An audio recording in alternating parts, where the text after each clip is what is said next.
How are y'all doing tonight? Welcome. Happy Sunday, y'all. Welcome to another edition of Insomnia Maniacs Tarot with your host, Tropical Empress in Spirit. How y'all doing tonight? I hope y'all are doing well. I hope y'all have had a wonderful day and a wonderful weekend. Now we're Sunday and only a few days away from Christmas, so hopefully y'all been busy taking care of things and already got everything taken care of for the upcoming Christmas holiday if y'all are celebrating it, or maybe celebrate Hanukkah. I can't remember when Hanukkah starts, but forgive me for that. But anyways, I'm happy y'all are here. I'm happy y'all stopped by to spend some time with me. Sorry, I was running a few minutes late. My cat, Toby, just likes to decide to grab my leg as I'm walking by, and when he wants to play, and, you know, he don't understand it's not playtime, so and I hear him through my wall right now. Like he's like scratching through the wall where my bathroom is in the shower. He wants to play, and then, you know, so he wants to grab onto my leg. Oh no. Hi, Charles. What's wrong, baby?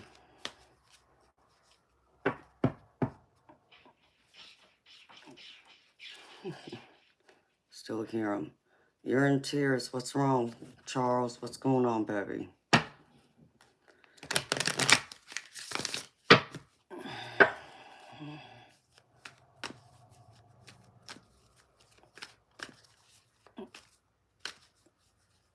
Oh no. Oh no. Oh wow. Holy crap, baby. I'm so sorry to hear that. That's not good. I'm sorry, baby.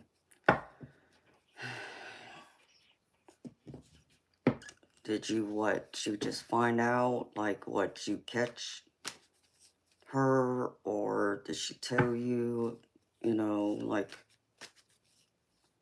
yesterday? Well, baby, I saw, weren't you here yesterday? I was on last night.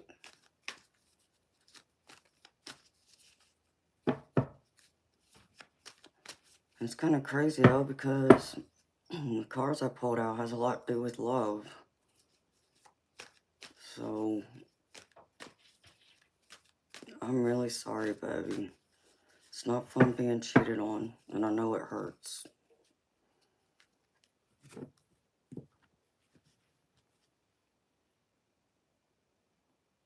Ooh.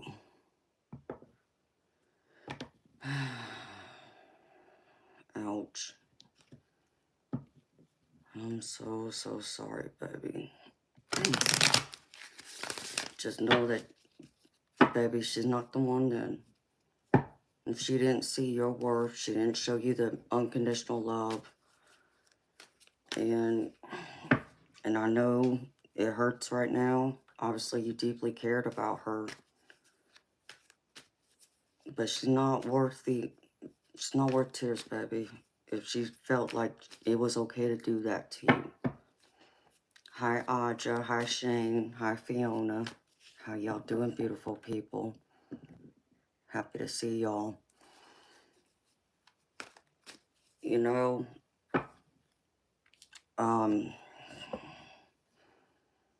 wow. Baby, I know it hurts right now. I've been cheated on. And I mean, when I say I've been cheated on, baby, it was serious enough that we had recently gone to the jewelry store at the time with the person I was with. This was many years ago. Had already picked out my engagement ring at the jewelry store. And when I say picked it out, we picked it out and he put it on layaway.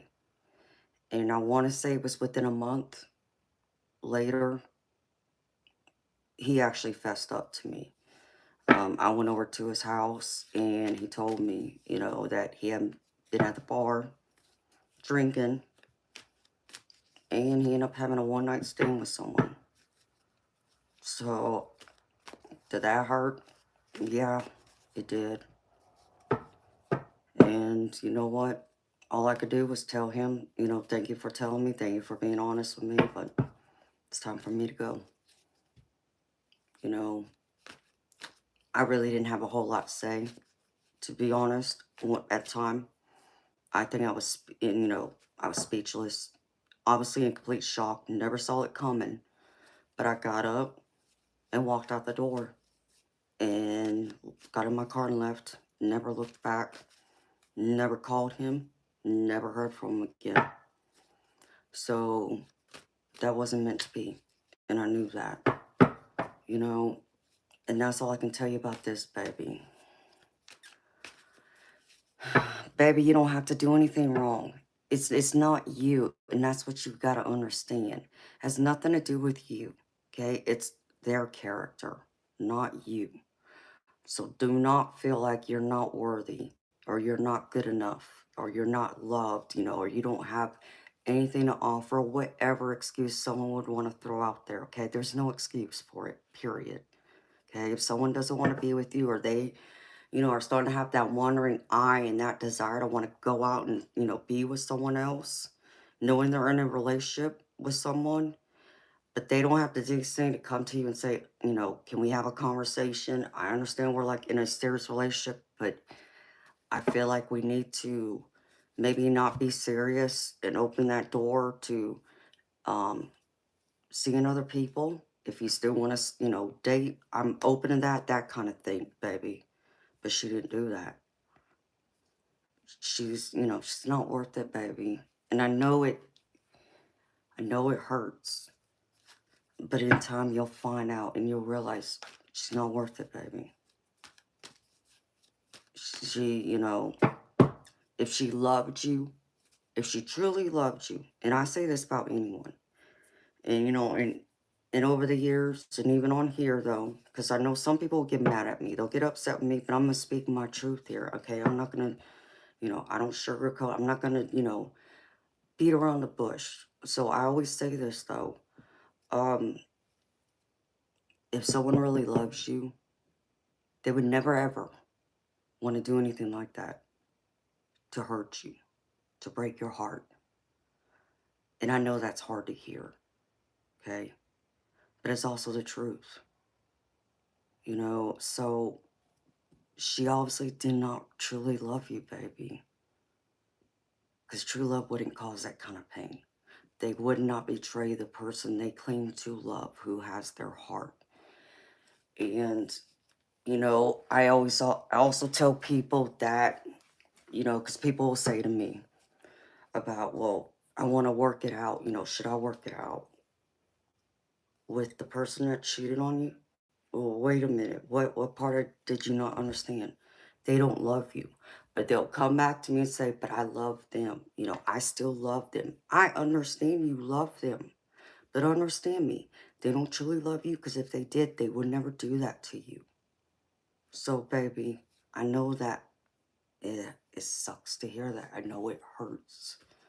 And I'm sorry, baby. My heart, I have nothing but love and compassion. And I'm sending you healing light and love to help you heal your heart and to find some peace with this.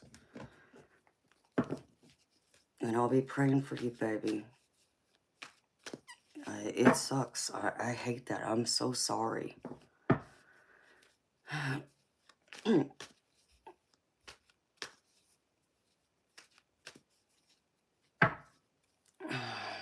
Baby, you got to give yourself some time and get through it. Hi, Jacob. Hi, Audra. Hi, Fiona. Hi, Eternal Light. Hi, Emma.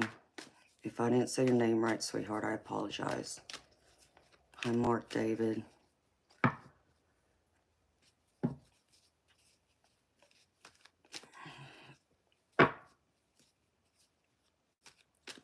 And hi, anyone else who's here right now, to all my beautiful lurkers in the background. Thank you for being here. But Charles, it will get better in time, baby. It will. You know, but give yourself that love and compassion. Allow yourself to feel whatever it is you feel. Your anger, the pain, even if you feel like resentment, bitterness, that's a natural thing to go through when you've been betrayed by someone who you were in a relationship with and you know, love and care about. Don't rush it.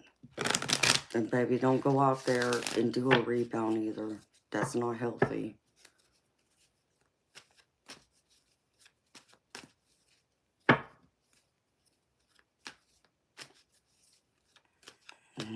I'm so sorry to hear that, Emma.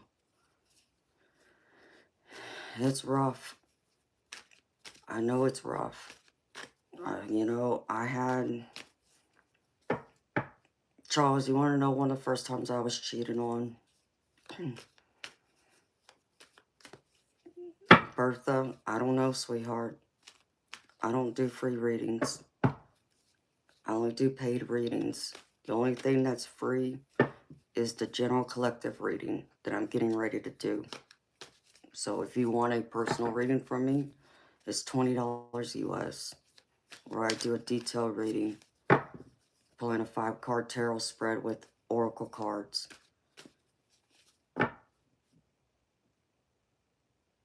You know what, baby? You can't think about that. You're going to drive yourself crazy imagining her with him. That's just going to make it worse, baby. You got to focus on your healing. Focus on you. You know, I would go through when I, you know, went through a breakup, cheated on, whatever, or didn't get cheated on. I would allow myself to feel it. In fact, you know what? I wrote a poem, and I just found it in my journal the other day, and I wish I could share it. I'll post it. I'll tell y'all what. I'll post it right after the stream's over. And you can read. It might resonate with you, Charles K. And it's about my heartbreak. You know, when my husband, you know, abandoned me on my 40th birthday, chose someone else over me. It's kind of almost the same thing, and it hurt. And it hurt like hell. And when I tell you it hurt, I cried for days. I cried myself to sleep. And I allowed myself to cry. And I listened to music. And yeah, I had to listen to those sad love songs. I had to allow myself to feel it, to get it out of me. Otherwise, it would have just built up and suppressed it, and it would have caused me to be angry, resentful, hateful, bitter, and I didn't want that. I deserved better. I deserved to be treated better. I deserved, you know, to have someone who loved me, who wanted to be there, you know, enjoy my birthday with me and so forth.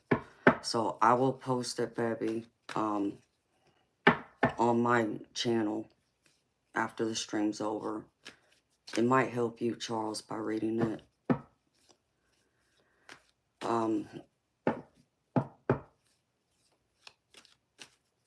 Don't think about that, Charles.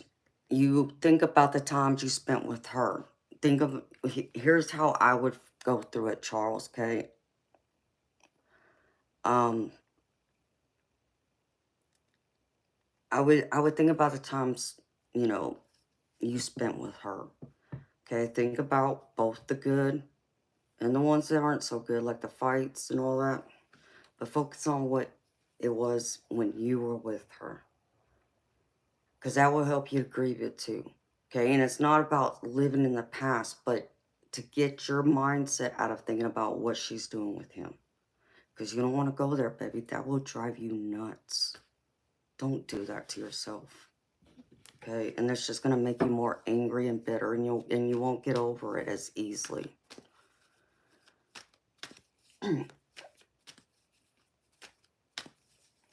Yes, I agree, Audra. I wouldn't want to be thinking about what, my exes were doing. But Charles, what I was also going to get to, baby, the poem I'll post later. When I was first cheated on, I had a feeling. My intuition, that radar, that gut feeling kept telling me he was out there messing around with someone else, right?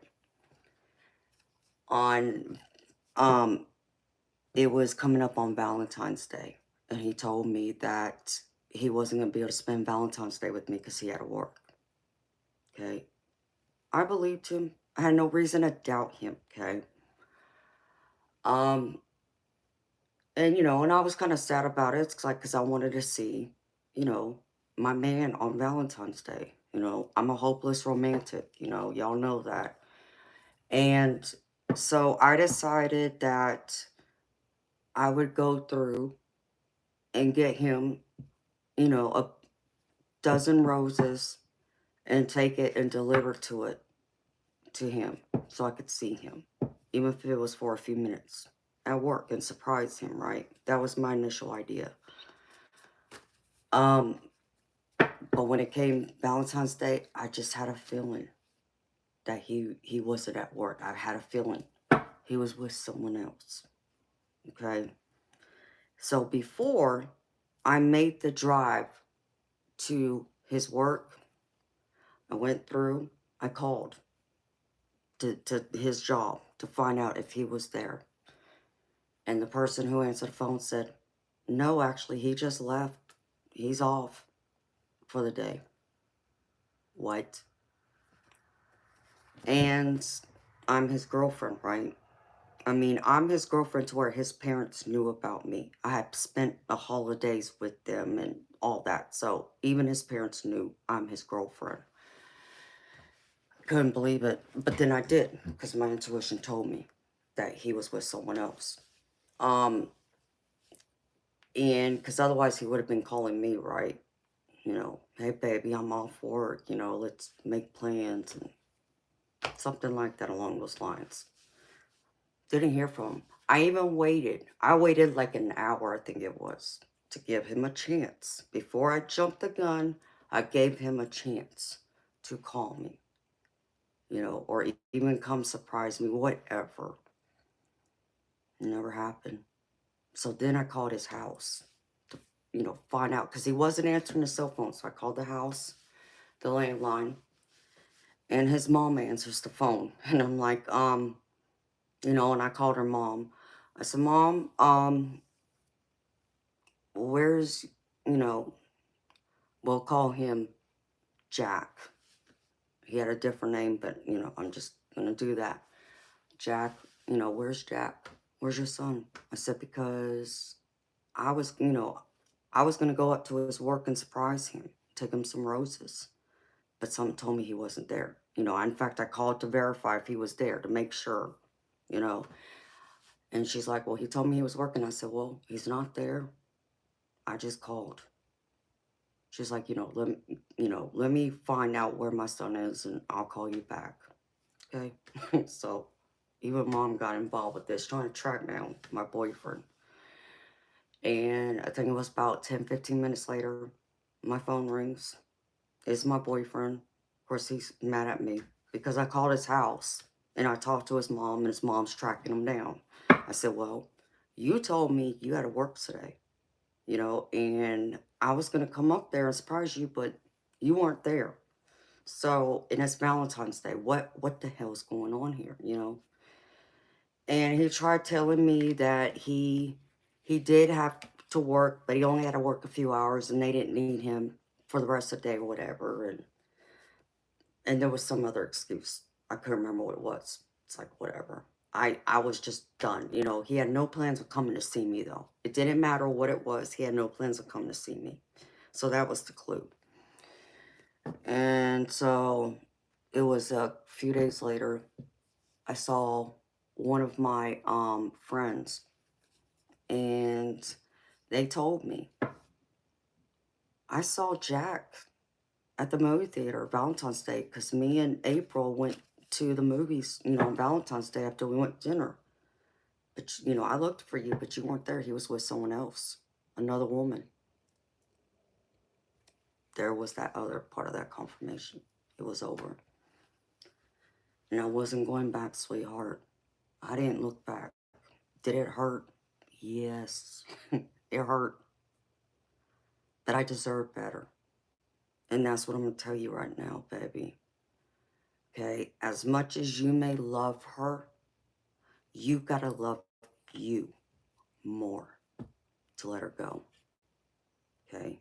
To know you're worthy and deserving of so much better, of someone who's going to truly love you, be loyal to you, be there for you, be all the things you want and deserve, just as you would be to them. Okay? She's not the one, baby. So don't think about it. Don't think about what she's doing, baby. That's only going to tear it, you know, make it worse. Make you angry, drive you crazy. She's not worth it, baby. It's, you know, it sucks. And it's a process, Charles. But you got to go through that grieving process now, baby. That the relationship's over. You know, that she didn't value you. She allowed another guy to walk into her life. And, you know, someone would want to say that, oh, well, he seduced her, whatever. And that's also crazy talk because, like, over the years, I've also said to people that, you know, especially in my relationships, you know, when I've dated people, when it came to, like, my guy friends and all that, and they say, well, you know, what, you know, they have feelings for you. What if they come on to you, you know, because they would talk about how they didn't trust some of my guy friends as they felt they had feelings for me. And I'd always tell them the same thing. It doesn't matter if they have feelings for me or not. You still got to remember it's me that has to say yes to them. And so then you got to trust. I'm going to say hell no to them. I mean, otherwise, why are we here? Why are we dating? If you can't trust me, it's not about trusting them. It's about trusting me. You know, you make it sound like, you know, I can be seduced, or I can't control this, or whatever, or I can't say no. I'm more than capable of using my voice and telling someone no. I have no problems telling anyone how I feel, you know. But that's the excuses they would come up with. So, baby, you can't even go in there and say she's, you know, she got seduced by him, whatever. No. She still allowed it. She didn't have enough control of herself to remember she was in a relationship with you, to allow someone else to walk in and take over and do all the things and whatever. Okay? So again, baby, it's not worth it. There's someone else out there who is much better for you, who will love you and want to be everything to you. So just give yourself that time now to process this, to feel what you feel. You know, I would even suggest to you, Charles, you know, write it down, baby. Like, do a journal. Get those feelings out so it helps you, because that's part of the healing process. Just like those tears, write it down. What you're feeling every day as you're going through it. It will help. And it's not about, you know, writing them a letter, because I wouldn't even do that unless you really feel the need to write it down how you feel and tell her to close that chapter. But it's about you allowing yourself to feel and acknowledging those emotions, those thoughts, all those things, and go through that healing process. And now, baby, I would also tell you what I had to do when I ended up, you know, being cheated on, or a relationship would end, whether it was me ending the relationship or them. I would just put more time into myself, you know, self-love. I would go through and I'd invest that time making myself better, finding other things in my life that makes me happy, that fulfills me, brings me joy. I would spend more time with my friends, my family. I wasn't out there trying to date. I was more focused on family and friends. I wasn't looking for a relationship right out the door. That's not what I would do. I would go through the process. I knew when I wasn't ready. And when I was ready, okay. So that's the other way that's going to get you over it. But I'm really sorry, baby. I'm really, really sorry again, Charles. Hi, Michael. Hi, Sophie. Hi, John Perchman. How you doing, baby?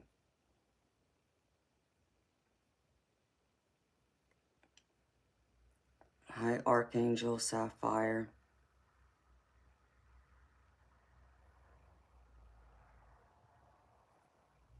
That's right, Annie.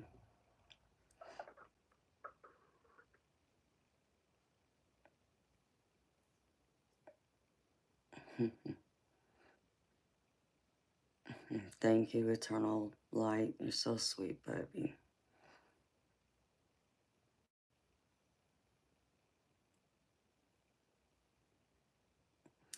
Oh, that's good, honey. And that's the way you want. You don't want that relationship to come between your child, as you said, your son, and your ex.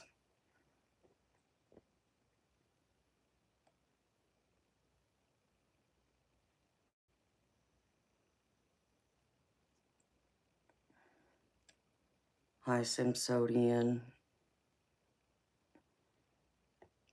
Hi, Aesthetic. And hi to anyone else that I might have overlooked. I apologize if I didn't see you. Hi, Koala.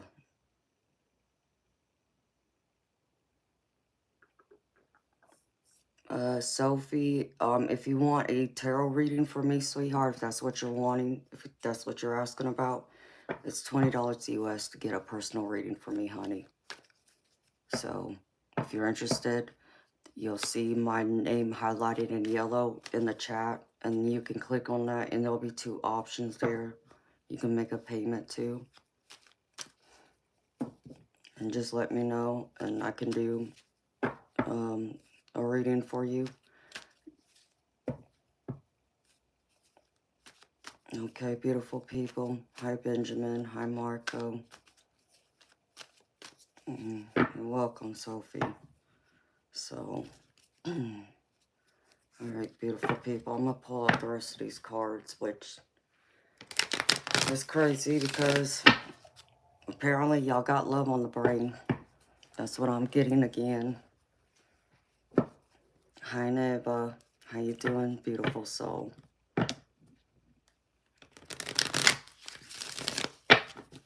So let me pull these last few cards. And I was going to wait until after I went through this to pull some other cards for y'all.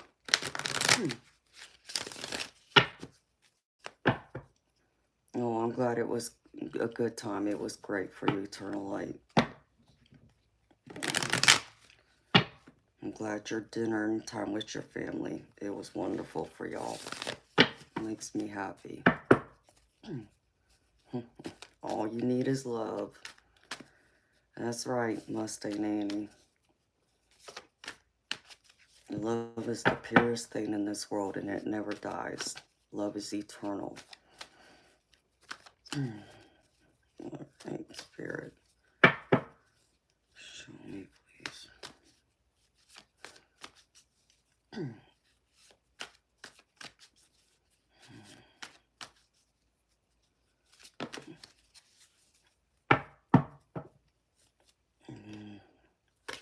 No, Spirit, we're not doing that. Show me.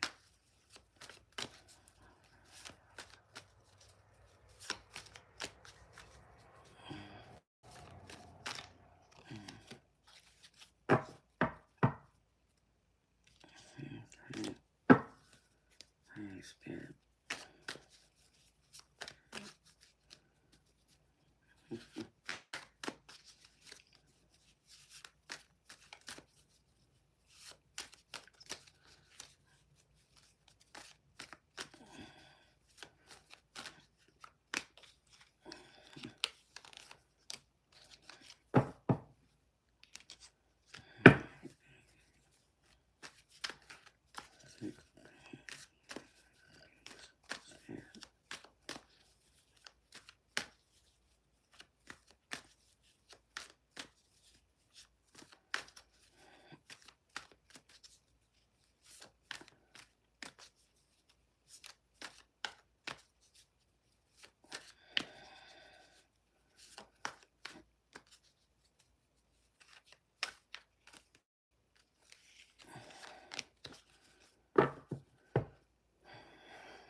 Here it is.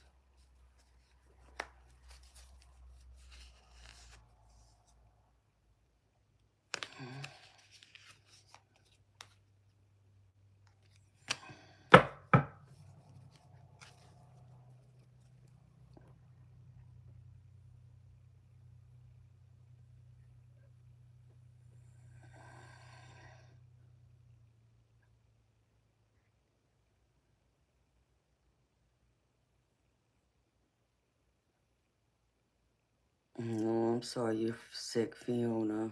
It's not good, honey. I hope you feel better.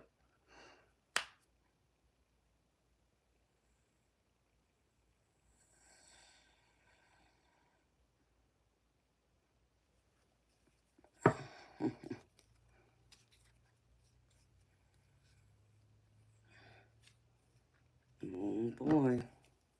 All right, beautiful people. Let's see. Like I told y'all, it's like I got love out here.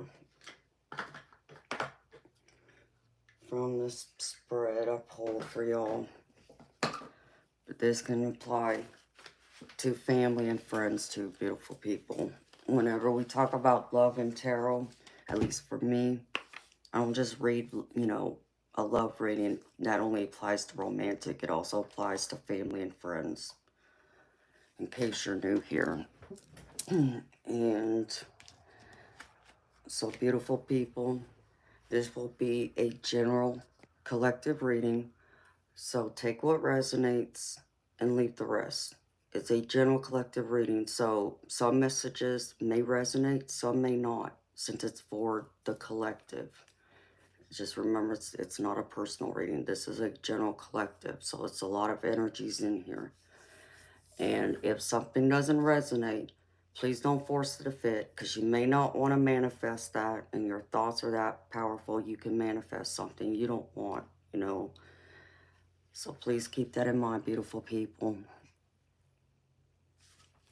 Hi, Liam. And hi, Gnostic Light Man. Just in time. Yes, baby. You're just in time. All right. So let me see. I start with the messages from Spirit Guides from the 2 decks I pulled. And then I'll go through the tarot. And then I'll read y'all the oracle afterwards. Okay? To add the depth and context to the reading. So again, beautiful people, take what resonates, leave the rest.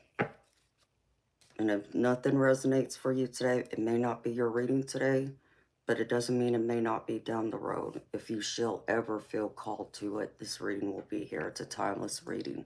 And it's for anyone who's here now and anyone who comes in the future. All right, beautiful people. So I need to use this like my arm stool. First one is choose love over fear. And, you know, beautiful people who've been here with me, y'all have heard me say this before. Choose love over fearing it, you know. I know that sometimes, we get hurt and we're afraid to love again, or we're just afraid to put our heart out there, just worry about someone's going to crush us. And I always tell y'all, love is always worth that risk. It's always worth finding out. And this even applies to our family, our friends, our work colleagues, and romantic. They can all break our hearts, do something to crush us. So take that risk. Because even for me, and like I was raised, if we're talking about in a romantic sense, I'd rather find out someone loves me and spend only a short amount of time with them if the relationship doesn't last, to feel that depth of love, be loved, and to love someone that way, than to go my whole life never ever experiencing that or never finding out what that was like to be with that person for that moment, that in time. Okay, and the next one is growth. And this is all about growing, by choosing to choose love over fear. This is helping you to grow, evolve. Adaptability is the other word I heard. Because the next one next to it is to focus on the positive. And I know sometimes this is a hard thing to do, but this is a reminder from Spirit. I want to let y'all know. Focus on the positive. Don't allow those negative thoughts take hold. They're not going to do you any good. Focus on what is good and what, you have now. Instead of worrying about what, you don't have or what you've lost, and live in the moment and look towards the future. The past is over. There's nothing you can do about it, change it. So let it go and be in that positive mindset. And next one is self-love. And beautiful people, we got to know this about ourselves. We got to practice this. This is important. Because how are we supposed to expect others to treat us good and love us if we don't love ourselves first? Because by loving ourselves, what will mean we have standards and expectations and what we will allow and won't allow from others. So that's why self-love is so important. Plus we got to be nurturing and show ourselves the same love and care and attention that we show others that who we love and care about. Okay? So always be in that. Practice self-love every day. It might even mean having to say, words of affirmation in the mirror, to help you focus on that, to bring you up, encourage you. And the next one is give without expectation. And, this one is, always resonates with me too, because I'm a giving person. I'm a generous person. And when I give from my heart, from love, from a pure place, without expecting someone to do something for me in return. Just the, strings being attached to it, um, unless someone's, asking me a favor, I might, say, okay, well, I can do a favor for you, and, hope that they'll do that favor for me down the road if I ever need it. But if it doesn't happen, I'm not going to hold them to it, and I'm not going to be disappointed because I'm not expecting them to do something for me after all, because I'm giving something to them without the expectation of getting something in return. It's that no strings attached, and that's what a true, genuine gift is gifting something to someone without that expectation that they're going to give something back to you. You hope they will. You hope they'll give you that love, time, attention. If this is a material gift of some kind, maybe they will have a gift for you. Maybe they won't. But, I don't go around giving people gifts with the expectation that they're supposed to give me something in return too. I don't do that. All right. And last one is unconditional love. And beautiful people, this is very strong and powerful too. We got to have that unconditional love for ourselves and for others. We got to be more accepting of others. The ones that are there for us, who have been there through, thick and thin, whether that's family, friend, maybe a romantic partner, maybe it's all of it. We give unconditional love. We accept them and understand and remind ourselves that people are going to make mistakes. This is true. Does that mean that, we allow people to walk all over us? No, we still have those boundaries and have that need to be acknowledged and respected. But what I mean by, unconditional love is maybe there's something that your loved one does. We'll just say like someone, maybe likes to drink alcohol and maybe you feel like they drink too much. And even though they might be, someone who drinks too much and you don't like it, you still love them though, in spite of that. You hope that they'll, do something to change their lives, but they gotta want to do that. But no matter what, you still love them. That's what unconditional love is. That's just an example. I'm sure I could think of more, but just real quickly, that was an example. All right. And now for the tarot. The first card I pulled, because this is like a love reading, but again, beautiful people. Love can apply to family and friends too. It's not just romantic love. So place all of this how it fits. Because for some of y'all, this is romantic. And then for some of y'all, this is family, friends. But then for others, this can be both. So place it how it fits. The first card I pull out is the Hierophant, which in this deck is called Unity. And whenever I pull this out, if I was to do like a love reading, this card would tell me that this person is either getting ready to be engaged, or they're married, because the Hierophant is all about those traditions, religious traditions, practices. Just think of organizations altogether, society, organizations, beliefs, that kind of thing, of all those traditions, those expectations. Um, so for some of y'all, I feel like this is, and this is like the recent past.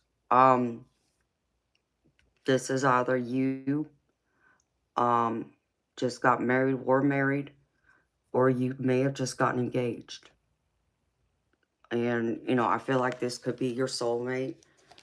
You feel that soul connection. Um, I also feel like if you're waiting, because I read this two ways. If you're waiting for someone to step up and make that commitment to you, maybe this, because some of this can even be like you're wanting to move in together, take that next step. I feel like you're going to have some patience there with it. If you're looking for that next step of getting engaged even, you might need to be a little more patient here. Believe in the relationship you have with that person as it is, that it's stable, and know that when it's the time for that next step to, come in, it will happen. If you put in the time and attention, and, if it's on solid ground, if you feel like that's the one, which for some of y'all, I feel like this is, y'all's soul partner. But I also read this from family and friends. This is just acknowledging even that family unit, that friendship unit. This is like your soul tribe. So like even the people you are blood related, or even people who are part of your family, maybe by marriage, they could be part of your soul tribe. And you feel that spiritual pull, that soul connection. And I feel like this is going to be a happy time for y'all, where things are going to start coming together. Those bonds are going to grow more, and since we're in the holiday season, I feel like this is even something that might even cause you to have a deeper understanding and appreciation for those, traditions, like the holidays, but even just that whole tradition of a family unit of, marriages and kids, parents coming together to create all that. That's like just a tradition itself from society norms. We're supposed to like grow up, find our, soulmate, whoever we want to be with, get married and have a family. And, then others, when our kids grow up, they also get married and start their own families. It's that whole tradition of that. So I feel like for some of y'all, there may have been some, problems in the past with your family, or even possibly this could apply to your friends. But I feel like those misunderstandings are going to be, slowly, they're going to be like addressed if they haven't been already. You might even get some epiphanies of maybe like you couldn't see someone else's point of view, but now you suddenly just get a light bulb that, gives you that point of view. So I feel like with the Seven of Pentacles, this is something that's going to tell me that there's going to be more time, patience with this. It's also telling me there's going to be small steps that's going to help this relationship or relationships in all of this evolve and grow. Just take it small steps at a time. Sometimes we need that. We can't just, rush and, especially if we've had an argument, misunderstanding, or we got hurt. It's hard to just be like, okay, well, expect everything to go back to the way it was. Some people might be able to do that, but then that tells me that misunderstandings, disagreements, or hurt wasn't really deeply addressed. Because I feel like for some of y'all, this was like a big argument that really could have like severed ties. So just don't allow it to, strain you. Don't allow it to, really pull at your heart so much to where you can't just be more forgiving and try and be in that um, place of compassion and give it a chance. Allow that person or people to say, they're sorry, have that exchange, that conversation, and things will start to work out and come together. And the next one is the Chariot. And this is about, I always read this in a couple of different ways, depending on what spirit, tells me. Um, the feeling I get from spirit is right now, this is all about your confidence and your willpower. This is just confidence overall, confidence in yourself, confidence in where you are in life, and the confidence in um, your family and friends, those relationships. But I also feel like this is even tied to your abundance of feeling like you have everything to go and accomplish those dreams, those goals. Like you think of abundance, that's like your material, physical wealth, is how everybody always ties the abundance to. But it's also your emotional and mental and spiritual. So this can be both. Because I'm feeling like there is a little bit of both in here. And I feel like in your, having that willpower to see the good, through the bad, the down times, even when you feel like you don't have it, the confidence to keep going forward. You're still taking charge, being that warrior and going forward. And I feel like for some of y'all, this is also a time of um, transformation where you're going to start learning more about yourself, in your relationships, in your workplace even. Um, I feel like that spirit is saying be willing to expand, go the extra mile to open those doors wherever this, places in your life. Beautiful people, place it where it fits, whether that's with your friendships, your family, romantic partner, your career and workplace. I feel like there's going to be more learning that's going to come with this, with the willpower and having that confidence. Don't feel like if you're getting bored, I just got the word bored, beautiful people, then it's time to step up and expand and open that door, right? You got to be willing to go out there and be willing to do something. to ignite that passion, right? Whether that's in work, maybe we need that, extra class to kind of give us another, lesson, some more knowledge. Or maybe you're supposed to be doing something else, but don't allow that boredom to overtake you. Ignite that passion so you're not bored. You know, if it's, applying to your relationships, whether that's family, friends, or romantic, same thing. Ignite that spark. Bring that fun back. Bring that love back. Bring that passion back. And it will add value to your relationships, to your overall life. The way you, go about life, the way you see things, the way you do things. It won't be, just sitting around like waiting for things to happen. This is like you need to take action towards it. And I feel like some of y'all will be willing to take that action towards it. Um, where'd it go? Oh, um, I feel like that there's even where this is kind of like caused, how do I put this, spirit?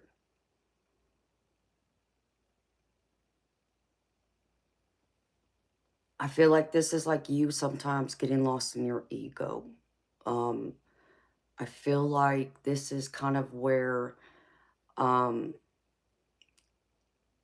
even if you've been, like with, your family and friends, romantic relationships, even if there's been some of that bickering, those disagreements, because I get the 501s with this.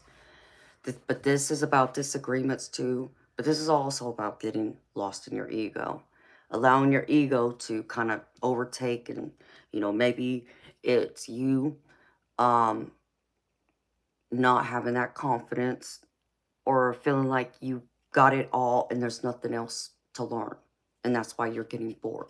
Well, maybe you have all this intelligence, all these creative ideas. You think you've already done it, so what is there, left to do? There's still so much more out there to discover. And I feel like that's what spirit wants you to do. Like I feel like um this is where you're supposed to like step out there and reach for the sky. I even see like a hot air balloon that's telling me you're supposed to go up and reach, go beyond what you can see in front of you.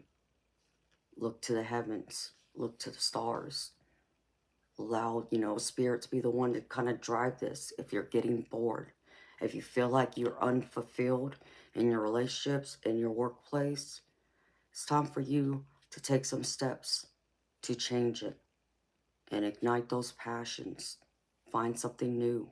Maybe you got to change careers. Maybe you got to change your job. Maybe your job isn't challenging you anymore. And maybe you're becoming complacent. Well, you're the only person that could change that. And that's either you can go in there and, like, I would advise some people, talk to your managers. If you're not in management, you tell them you want to elevate, you want to level up. There's more you want to offer the company, more you want to contribute. Ask them, what can you do to level up so you're not bored, so you get that challenge? And then also in the hopes you do get a pay increase, that also helps too. But I feel like even some of y'all got to go out there and try and look for new ways of even bringing more to the workplace, more knowledge, um, taking just some kind of class, getting that knowledge. Maybe there's a certificate of some kind you can get. I'm not telling y'all to go like get a degree, okay? Unless you're young and want to go and get a degree. But there's still a class that you can take that kind of gives you some extra knowledge that you didn't have before, that can help you and will challenge you, that you can bring to your workplace, that, to get that recognition if you're wanting to be recognized. If this is about, feeling like you've done it all, that you got everything, well, go out there and get the knowledge. Show, your company, show your boss you're willing to go the extra mile to elevate and level up. Or if they're not willing to help you, then that's them trying to hold you back even. then you know what? I'd be looking for the exit. I'd be finding another job. I'd be finding another company who's going to appreciate and recognize that in me and want to help me evolve and grow and elevate. Um, Even in your relationships, though, I feel like some of y'all need to add something else. Be creative. You know, don't just be complacent in your relationships. You know, you got to keep the spark going, especially when you talk about romantic relationships. But even with your family and friends, do something new that you haven't done before. Be creative. Go out and explore. That will open your mind to new ideas, to new possibilities, to creativity that you can bring forward. And that just will boost your overall life, your happiness. Something where you feel you just don't feel fulfilled or you feel bored. So place it how it fits, y'all. The next one is the Six of Cups. And the Six of Cups is a card that it's the nostalgia card.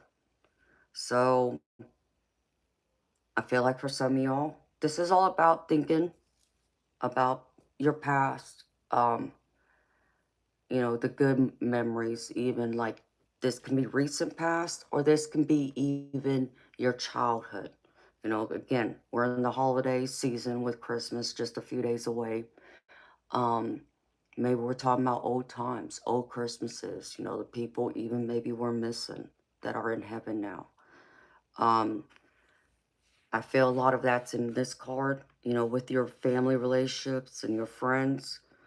Um, but I also feel that there is, because the other thing I read from this, and this, I feel like this is for more than one person, but I'm not saying this is for everyone. The Six of Cups can also talk to me about an ex returning from your past, so when you've dated, but it can also be, doesn't have to be romantic. It can even be an old childhood friend that's going to walk in, come back, enter into your life again. So, or maybe this is a distant relative you haven't been in contact with. They're going to come in. But I do feel like this is tied to family, um, or a serious relationship like a marriage. So I feel like this was a serious relationship. If we're talking about romantic love, I feel like this is someone that it was deeply serious of, you either lived with them or there was an engagement or even marriage. And maybe the marriage didn't work out and now they're wanting to return, you know, or you could be in a separation, but they're wanting to come in and try and renew this. I feel though their intentions aren't pure. I feel that they're wanting to kind of boost their own ego, unfortunately. Um, and I feel like they're going to want to bring in some burdens because I get the Ten of Wands with this. And this is all about carrying that extra weight, okay? I feel like they want to unburden themselves and they're looking for you to help fix this for them, okay? And that's for some people. I'm not saying that's for everyone. Um, but even for, you know, looking at it from another perspective, this is also giving me that whether this is your friends, family, or your romantic partner, or all, you are getting overburdened with something. Like those wands you're carrying on your back, like this woman is. She's carrying all these wands, that extra weight. Beautiful people. Sometimes we take on too much and it strains us, it wears us out, it exhausts us. Sometimes in those burdens, some of them, they're not ours. They're not ours to carry. And I feel like if you, you know, put down some of those burdens and hand it back to the people it belongs to, it will help you to grow. You know, you'll feel less burdened. You'll feel like some of that weight's been removed from you. So I would suggest do that because I feel like if you don't, this is going to put a lot of strain on your relationships, on your overall happiness. And you don't want that, beautiful people, because that can create more stress, more problems than what you want. You know, if you're really happy with your relationships, the people in your life you care about, try not to put that strain, add more stress to it. You know, make it stand on solid foundation, on solid ground. And, you know, and sometimes that's like saying, listen, I can't carry this extra weight for you anymore. I got to do something. And that's okay. You know, maybe you just had to carry it temporarily, but it's time to now add it back and put it back at their feet, asking them to take ownership of it. And also, beautiful people, it's also about not getting lost in your pride. Okay? If you feel like you're the one that just needs some help, swallow your pride. Ask for the help from whoever, whether that's friends, family, your romantic partner, or all of them. And this could even apply at work. You know, if you're getting like, just feel like work is just really taking a lot out of you, don't be afraid to tell your, you know, colleagues or your boss, look, I feel overworked here. I'm exhausted. I need, you know, some extra help here. But swallow your pride. Do not get lost in your ego, because that will kill it right there. So let it go, beautiful people. And next, I get the Sun card. And it's all about that overall happiness, being fulfilled in life, having everything working out exactly the way you want. You know, I always look at this as this being the happiest card in the tarot deck. And it's all about having all those successes being fulfilled in every aspect of your life. But I also feel this has to do with your relationships. Um, a lot of this feels like romantic love to me. This can be friends and family too. Um, I feel there is happiness here, a lot of happiness. I feel like if we're talking about like a romantic relationship or even a friendship, I feel like, you know, there's been a lot of um, building, like more communication, like talking more than maybe y'all had been in the, you know, recent past. I feel like that's starting to change, where you feel like, you know, you're being heard more, and that's feeling, you know, making your heart whole. Like I said, even, you know, letting go of those, you know, burdens. But I feel like there's going to be more, um, how do I put this, spirit? Help me out here.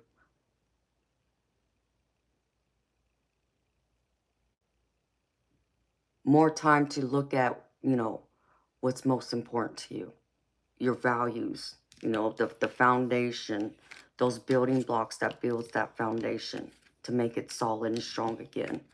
And I feel like even for some of y'all, this is even, y'all might be waiting on something or someone to enter back into your life. Like we're looking at Six of Cups, you know, from the other card I pulled earlier that I just mentioned, that will bring you happiness and fulfillment. But I feel like even for your friends and family or in your romantic relationship now, you know, you're looking for those extra messages from your loved ones that says, listen, you are on my mind. You know, maybe it's an email, maybe it's a phone call, maybe it's a text message. And just maybe someone just ends up showing up at your house unexpectedly and surprising you. Either way it is, there's a lot of happiness here. And there's a lot of success in this card that I feel like a lot of y'all feel in um, many parts of your relationship, that I feel like this is coming in. You're either getting ready to start this and it's coming in, or you're in it in this moment right now. Um, and I feel like it's been a lot of good times. There's been that excitement and things to hope and celebrate. Because with it, I get the Three of Wands too. And the Three of Wands is all about those commitments, celebration, you know, partnerships. This can even, you know, if I look at this from a romantic perspective, this could even be like a possible engagement, like I said. Maybe this is like that next step you're looking for in your, you know, relationship. Either moving in together or the serious commitment of marriage, of that, you know, having, you know, getting engaged, or possibly even walking down the aisle, you know, here real soon. And you're going to feel all that happiness and joy. Um, with the abundance, like I feel like some of y'all, this is even being encouraged that your endeavors with, like, you know, if you're starting a business, if you're working on a project or anything like that, I feel like this is saying that those partnerships are going to work out. With a sun card, you're going to feel very fulfilled, excited, and that it's going to grow. It's going to, you know, grow in abundance. I feel like this is something y'all are trying to manifest, more abundance, you know, with your material. And I feel like it's coming in, y'all. If it's not here yet, if you're not in it presently, it's coming. So I feel like the whole new year is gonna all be about abundance. It's that, you know, um how we go into new year, many of us, you know, make New Year's resolutions. I feel like it's around a lot of that. And really setting out those goals for the new year, what we're wanting to look at, what we're wanting to accomplish, you know, professionally, and also in our personal relationships, our personal life, you know, whether it's us and what we're wanting to do, or in our relationships overall. You know, I feel like there's a lot of abundance and a lot of happiness, and there's going to be a lot of success. Um, but it's going to be a very transformative time, because I feel like Spirit just said rebirth. So be reborn again. Feel like a whole new person. I feel is what the new year is also going to bring. It's coming into, you know, out of, you know, this week into the holidays and going into the new year. I feel like it's going to feel like a reset. That's the other word Spirit just said. Like starting over, a reset. Okay, now we're into a new year. This year is going to be that year. I'm going to start that business. That's one thing Spirit just put in my head. So if you're looking at starting that business, set that goal. Put that intention out there. Manifest it. And you will make it happen. Take forward action, though. You can't just say, I want to do this, and expect the universe to step in and do it all. You got to do the work, y'all. Don't forget that. Okay, and the last one is the Three of Cups. This is all about that celebration again. You know, this is about get-togethers, holidays. You know, we're in the holiday season. Being invited to some kind of event, like maybe an anniversary even, or a wedding, or even an engagement. Um, this is what I see coming in for y'all. Um, with, you know, yes, the holidays, yes, that's part of it, but I feel like it's more than that. I feel like this is a celebration of life, just being happy, doing something, you know, great with the people you love and care about. That's outside of, you know, just celebrating the holiday season, going a step further. Um, I also feel, you know, that this is also a card that's telling me, because it's crazy. I had pulled a card before I started this stream, and I know someone, you know, one of my subscribers had said they just got their heart broken. And that's crazy, because these couple of cards I pulled with it was heartbroken and healing heart. So I feel like for some of y'all, you know, that have gone through that heartbreak, you know, maybe whether it's romantic, family, friends, wherever it is, you're going to get through that heartache, and you're going to heal, and you're going to come into this Three Cups of celebration, being able to celebrate life again, a whole, you know, new start. It's going to be, Spirit just said, refreshing once you get to the end of it.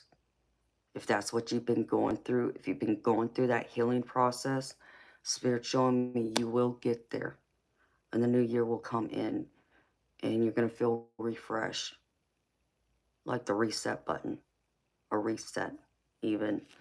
And I also get with it the Three of Cups. And that's what's crazy about this. So I got a double.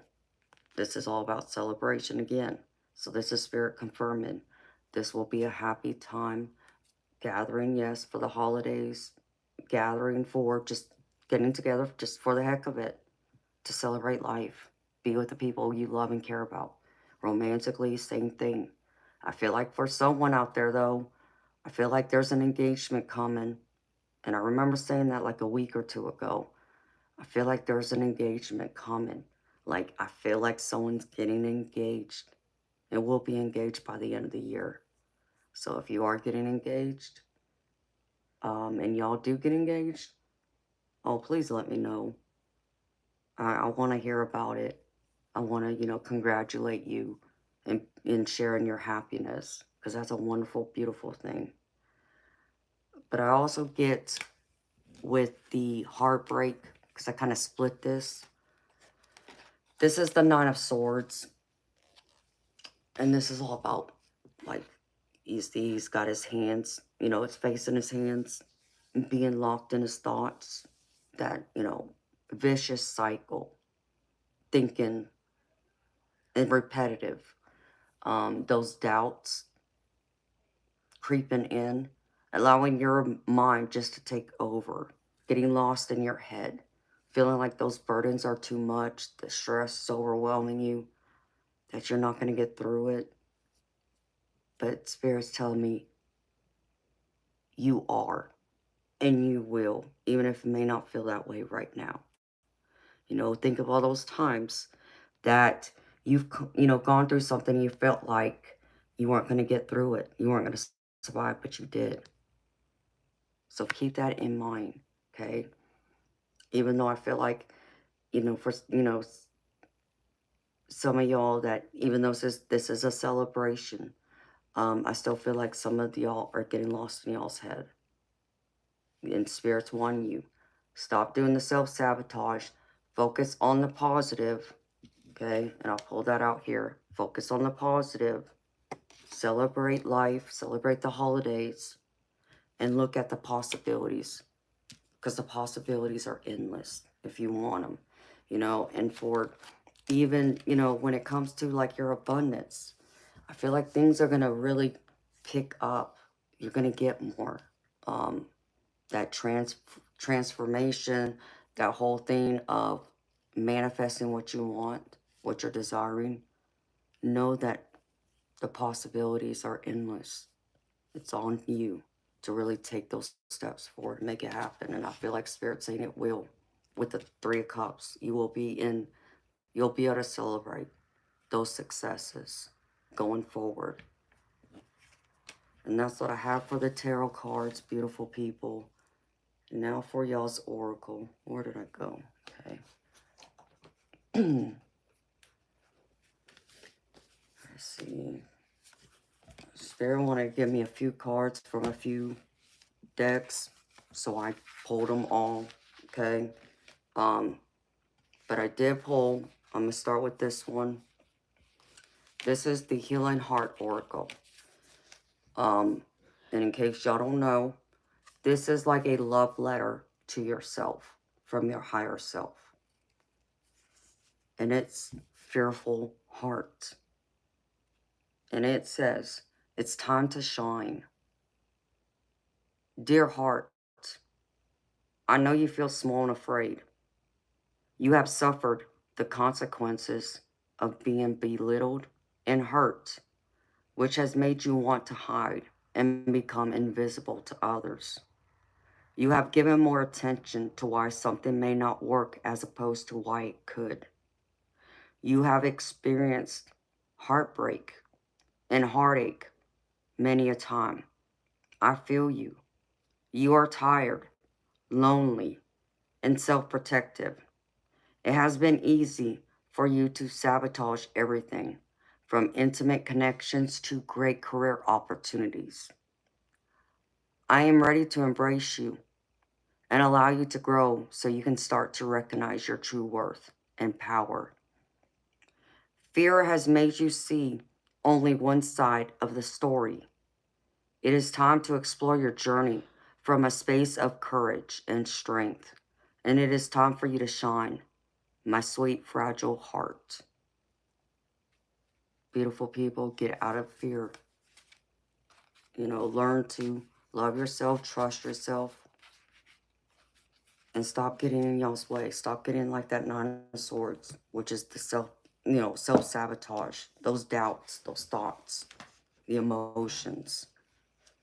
Know that you can have anything you want and achieve anything you want, okay? Whether that's in your relationships or your career, your abundance. It's all there for you. The possibilities are endless. If you just learn to love and accept yourself, believe yourself, be positive, and even choose love over fear. Like this one card, Spirit wants me to pull this out again. Choose love over fear. Focus on the positive. Be in this positive mindset and allow yourself to grow. Give yourself that chance. Okay. So for the next, I pulled, these 3 cards came out. So this is from the Oracle of the 7 Energies. And the first one is Great and Full. And it says, before you can begin to understand the process of manifesting your desires, you need to practice deep gratitude and the willingness to share that with others.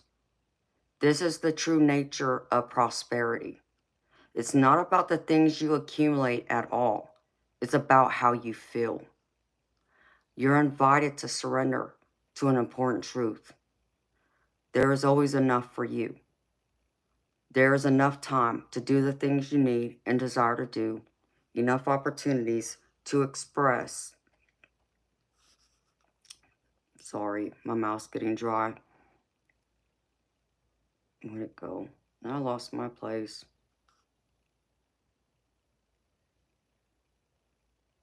Okay, enough opportunities to express your talents and connect to your purpose, and enough magic circulating through the invisible world into the visible. Begin your day immersed in gratitude for everything you have and everything you can't yet see, the unmanifest, which begins with every breath you take. Know that you are enough and all your needs are being fulfilled, even if you doubt this in some moments. No one's success can make you feel small, and comparing yourself to others never works. Your life is brimming with unique potential. Focus on that. When you hold this feeling of gratitude, it acts as a magical open sesame to the floodgates of abundance. Couple that with a playful sense of detachment, and you'll find the miracles have an uncanny way of showing up in your life. Your intentions burst forth into reality with little effort on your part. There is hope brimming with potentiality. It's okay that you don't always trust this. You are not alone in holding the candle high for transformation. Right now, contemplate how being in the energy of enough makes you feel. Eventually, you will have no attachments to what you do or do not manifest in the material world, what you do or do not have. Then, like magic, you have more than enough. What a fascinating universe we live in. So beautiful people, live in gratitude. Y'all always hear me say, it's not always about the big things. It's also about the little things and being thankful for them. Because sometimes it's the littlest things that gets us through the day. It's not the big, over the top. It's the little things. And, yeah, the big things are nice too. They're nice to, experience and receive, every now and then. But it's also the little things that we tend to look over or we take for granted. But be thankful for what you do have. It may, if it's not a lot for you, You know, you can always have more, of course. We all can always have more. But be thankful and grateful for what you do have instead of focusing on lack. Don't be in that lack mindset, okay?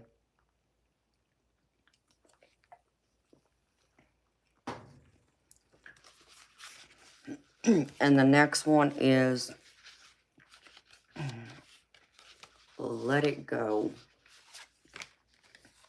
And this card says, there are times in life when you must forgive, lest you become a hostage to your anger, frustration, disappointments, and resentments. This is not about condoning bad behavior or minimizing a hurt done to you. Forgiveness is simply a commitment to stop telling an old story so you don't carry its burden anymore.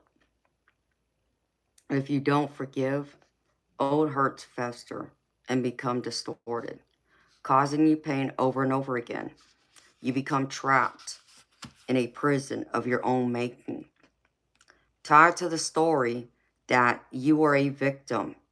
It's time to cut the invisible cords attaching you to the situation and preventing you from moving forward. The truth is, you are victimizing yourself every time you recreate the unresolved hurt in your mind or speak of it with friends. Rather than allow this folly to repeat, surrender the situation to your higher power. Now is the time for radical forgiveness. Say no to drama in all forms and forgive yourself and others for engaging in it. Consider the ancient Hawaiian practice known as, oh geez, and I'm Hawaiian. I can't say that word, y'all. It's just a prayer of pretty much positive affirmation every day. And it says, this simple prayer is a beautiful way to begin the process of forgiveness. I'm sorry. Forgive me. Thank you. I love you. It's based on the idea that we're all responsible for the reality we see in the world. If something is awry, whether it's your perception, your emotional reactions, your judgment, and so forth, it's up to you to clean it up. Forgiveness is the key to a liberated and meaningful life, no matter what method you choose. Just do it. And beautiful people, you know, like I know some of us, you know, been recently hurt, as we had talked about at the beginning. Be compassionate with yourself, but also give that compassion to others. And forgive.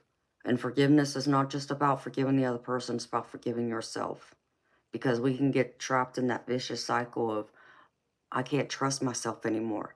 You know, I made the choice to, you know, give my trust and my heart to someone and they just ripped it out of my chest.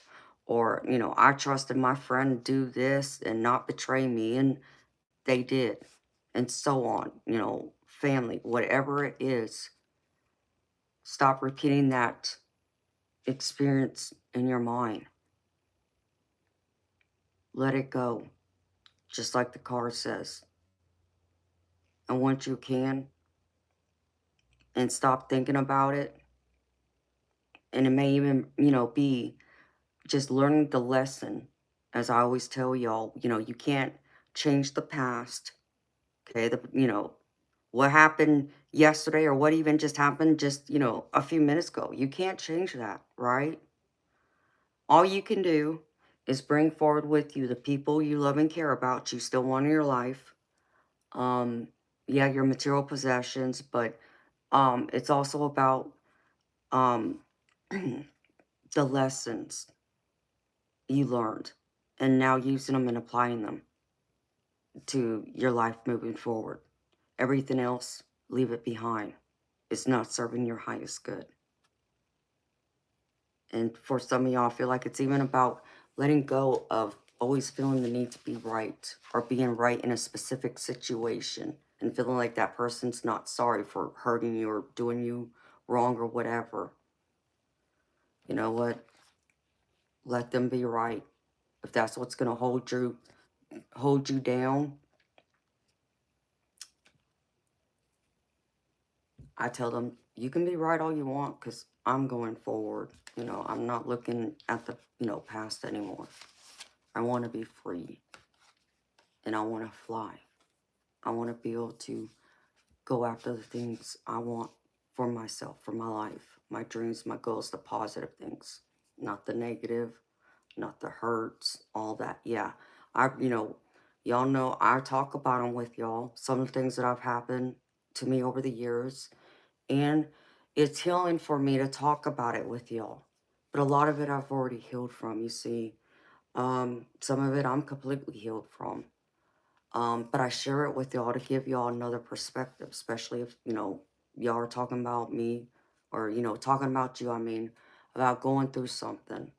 And I try and bring my own personal experience into this to kind of share that not just that I can resonate or relate to it, but maybe help give you a different perspective of something. So, you can take whatever I share with you and apply it. You can use it or choose not to. It's up to you. But have that freedom and that confidence, better choose for yourself, but let all that hurt and that pain go. It's not doing you any good anymore.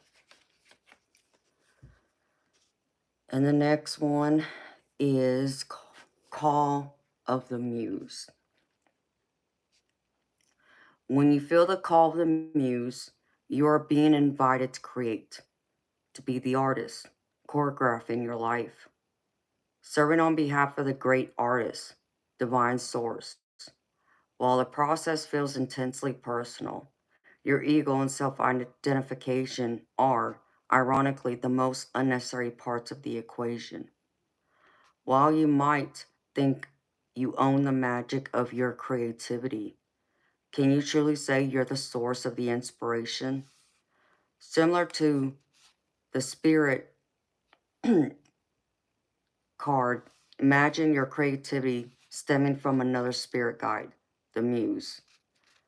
Just as the genius needs to partner with your intellect, so too does the muse need you to open your heart and let magic flow through your intuition and emotions. Stop seeing yourself as the center of the process. Instead, see yourself as a partner in a creative dance.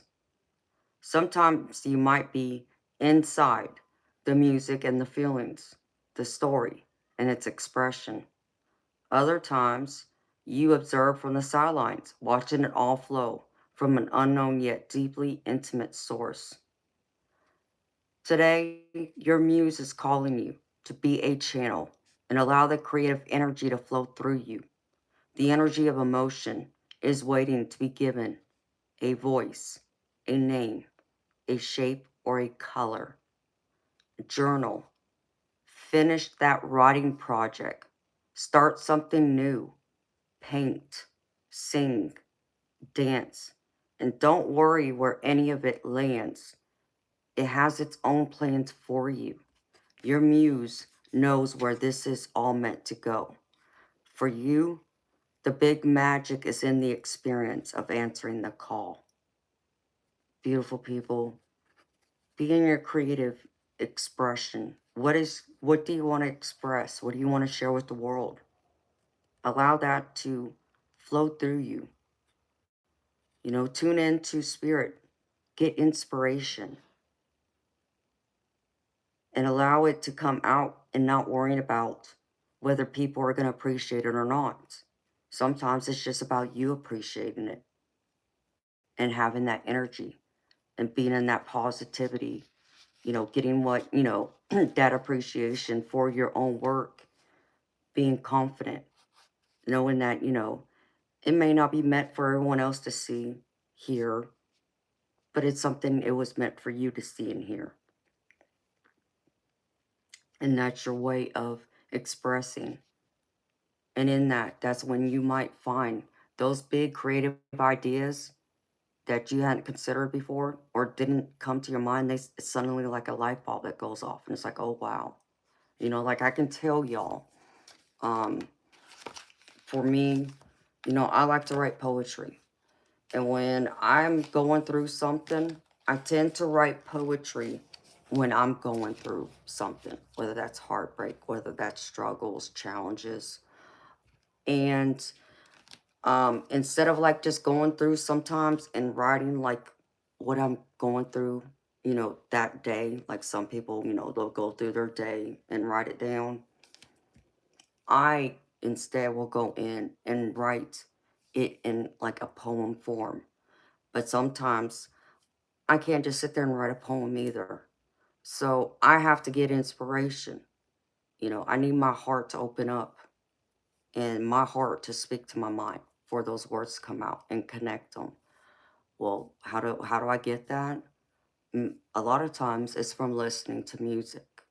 I'll play certain songs that I'm feeling in the moment because I play music depending on my mood. I got a whole variety of genres of music I listen to. And depending on what I'm going through, what I'm feeling, I try and find those types of songs and listen to them. And through that, then that inspiration comes out of me. And I tend to be able to write that.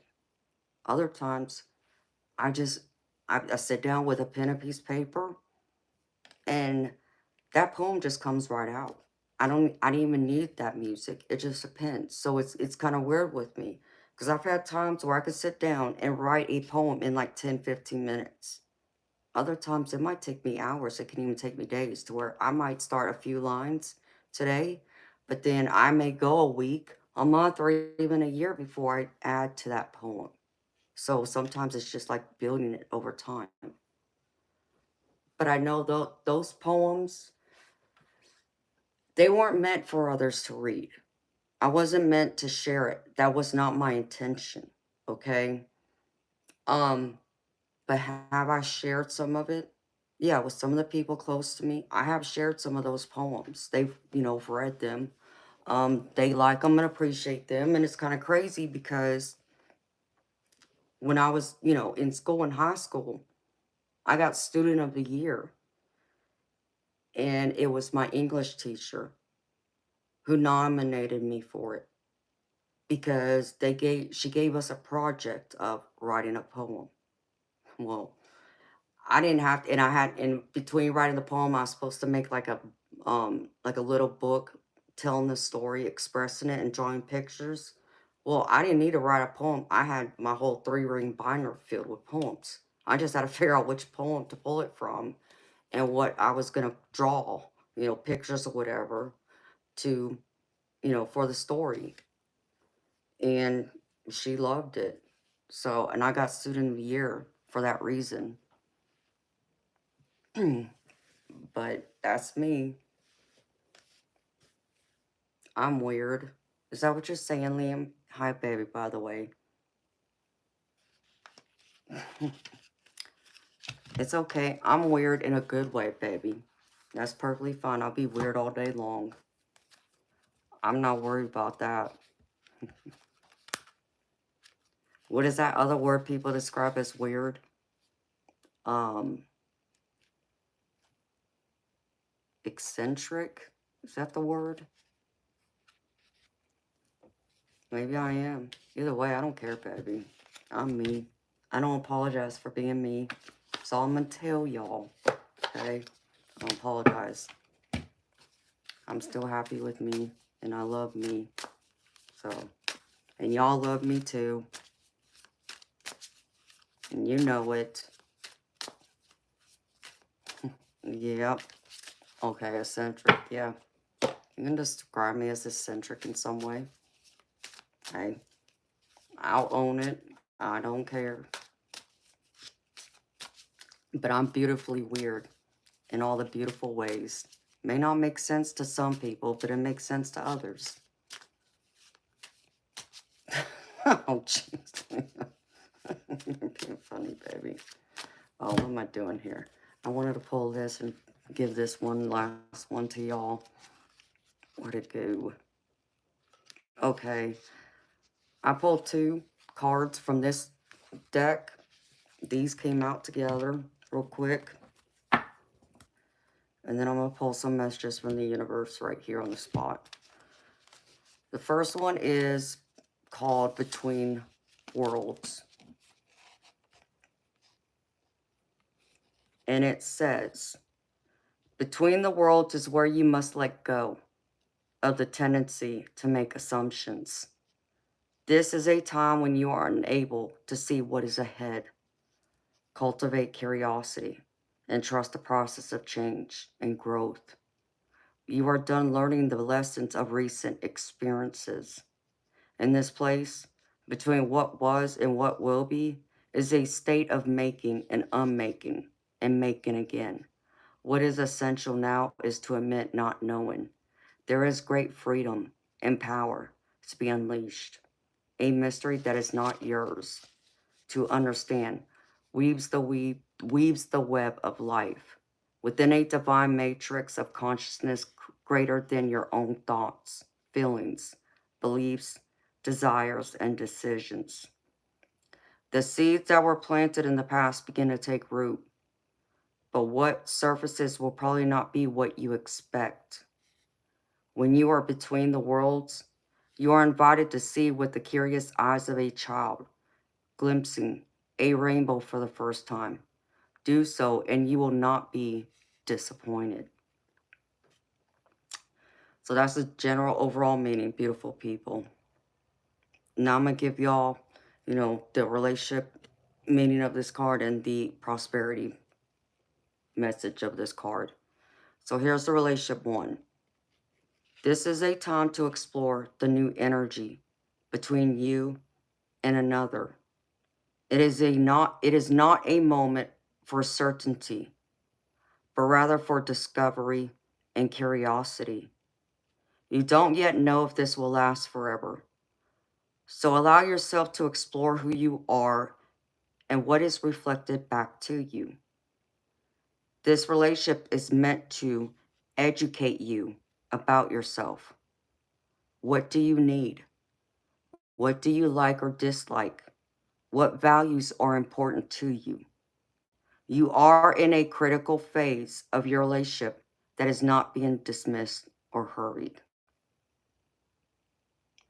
And the prosperity message here is, in your work, sometimes you try things that have worked for others, hoping that you, too, will be successful. When this symbol appears, it reminds you that sometimes the path to your prosperity is a gamble. Win or lose, you can learn much from what comes of your wager. It's a good time to bet on your skills and talents in new and different arenas. Remain curious, and with the right combination of timing and luck, you will stumble upon something golden that will be unlike anything you've known before. Ooh, I like the sound of that for y'all. That'll be awesome. And the other one for y'all is Truth Be Told.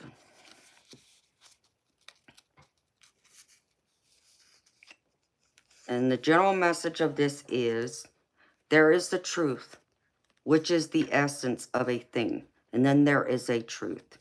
Subjective, according to the philosophy of the adherent or believer. This is not a time for debate about which truth is truer.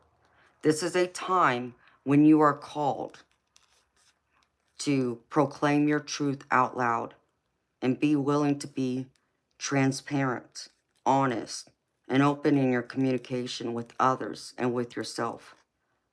Nothing less than surrender to what is, peeling off the layers of denial that kept you tied to an illusion, will set you free.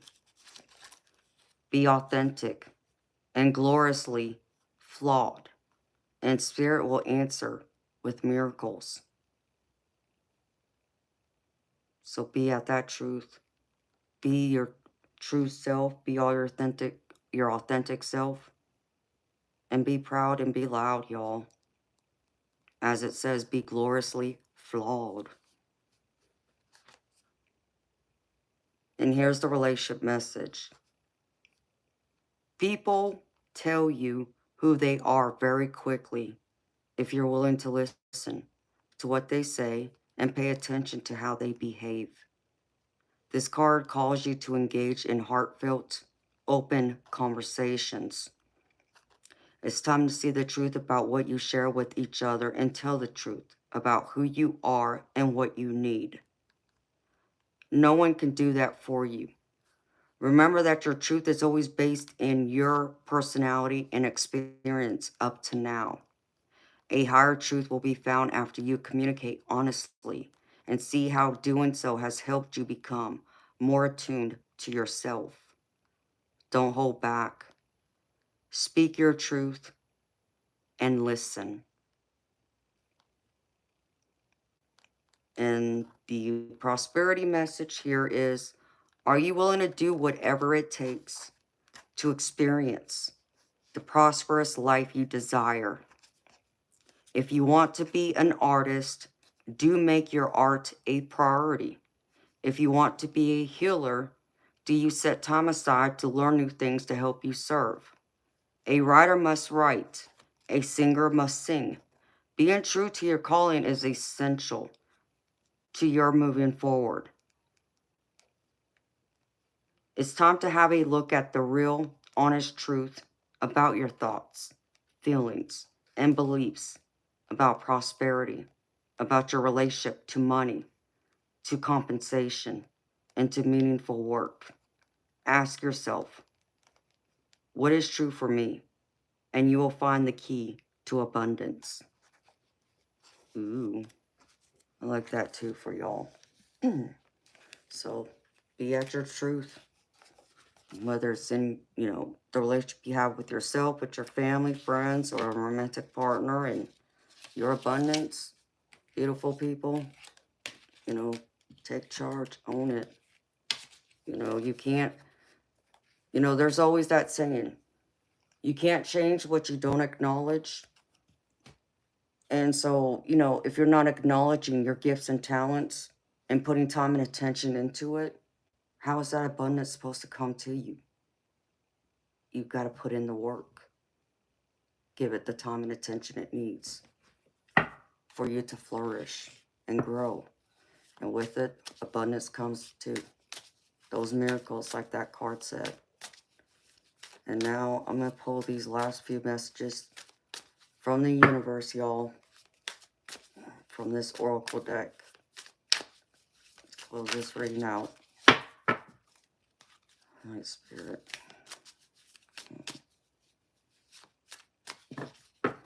Just give me a few messages, please. Strongest messages come out.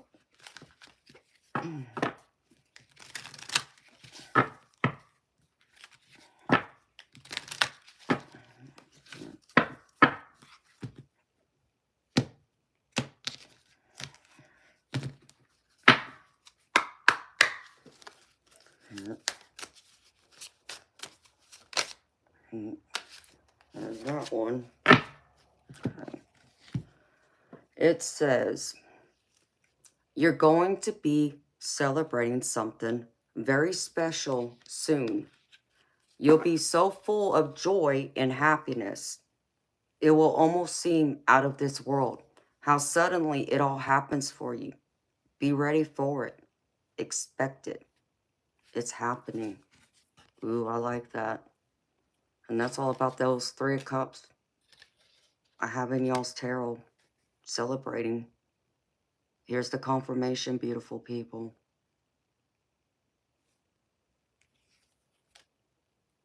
Be in that happiness.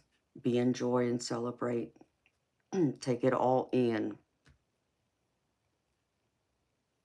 Feel joy in all you do. Okay? All right, Spirit. Next one. I'll drop those. Those don't count. Come on, Spirit.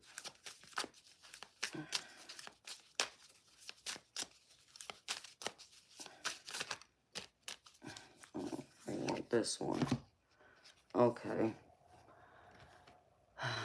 This one says, when going through tough times, it is important to remember that nothing up to this point has defeated you. You've overcome challenges before. Be kinder to yourself and be thankful for all that you have. Be thankful for all that you already have. Again, I can't make this stuff up, beautiful people. This is confirmation of all the other cards I pulled.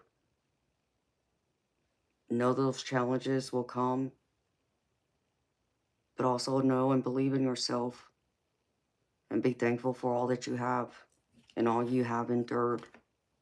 Those lessons in your abundance and the things you do still have, when it comes to the rest of your, material possessions and so forth, your relationships.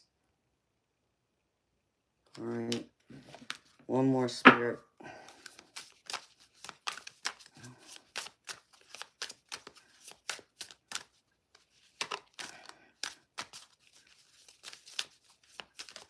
One more jumper. Come on, Spirit.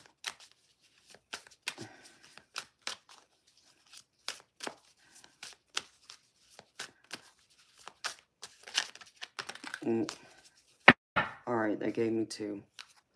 So these 2 just flew out. So the first one says, sometimes holding on does more damage than letting go. So leave behind all that has been weighing you down for so long and reach for the opportunities that are waiting for you. I promise you, you will not regret it. Beautiful people, let go. Let go of everything that's not serving your highest good. Even your burdens, put them down. Those, doubts, put it down. Let it go. In the past, let it all go. It's not helping you. It's not serving your highest good. Release it and be reborn again into a new you, a new chapter, a new start, the reset, like the new year. That'll be a new, fresh start for all of us, once again. And Spirit just said, you're not too old to start over. If you think you are, Spirit said, you're wrong. Okay. And the last one is, just because something is not happening right now doesn't mean that it will never happen. Divine timing is at play. Be patient and trust the process. Beautiful people, this is all about your abundance. And like I was saying, taking that action. Maybe it's not happening for you right now, the things you want. But it doesn't mean it's not going to happen down the road. As long as you don't give up and stick to what you want, put your time to focus and attention into it. Keep moving forward. Take it one day at a time, pushing forward. And what you want, you shall receive. It's going to happen when the divine says it's meant to happen. And, and I haven't said this in a while, and I know some of y'all have heard me say this before. Remember this. What is meant for you will never pass you by. Okay? And now I'm not talking about just your material possessions, money, and all that. Even the people in your life, okay? The people who are meant to be in your life will be there. You will find them or they will find you. And understand me, it will not be hard to have these people in your life. It will feel more easy. You will feel that connection, okay? The people who aren't meant to be in your life, that's when the universe has a way of removing them from your life. It's not that they weren't meant to be in your life at the time they were, but they were just there to teach you lessons. Now it's time to let them go, okay? So both your abundance and your relationships, the people that are meant, nothing's going to pass you by, okay? If you're meant to have it, the divine will bring it to you. And that concludes my general collective reading for y'all. I'm sorry it took so long. That was a deep one. So, beautiful people, again, that was a general collective reading. It wasn't a personal reading. It was general collective. So take the messages that resonate for you and leave behind the rest. And if something didn't fit, don't force it to fit, okay? It's not meant for you. It's meant for someone else, so leave it behind for them. But if nothing resonates for you today, maybe it's not meant for you today, but it doesn't mean it can't be true for you down the road. If you shall ever feel called to it, it will be here because it's a timeless reading. All right, beautiful people. Oh, here we go again. Y'all picking on Teddy. Y'all crazy.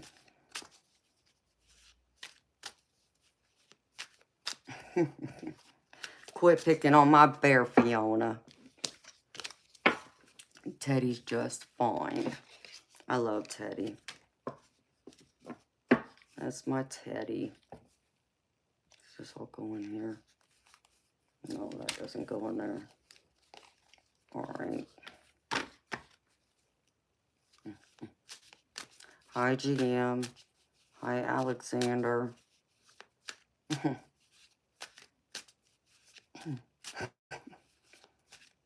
Y'all are crazy.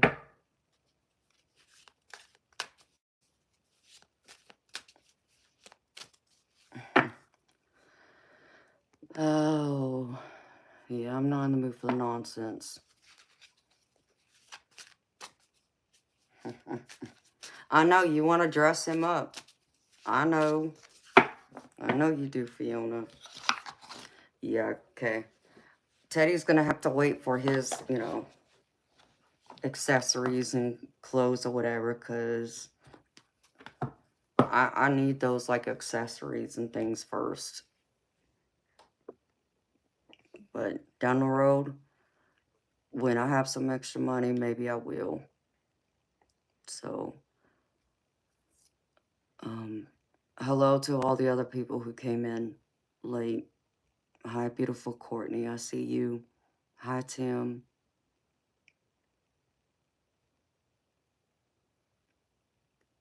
Who else am I missing? Hi, Leah.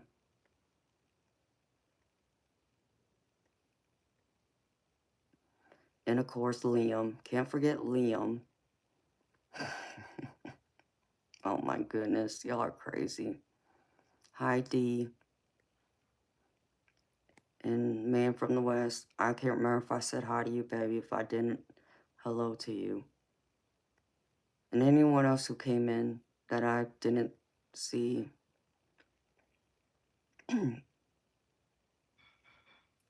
Welcome, beautiful people.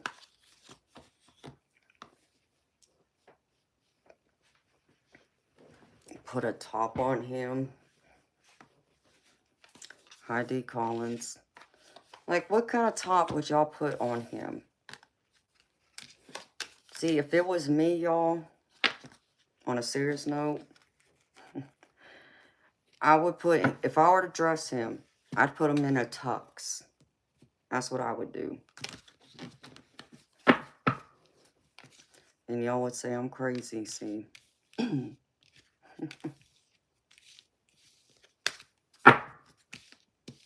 He would have a nice tux or some kind of business suit. That's what I would dress him in.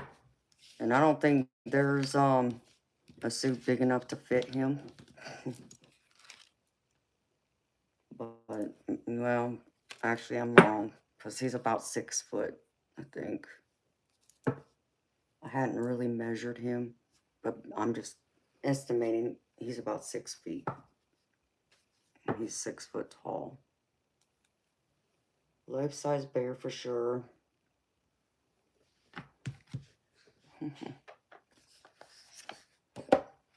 Everybody loves a sharp-dressed Teddy. Yeah, it'd be cool to dress him. I'm not saying it won't be. But I would put him in like a business suit or a tux to match me, because that's me. That's how I dress. Like, every single day. I'm not the blue jean and t-shirt type of gal. I like my high heels and my dress clothes. That's what I wear 99% of the time.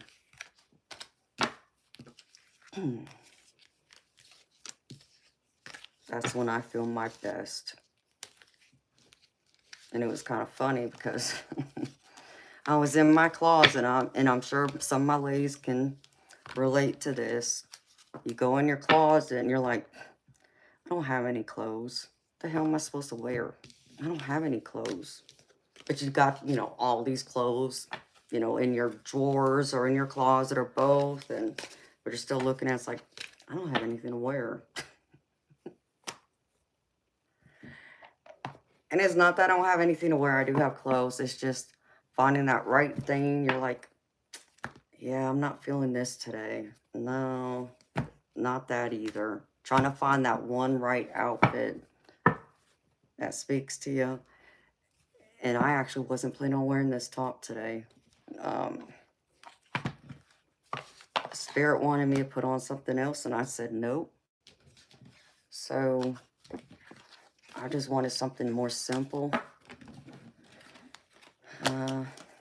Couldn't find the one thing I was looking for in my closet, which is like, I don't have anything to wear type thought, is why I'm saying that.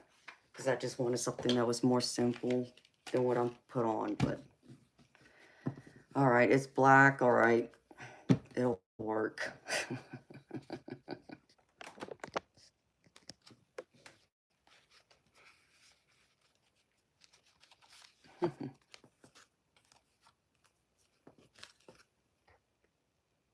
It looks like he has a shock collar on. Y'all are so funny.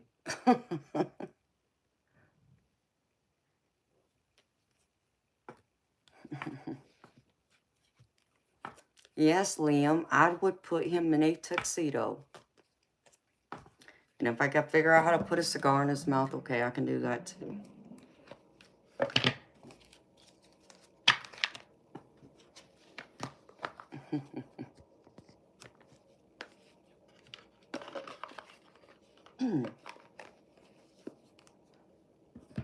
He does, that's why he looks so serious. What's that? What do you mean, GM? About a 45-inch waist.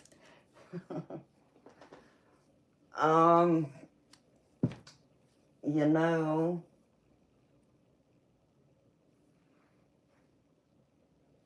I mean, because he's a stuffed bear, I mean, I could probably tighten him down some, but probably more like a 55, 60-inch waist would be my guess.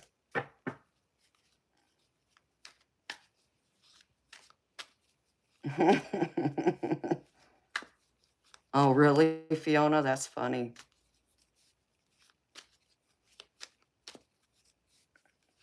He is a big bear.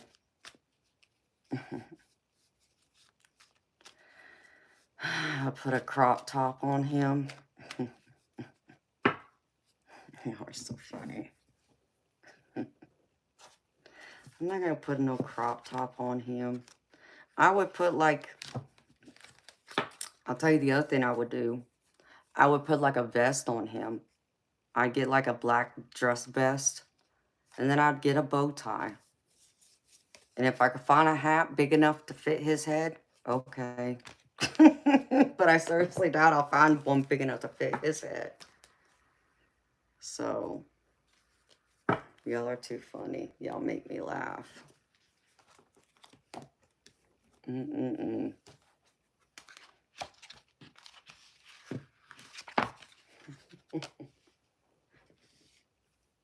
Put him in a bikini. Oh my goodness gracious. Heck no. Not putting him in no bikini. What do you want me to do? Put a Speedo on him?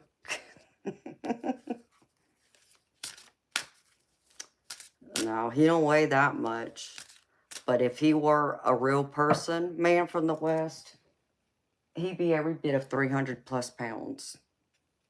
Every bit. 300 plus. That much I can assure you.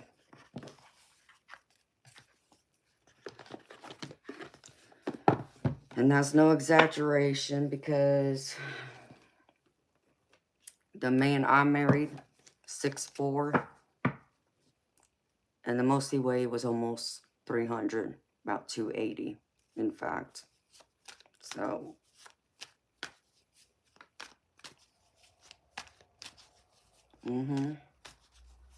yeah. The man I married, he was huge at one point. He was a big guy. Big guy. Heavy set like a teddy bear. But he lost a lot of that weight. He had to for medical reasons. It was healthier. I didn't mind. I didn't allow it to bother me. I didn't, it didn't bother me that he was that big. Because he took care of himself. He was still just a big teddy bear to me. And I don't mind a teddy bear, so.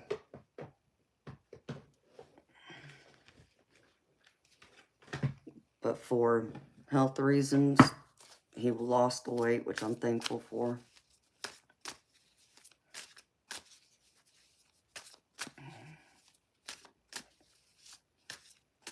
The bear's head moved.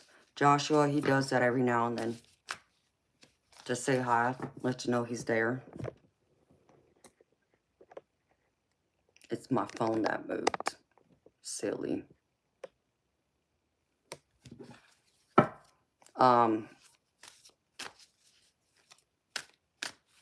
Fiona, it took, let's see.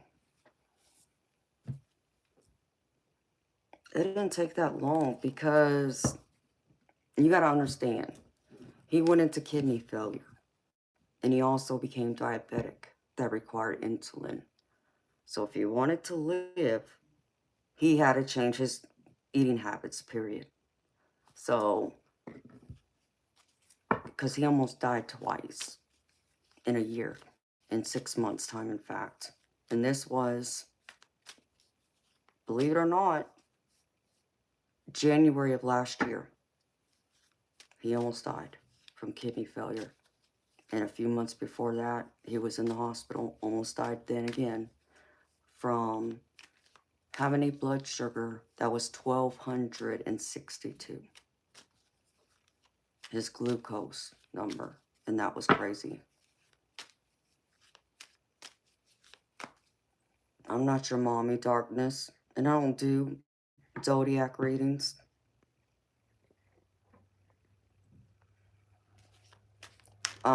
But, so I had to, after the kidney failure happened, he was still being stubborn, but after the kidney failure happened, I went home and I cleaned out the pantry and removed all the food that was high in sodium because they gave me a list of everything, of like what he is allowed to have per day in his diet. So I had to limit the salt, the sugar, and potassium. Those were the 3 big things. And once I took all those things away and looked at all like the packaging foods and stuff, that's when he started dropping the weight. So if you want to know the truth of how to do it, that's how you do it. Remove the salt, the sugar, restrict it down to a certain amount, and potassium. And I think there was a 4th thing in there I was supposed to look for, but I could be wrong. It's been a minute.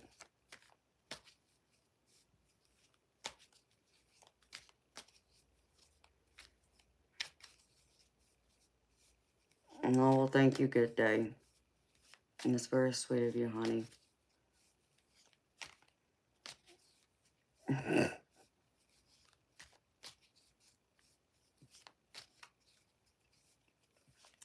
Hey, Liam, that's okay. That's a good weight to be at, baby.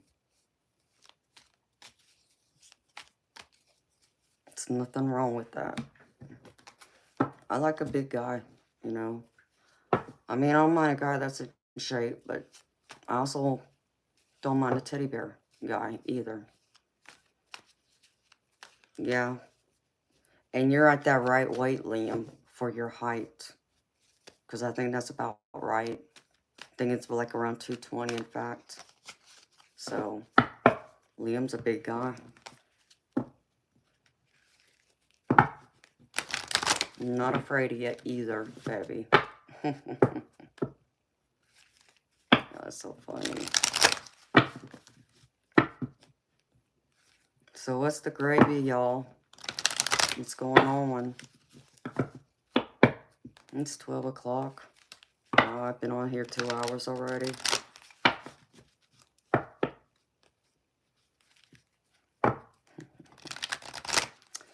I know, Fiona, you're not the only one that said you saw him move. A few people have said that I would trust when they say he moved. And I mean, you know, maybe Spirit moved him. Maybe Spirit wanted to let y'all know that someone's there, but, you know, you saw him wink. Yeah, he likes to wink too, every now and then. Surprise y'all.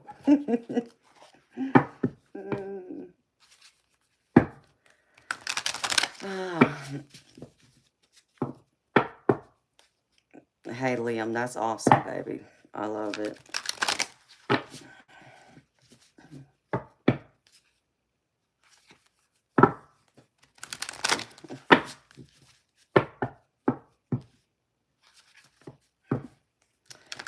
Yep. Fiona freaks so badly, but she already has a fear of stuffed animals. She was telling me that she didn't want to be in here because she couldn't handle Teddy staring at her.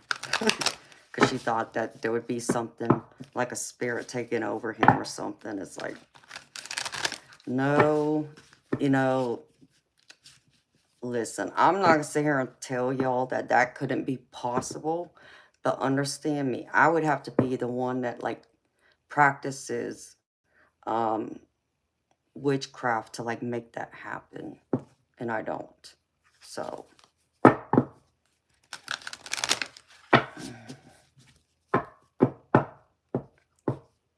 I mean, man from the West, there are some haunted dolls that's innocent. And, I mean, and when I say innocent, I mean, like, you get kids that are, like, you know, spirit kids that are in there moving them. Okay, but overall, it don't happen. And, you know, it's a rare thing. Right, Fiona, a conduit. So I don't mess with any of that stuff. But y'all are so funny. Y'all would run. Oh, I have one more thing to share with y'all. I forgot about this. I pulled this for me earlier. You know, because I tell y'all, I don't pull cards for me. I don't read for me. It's rare. When I say it's rare, I pull cards for me, it's rare. I will go to someone else to pull those cards for me. I don't read for myself. But this is one of those things that I try and remember to do, and I haven't pulled one in a while for y'all. So I thought I pulled this earlier for me, but I thought I'd share it with y'all too, because I think it applies to y'all.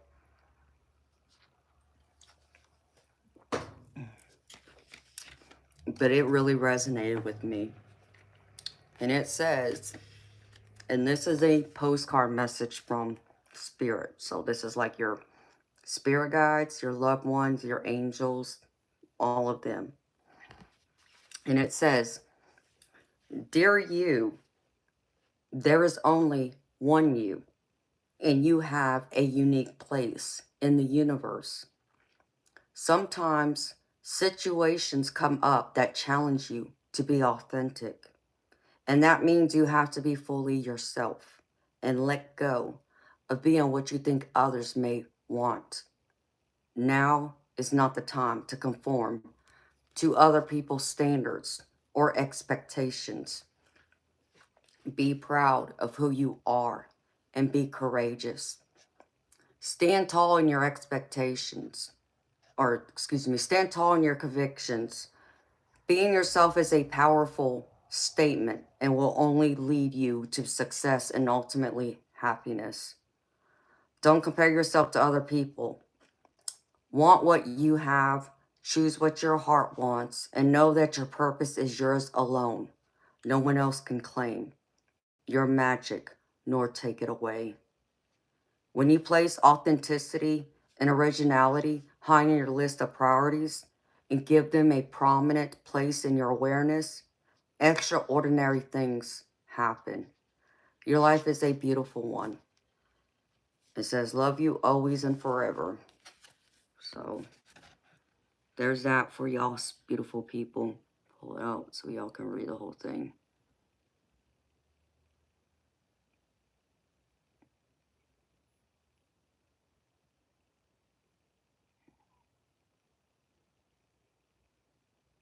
Okay. And y'all can pause the video and read the whole thing. It's a lot, I know, but... Is it Fiona? Well, like I said, when I pulled it for me earlier, and I haven't pulled one in a while for me or for y'all, but something just told me to pull it earlier today when I was shuffling the cards and all that. And when I read it, it resonated with me, but Spirit was like telling me, like, don't put it back. This is for your general collective tonight too. So I forgot about it, and I just looked over there and it's like, oh yeah, that's right. So there you go. Confirmation, Fiona. You were supposed to hear that, beautiful. Everybody was supposed to hear it, but um, you know, apply it how it resonates, how it fits. Fiona, unhide Charles Martinez, please. I don't know what he said, honey. But please unhide him. And then please tell me what he said, because I didn't see it. And if it's something I don't like, I'll handle him. Man from the West, yes they are, baby. It's so beautiful, Fiona. What did Charles say? Oh, yeah, he calls me that. I just let it be. I don't particularly care for it, but I think it's a culture thing for him. He's the only one that I kind of just, ignore that part. But I understand why you did it, honey, so thank you. Because everyone else, I don't like that. I'm not, I don't know.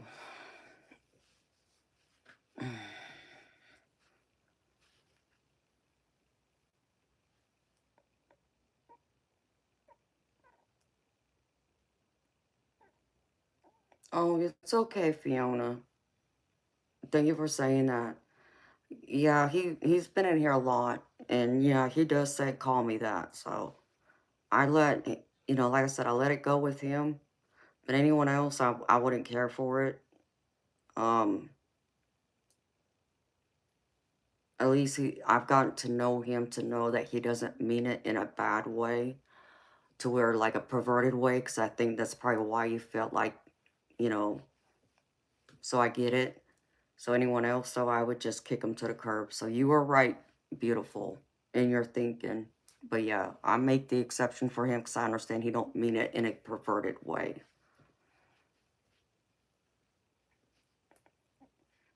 Oh, geez, Fiona. Yeah.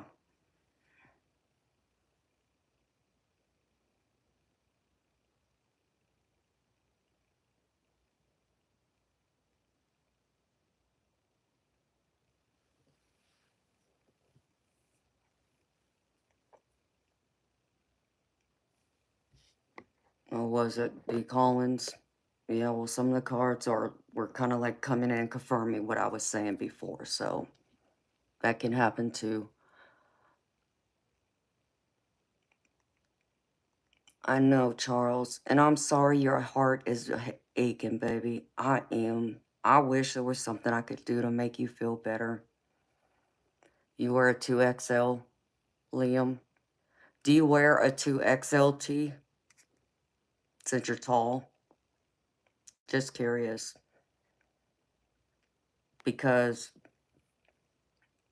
I know they had to wear the big and tall because of their height.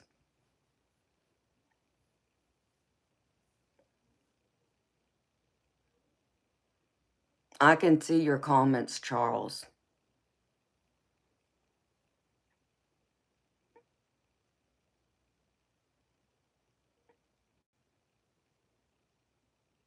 Charles, you gotta breathe, baby. You gotta let it go, okay? I know it hurts. Man. I'll share something with you that happened recently. Someone hurt me badly. They cut me pretty deep, which I'm not gonna say is not hard to do, because me being a Pisces, I love deeply. When I don't just love, I love with depth. I love not just from my heart and my mind, but from my soul. So you hurt me, it cuts deep, you know. And because of what I have been going through with my friend being in the hospital, I feel like this person from history, um, they would be there for me, if I called, no matter the time, right? Because that's what they've done in the past. Well, it was late, but I tried calling them, and they didn't answer. So I just thought, well, they were asleep. And I think it was about 20 minutes later, I saw them, their activity or something showed up, and they were on there. Didn't acknowledge that I called. And that hurt me. And it hurt me deeply. Because I needed to talk to that person, to kind of get through those emotions with my friend and other things. So I felt like they ignored me. And I sat there just like, and it hurt. It hurt deeply to where I couldn't think, I couldn't focus. Um, so I do understand. I do relate to it, even just recent. It sucks. I'm not going to tell you it doesn't suck, Charles, because it does. I get that. I know that. You got to get those emotions out. Instead of constantly thinking about it, find a way to express it, even if that's on paper. Okay?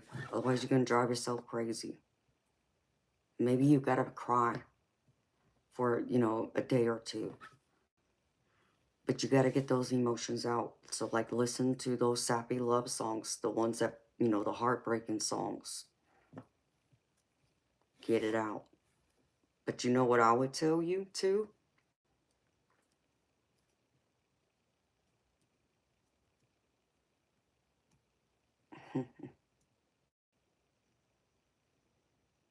I would also tell you, there's a song I listen to, every now and then, Charles, and, and it applies to the husband, okay? And I truly feel this way.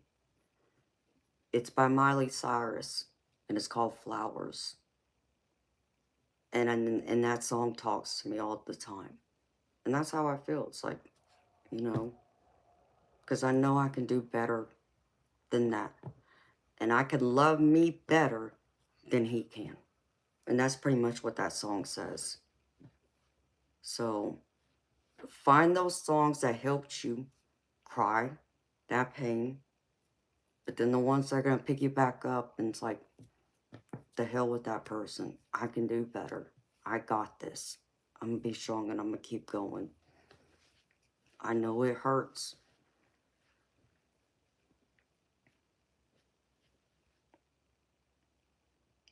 Okay, Liam. Yeah, I understand that, Liam. I do, with the broad shoulders and all that. So, Charles, I would tell you, Um, even like, you know, even though it's different, but that pain was just, it almost destroyed me. I'll tell you a time, um, well, I'll tell you two different times. My first love broke my heart.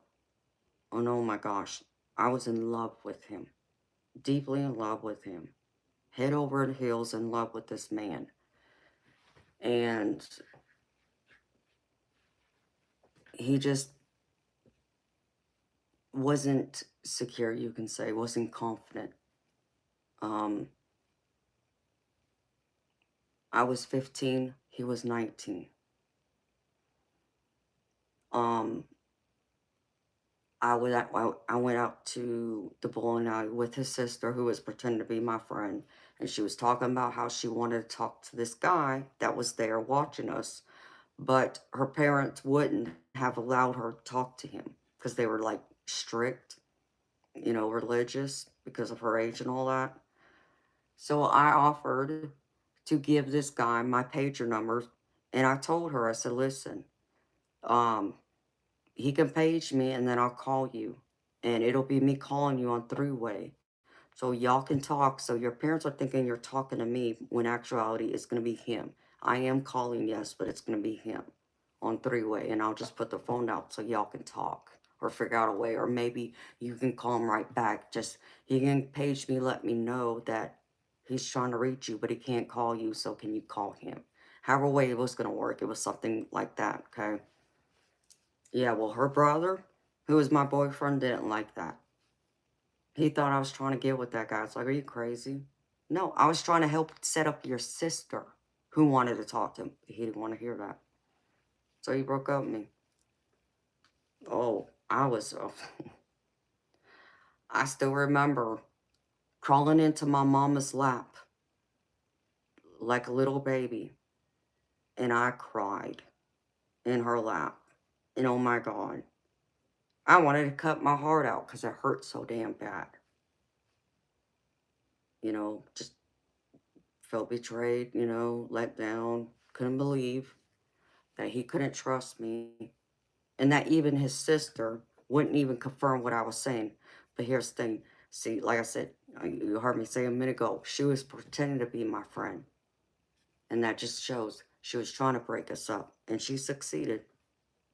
He broke up with me. She got what she wanted, you know. And I was just foolish at the time back then. So, but the other time where I've just been devastated, well, on my 40th birthday would be one, you know, and I want to cut my heart out because it hurts so damn bad. And I still don't think he understands how badly he hurt me. That it felt like the same pain I felt when my mama died. And then I wanted to cut my heart out. That's all I wanted someone to do. Cut my heart out so I don't have to feel the damn pain. Because I couldn't breathe like you're describing. And it ached. Like it wasn't just, you know, like, you know, your butterflies or whatever. My physical heart in my chest hurt. I could feel it just from the emotions. I could feel the ache in my heart. So that's why I said I wanted someone to literally cut my heart out so I don't have to feel it anymore. Just so the pain would stop. So I get it. But again, baby, you got to go through those emotions. Otherwise, you're going to find yourself in the situation you're in right now where you feel like you can't breathe because it hurts. Get out of it, baby. You need to find something to entertain you right now. You know, if you can't take my advice and do some of the things that I did that worked and helped me, then baby, you need to go out and have some fun with your friends. And I'm not saying going out there and be stupid and being reckless, like drinking and all that. It's not what I'm saying. But go out and have some fun to get your mind off of it. Because as long as you're sitting around, that's giving you time to think about it. And that's going to drive you crazy. You need to get yourself busy now to take your mind and focus off of what she did and what she could possibly be doing at this minute. So the more you get into that, doing things, you know, to keep you busy, the less you will have to think about her. There'll come a time where you won't be thinking about her anymore. So to give yourself that time, though. I know it sucks and I know it hurts.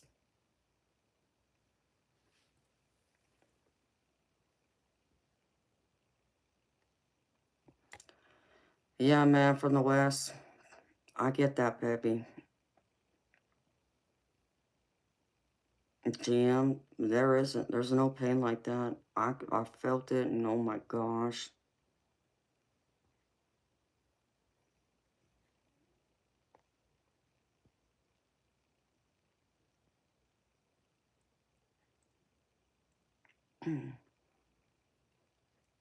Yes, he's Irish.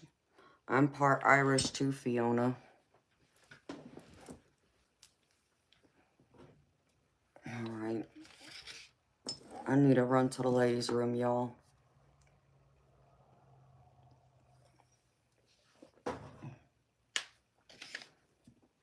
So,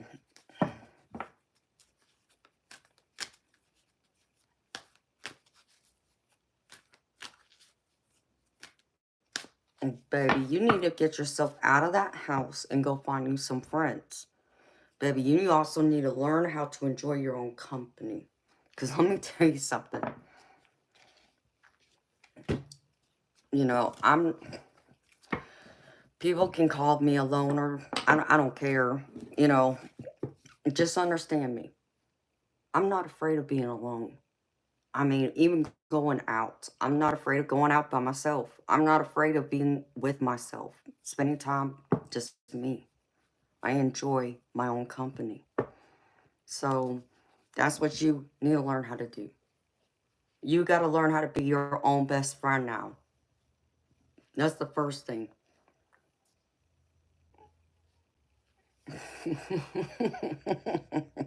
Sorry, I'm not laughing at you. But you need to get out of your house and go find some friends. Make some friends. See, you tied all your happiness and your friends, I'm assuming, like whatever friends she had, that became your probably part of your friend group. But now that this has happened, you know, if they were friends with her first, it might be hard for them to still remain friends with you. That kind of thing is possible, I guess. You know, I don't know, but I would tell you, get out of your house and also go out there and make some friends. That's important.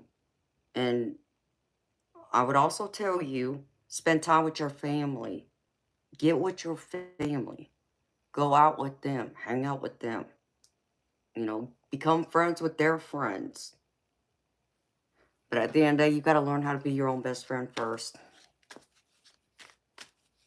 That's my advice. And understand me. Like I said, I'm not afraid to go out by myself. And I do. Understand me. I do. And I enjoy my time with myself. I enjoy my, you know, my space sometimes. And I desperately have to have that space because I'm an empath. So people can overwhelm me. Okay? I can't be with someone who is very clingy, who wants to smother me and connect it to my hip 24/7. That won't work for me. So you got to learn how to do that, baby. You got to learn how to be by yourself and also make friends with other people. Hi, Ahmed. It's good to see you too, honey. Hold on a second, y'all.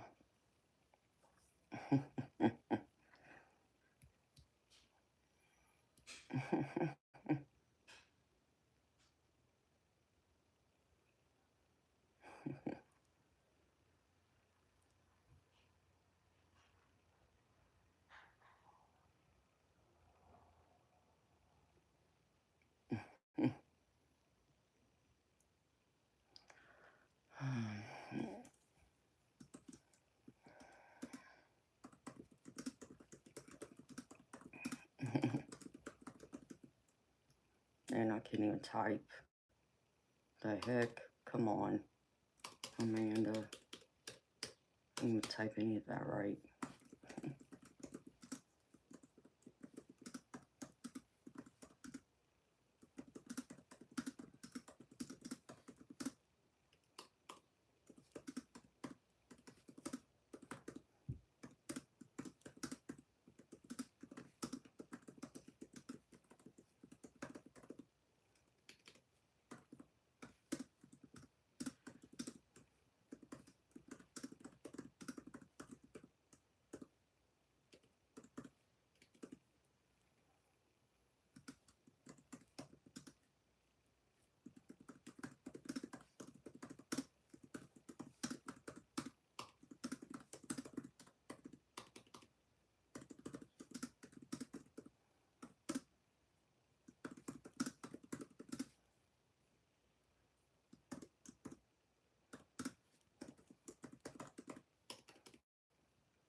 Okay.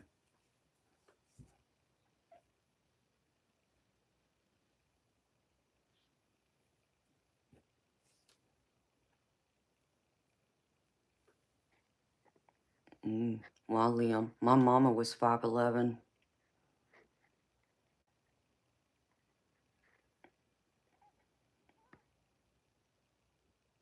Kaya, that's nice. Some of them are out there. I'm just not one of them. Don't get me wrong, I like spending quality time with the people I love and with my partner, but don't be clingy with me,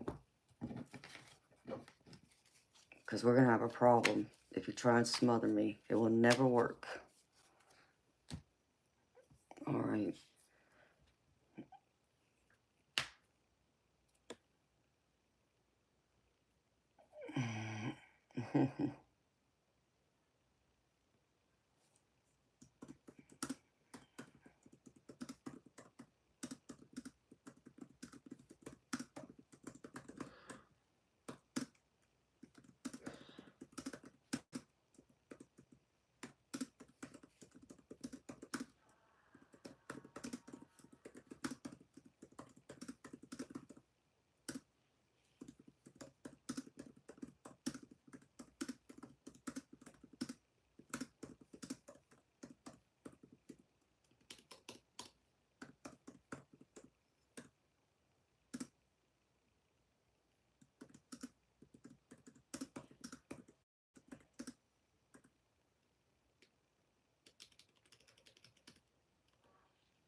Let me see something.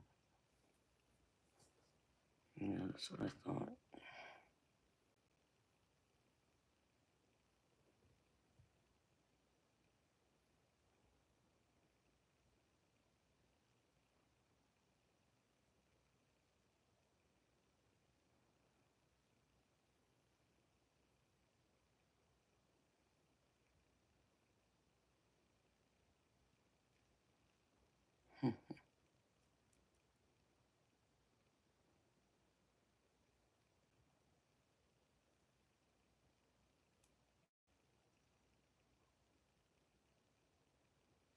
Okay.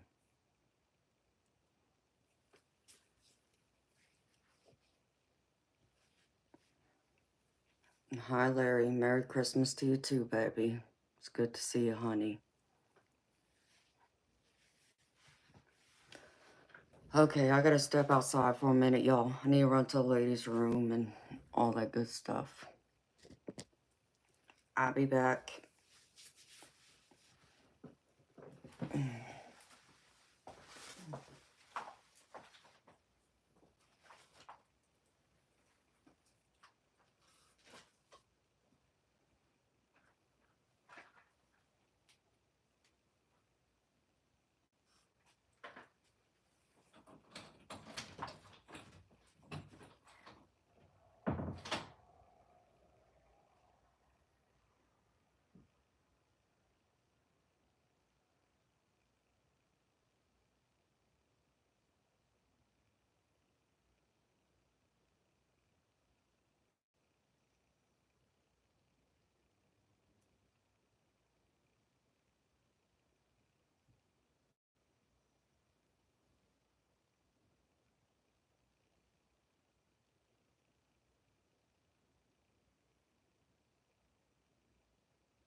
Oh, y'all still talking about Teddy, huh?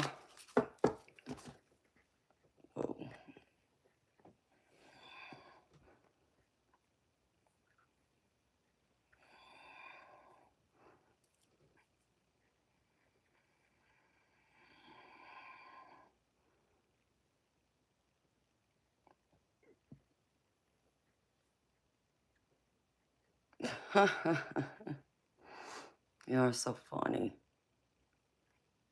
Hi, Vanessa. Welcome, beautiful soul.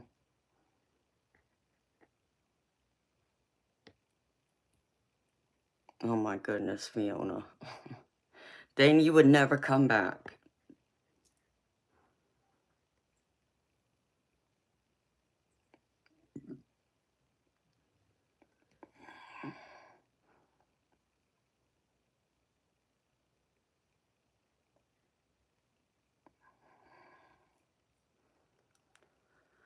Mm.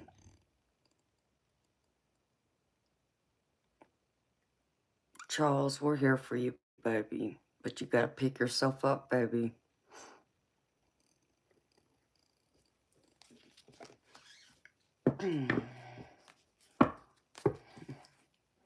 Hello, Brandon.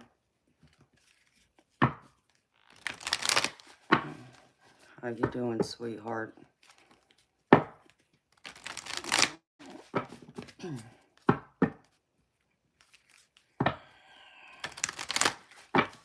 I wish I wanted to do the ROTC, Master Guns, but I couldn't do it because my mama was sick, so.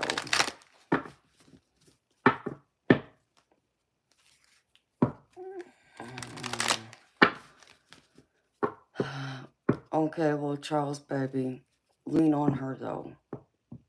And crying's good. That's healing. Lean on her. She will help you, baby. You gotta lean on your family, though.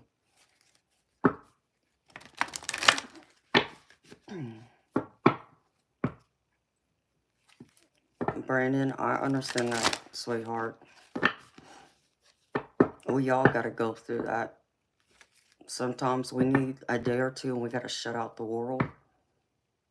And that means shut out the world, like don't look at your devices, your gadgets, none of that. And just be with ourselves to recharge our energy. I do that every now and then when I need to. I take that quality time for myself. And like here, because I'm an empath, I can pick up on other people's energy. And that can weigh me down. And if I take on too much, I feel it. And it'll drain me. I get fatigued. When I read tarot, it drains me too for the same reason. Because what some people may not understand or know is every tarot reader is different. Okay? Just like every psychic is different. Because I'm an empath and I'm also clairaudient.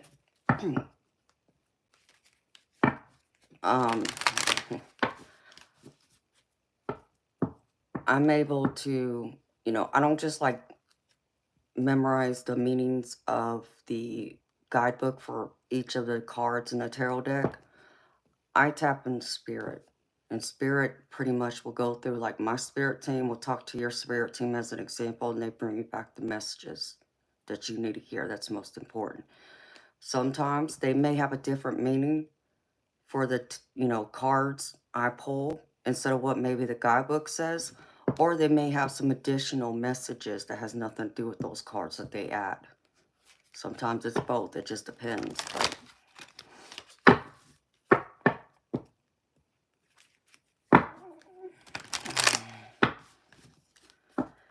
oh, there's my beautiful Majestic. Oh, the night's going beautiful. We just have Charles here, feeling the blues from, unfortunately, finding out his girlfriend cheated on him. So, hi, R.I.P. Hi, Lorraine Sharp. How you doing, beautiful soul? Hi, Alonzo. How you doing, baby?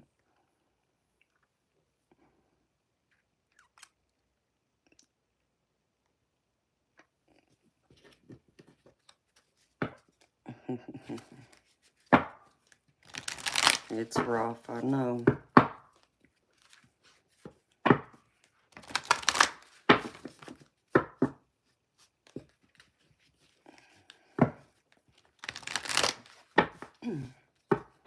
Well, that's awesome to hear, Lorraine. Are y'all ready for Christmas? If y'all celebrate Christmas?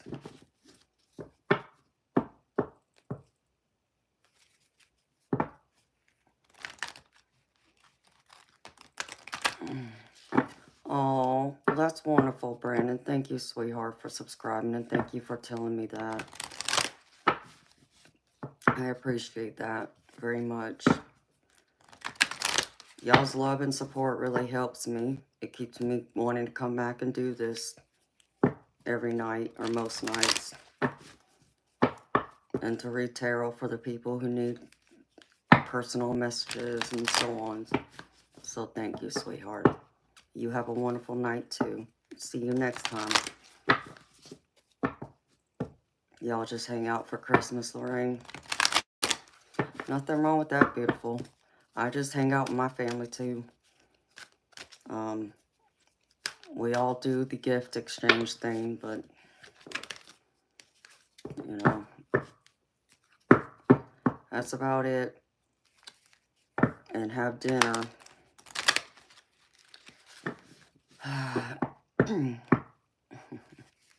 Oh, you're welcome, Lorraine.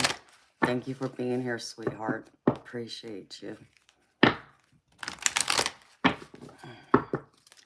I enjoy reading cards, and it's, you know, I'm the type person that I get more enjoyment, fulfillment out of reading cards for other people. I don't feel that way, you know, when I read for myself, which is why I don't do it. And it's rare that I do pull cards. So thank you for telling me that. It means the world to me. You know what? I don't know what military of the branch it was for the ROTC. I don't remember. I just remember seeing my, you know, a few people, some of my classes were in it, and I really wanted to be in it. But like I said, I couldn't commit myself to certain things because of my mama being sick. So, and knowing I had to work after I got out of school up until I was, you know, I had to quit school then.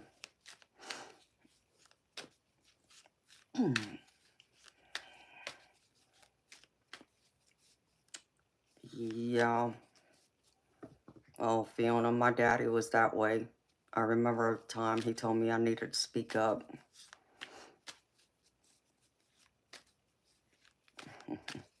Oh, well, thank you, Majestic. I appreciate you too, sweetheart. That's right, Master Guns. It is the quiet ones you got to worry about. And see, I can be quiet. Oh, I can be very quiet sometimes. So watch out, baby.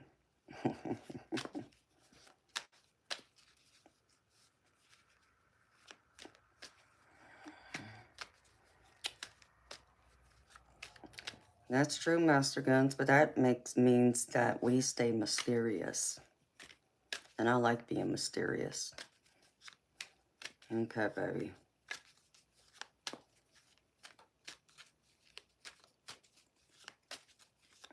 How you doing, Majestic? Hi, Christine. How you doing, beautiful? Oh, thank you for all the heart emojis.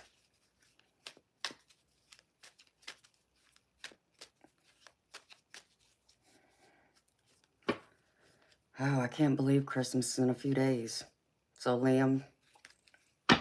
Oh, you said you'd be right back. Never mind.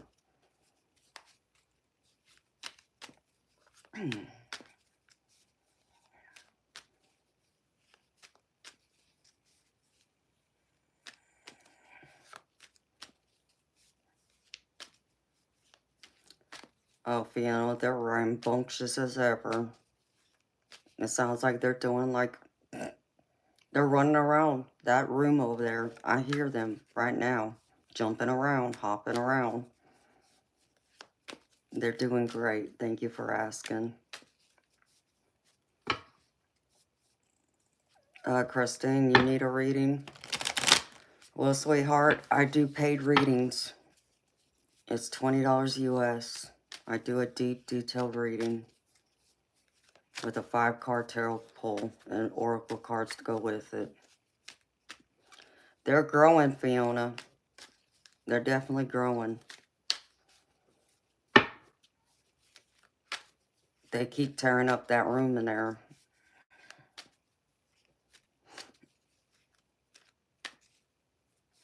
No, I'm sorry, Majestic.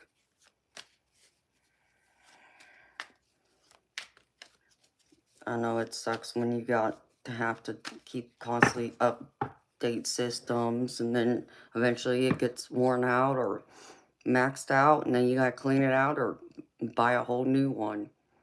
It's annoying. You're a quiet one, Carl, and full of wisdom. That's awesome. Nothing wrong with that.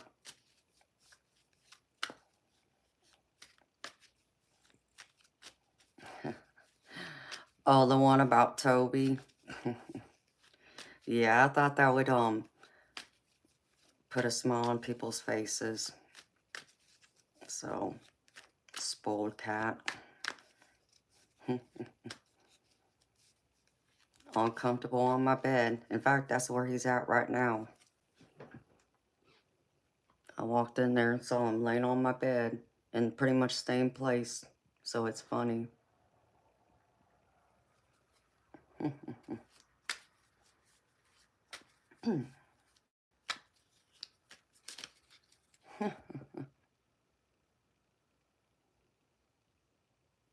So he cracks me up. And then he was in there, you know, not that long ago, though. He was scratching in that shower again. I heard him through the wall.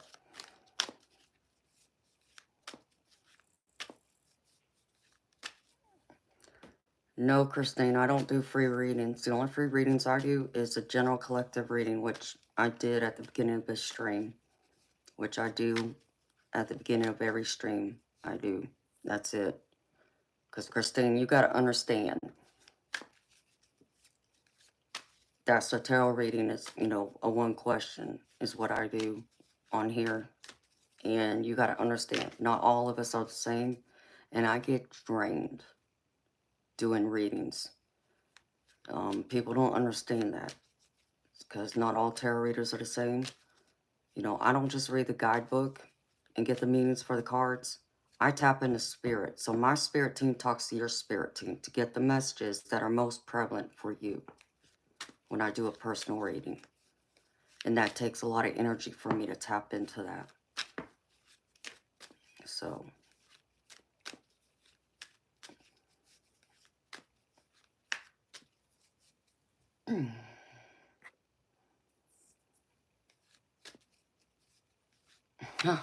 Is he majestic?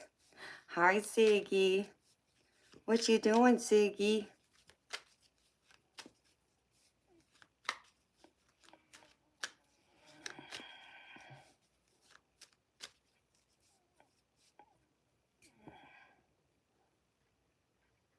Oh, Fiona. Well, I'm glad he found a new home.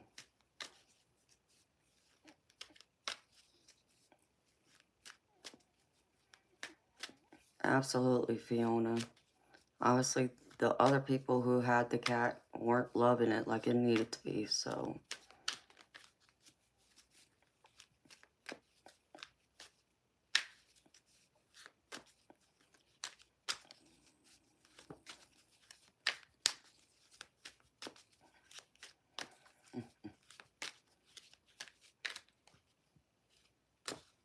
So I'm happy to hear that.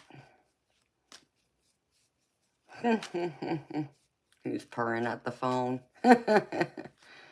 Oh, hi, Ziggy. He's such a beautiful cat, too.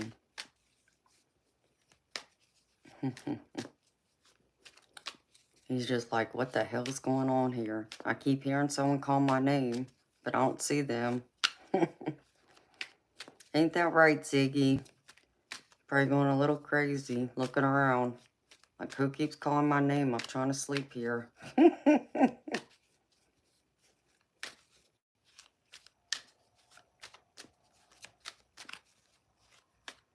it's 1 o'clock already. Wow. Hi with a yawn. Of course. That'd be like Toby in there. Of course, he didn't move an inch when I walked in there.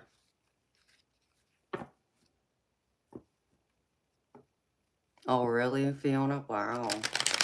That's crazy. Yeah, I think Majestic's a beautiful cat. She really is. And she's still very loving. Wants to just do nothing but love, you know, rub up against you. And the kittens, overall, the same way. There's only one that's very shy. They don't like to be really touched. I think they're still scared. But the other three, always all over me. Hello, Alan.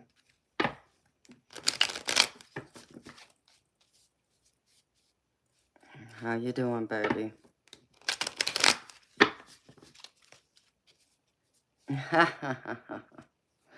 I love that, Majestic. Ziggy's a good kitty. See, I'd pick him up and squeeze him and love on him and everything else. Because Toby, he has his moments. He'll let me pick him up and hold him and all that for just like a minute or two, and then he wants back down. He wants to jump down, so. But if I can get him to lay down, you know, I'll pet him, but then he still eventually, after like a minute or two, he'll let me pet him, he'll purr, but then he thinks it's playtime. So he wants to paw at me or bite me or both. Or I can walk by and he'll be like underneath one of the coffee tables or the end tables as I'm walking by and I don't see him. And then he wants to paw at my leg and digs his nails into my clothes. So, which I'm going to have to get some new pants because he already ripped some of the thread in a couple pairs of my pants. But I love it. And he gets his fur everywhere too. I got it all over. You know what surprises me? He likes to lay on my my old dog's bed. And you know, this was my baby that I had to put down about what? Yeah, about, oh my goodness, 6, 7 years ago, I want to say. He was my baby, and I kept his bed. Well, Toby now sleeps on it every now and then, and it's sweet, because I wouldn't think he would have wanted to sleep on that bed, knowing he smells a dog, but he does.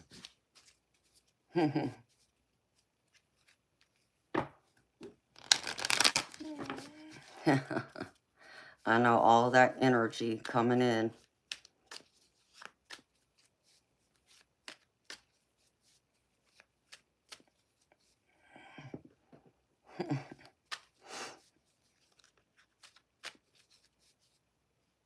Yes, I think there's that connection with my puppy dog. And he likes playing with the kittens over there underneath the door.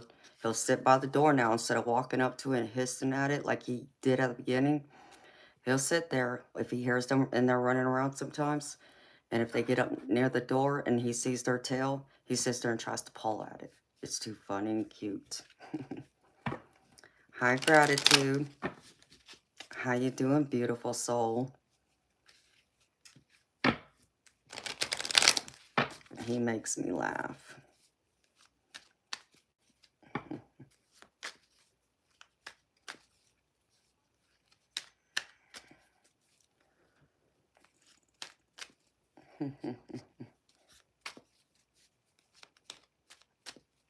But I love animals. I thought y'all would have liked that. Seeing Toby. That's when he's precious, when he's sleeping. He's not like Majestic or the kittens. Feisty cat. He got an attitude sometimes. But then sometimes he wants to be with me. It cracks me up. Like, he'll come up. I'll be laying in the bed. In fact, he did this to me yesterday. I was sleeping. He jumped on the bed and then walked on my chest, trying to wake me up, meowing, wanting attention. And I woke up and started petting him, and then he laid down right next to me. So, and he slept right there. They're good. They're as rambunctious as ever. I hear them in there every night, running around. Like, they're running around that room, like jumping on all those boxes I got packed away in there still. Making a mess, you know. Every now and then they still tip over the litter box. So that I gotta go in there and pick that up. And they're still adorable, though. They're getting bigger. I still gotta get in there and take a picture of them. Or let's see. Do I have anything that I'm not afraid is going to get torn up? Because I'd pick up Wolfie, but I need to put on something that I'm not worried about his little nails digging into and tearing up. And then I can grab him. Because otherwise it'd be like my pants with Toby.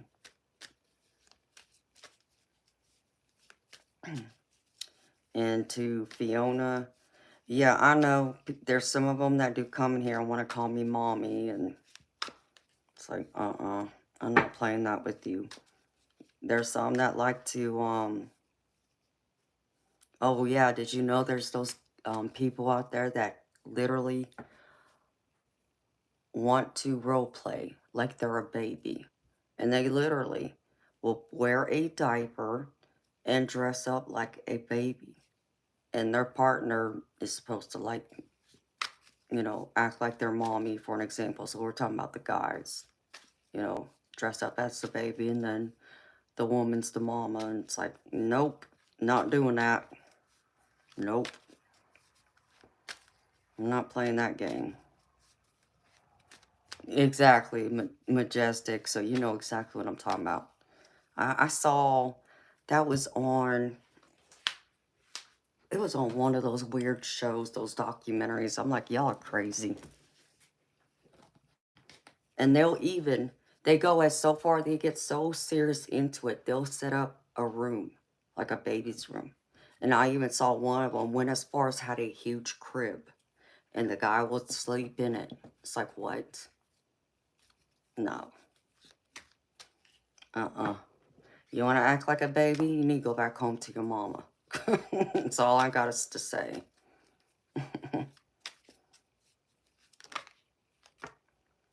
Hi, X-Ray. Yes, I'm having a wonderful Sunday. Thank you for asking. How about you?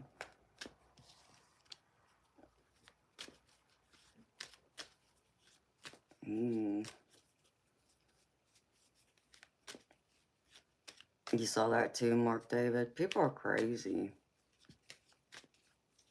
It's exactly, Majestic. Exactly, Majestic. It's like, I mean, well, that's just like what my parents used to tell me. My parents always told me, you know, even though they were happy and in love, but they also told me, find someone that loves you, that worships the ground you walk on, that treats you like a queen. But make sure they got a really good job too, because, you know, they would always tell me, love doesn't pay the bills. Remember that. Love doesn't pay the bills. So, like, yep, so true too.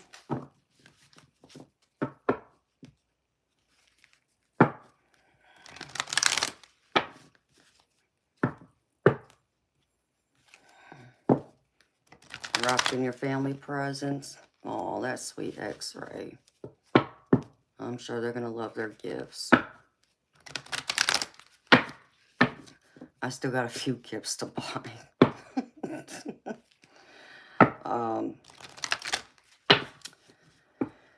Oh, and I'm terrible.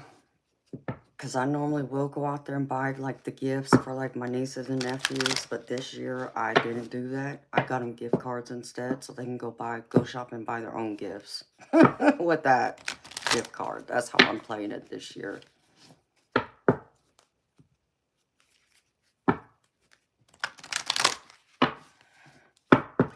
Roger, yes, this is tarot.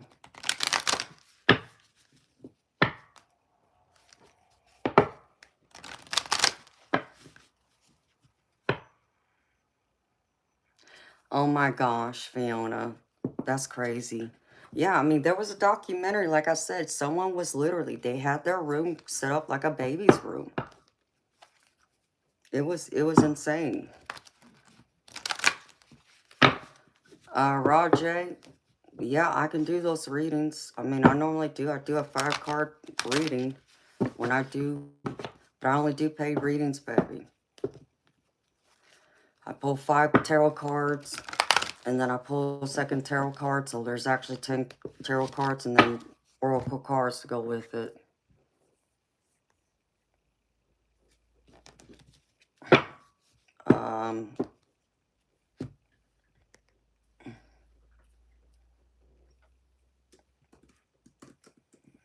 Oops.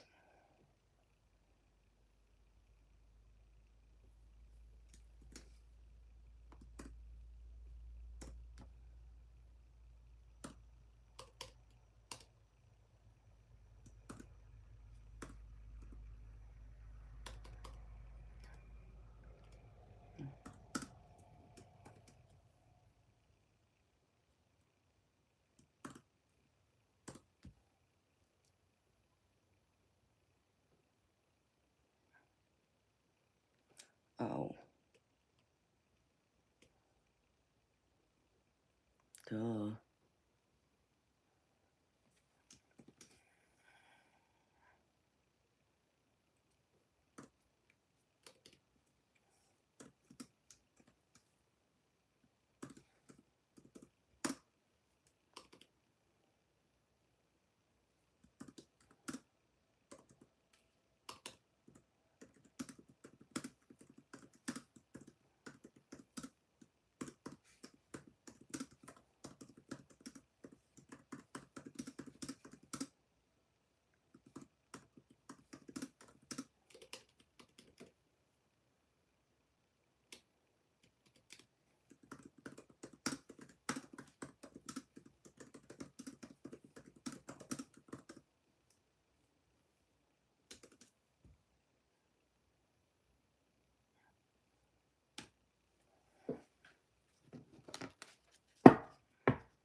Hi, Bishop. How you doing, baby?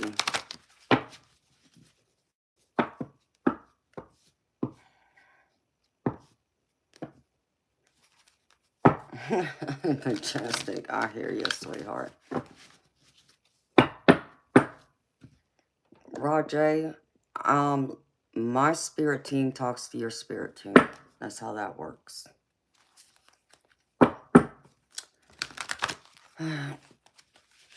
It's great to see you, Bishop. I'm happy you're doing fine like sweet wine, baby. I always look forward to seeing you. Are you ready for Christmas, Bishop?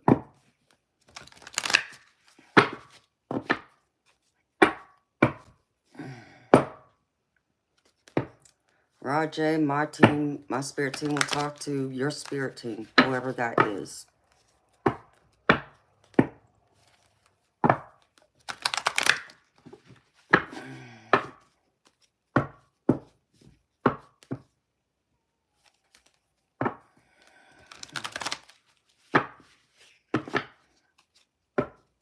Ready when I am? What do you mean, Bishop? I'm not ready. I told you, Santa's bringing me coal. I mean, I didn't get... I'm a bad auntie this year. I feel bad. I only got my my nieces and nephew gift cards just because of everything that was going on. Okay. Yeah, that makes sense.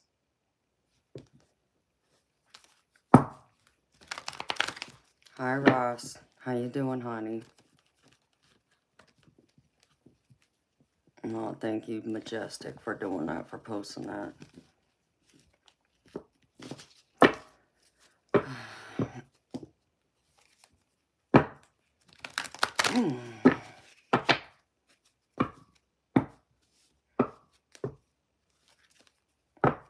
No, I've been nice and not naughty. Well, baby, I don't know who's giving me gifts, because it ain't gonna be him. I know that. So, I don't... I mean, I'm thinking I'm gonna have to go buy my own gifts. So,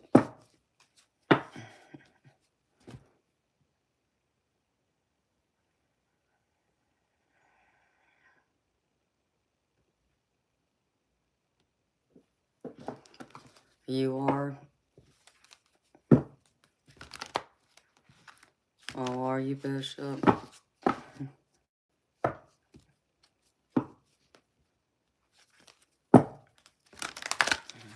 Wow.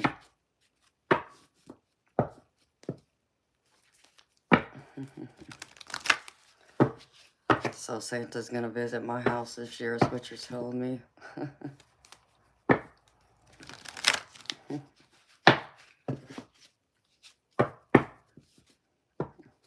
Oh, thank you. That'd be sweet. I just got chills. Dang.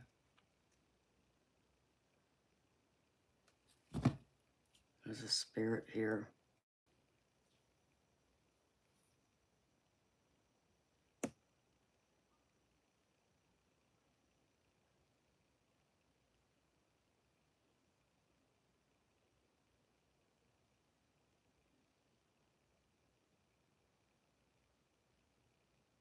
Can't figure out who it is, though. Majestic. No, he's not. I never know.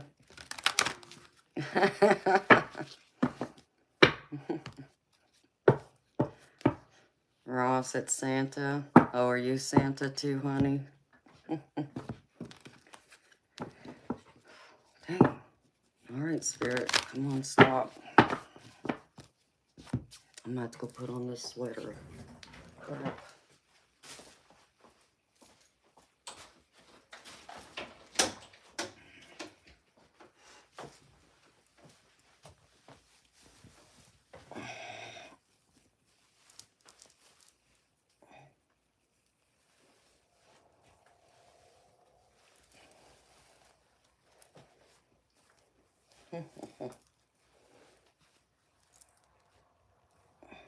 So,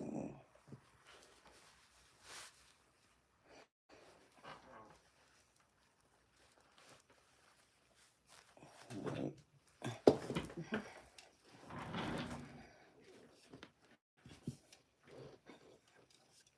And that's right. Majestic's been on a nice. She's been on a good list. She will.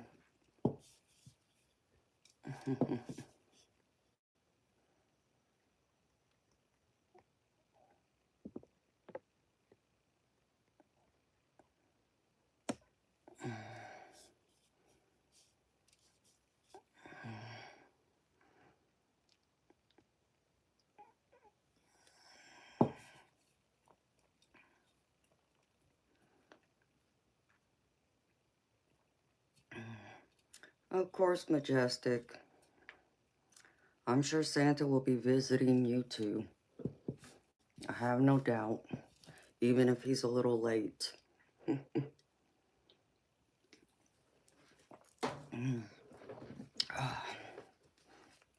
Hello, Bert.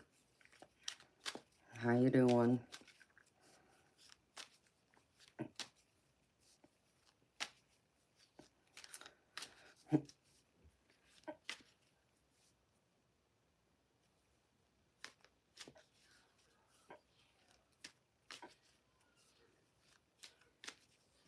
Oh yeah, Majestic is funny. Her and Courtney, they keep me laughing. And even Master Guns, he has his funniness too. D Collins, I'm sorry, sweetheart. I I can relate to that because of my mother-in-law had dementia. And but the difference of it was she ended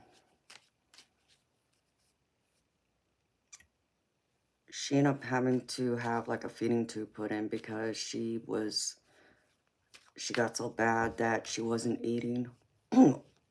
And so she was losing a lot of weight. And then unfortunately, um my sister-in-laws were forced to put her in a nursing home by the state because she fell at home a couple of times, and they told her if my sister-in-laws brought her to the hospital one more time for falling, that they would get like I guess like defects involved, um and my sister-in-laws would go to jail for like elderly neglect or something like that. And because they were trying to do their best, they were trying to care for her, but they also had to work. And so once that happened, we were forced to put her there, and she went downhill from there. And but what's crazy is she came to see me right before she died to let me know she was ready to go, and that I needed to get me and her son down there ASAP because she was going to be going, so we could say goodbye. And that was like her being between worlds, because even though she was still physically here, she was bouncing in and out of her body. And those times that she was bouncing out of her body is when that one time she came to let me know, because initially I thought she had died already. But then I found out after she told me, it's like, wait, what? And I was confused about the whole thing at first. I didn't even know if I wanted to believe it, to be honest. I thought I was losing my mind. And I also just thought, like, this is crazy. Like, I've never had an experience like this before with, a spirit that's still living as far as I knew. Because the phone wasn't ringing to let us know she passed away, which, we would have been notified right away. So it's like, it didn't make sense to me. And I actually remember I laid in bed waiting for that phone to ring. The phone never rang. So I was really confused. And then the next morning is when I had to call to find out what was going on with my mother-in-law. And nothing had happened. She was still alive. So it's like, huh? But then it was hours later, as I was getting ready to come down there, fly or drive down there with her son, my sister-in-law calls me and tells us that she was being rushed to the hospital because she was unresponsive. So there it was.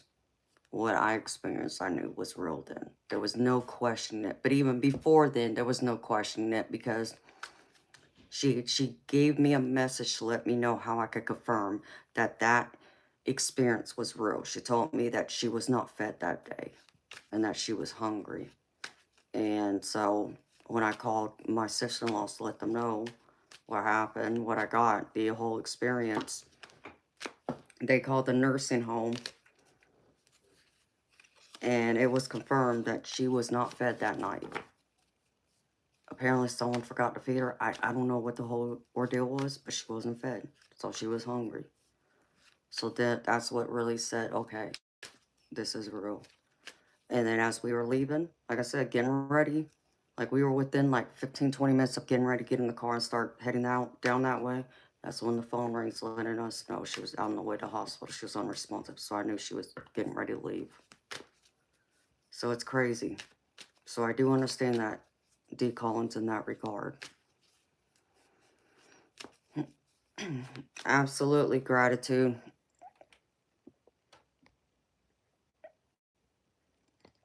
That's funny. Majestic.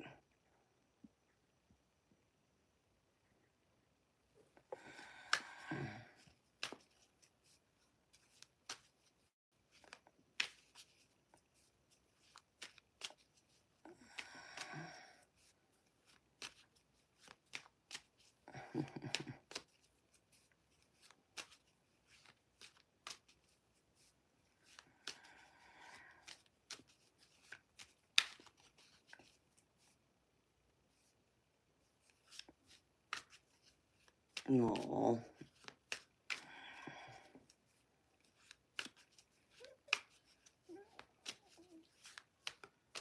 Yeah, Fiona, I hope he doesn't either. I stopped believing in Santa when I was like 8 years old. But gratitude, I love to laugh.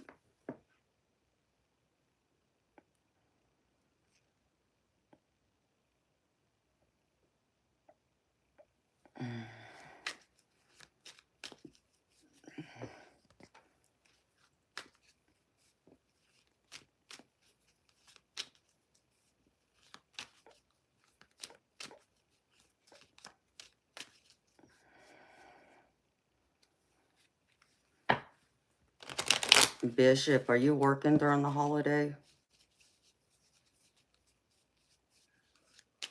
I know because you work at the hospital, sometimes y'all have to work the holidays whether y'all want to or not.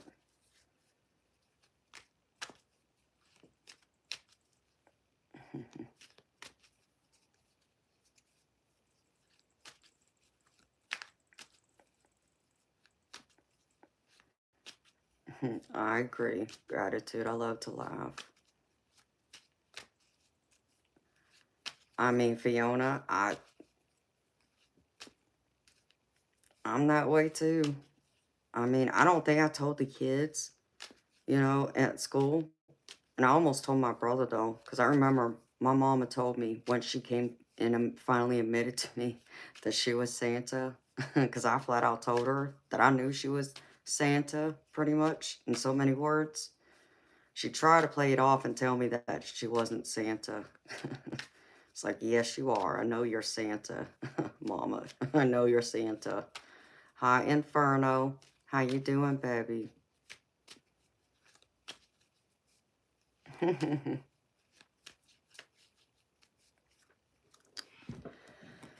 Oh, I believed until I was 8, and I'll tell you what happened. I mean, I told this story the other day, but in case someone didn't hear it.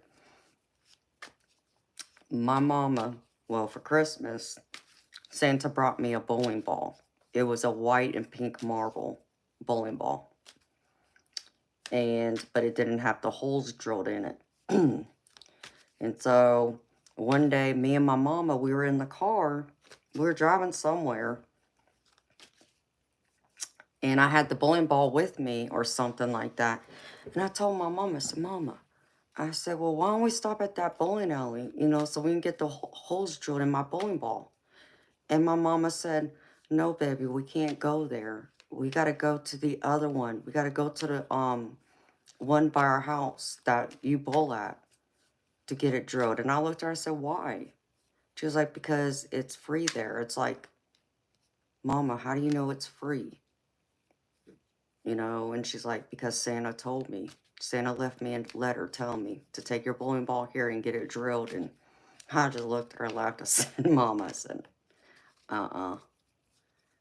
I said, you're Santa. I know you are. I told her flat out. And she just looked at me. She tried to play it off. It's like, no, Santa did leave me a note telling me I got to take it here to get your bowling ball drilled. I said, no, you're Santa. I know you are. And she finally looked at me. She's like, yes, I'm Santa. Don't tell your brother. Don't tell your sister. And it's like, Okay, Mama, I won't. So, I kind of wish my mama would have kept it going, though. But that's okay. She wasn't convincing me, though.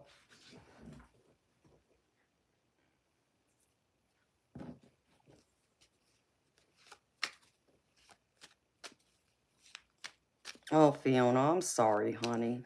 You had a couple panic attacks. That's not good.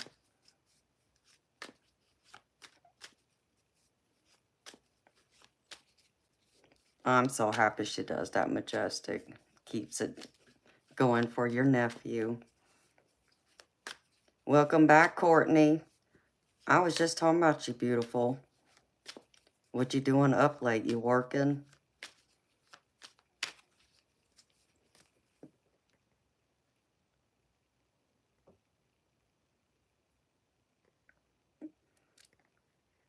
Hi, Cheryl. How you doing, beautiful?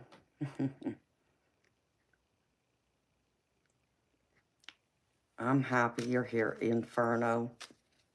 It's always good to see you, baby.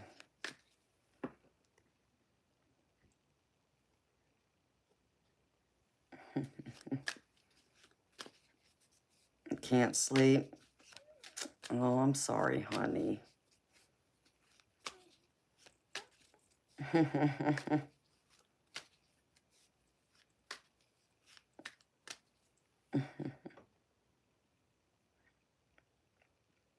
Hi, Killicky. Life's good. I'm doing good, thank you. I hope life's been good to you too, honey. Welcome, beautiful soul.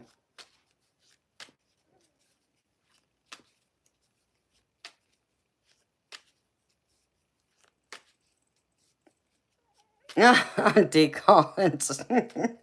Well, I mean, she tried telling me that Santa, left her that note, but, I didn't even think about the elves.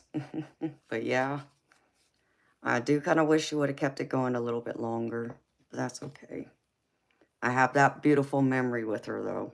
I do remember when I figured out that she was Santa.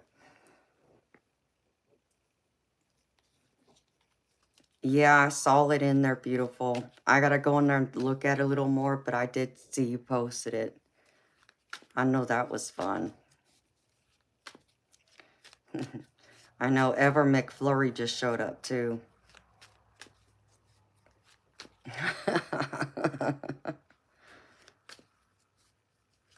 That's right, Courtney. She's my ninja. Majestic is my magical ninja. I love that, Courtney. You need an elf? I am a sarcastic elf, won't sit on a shelf. I love that.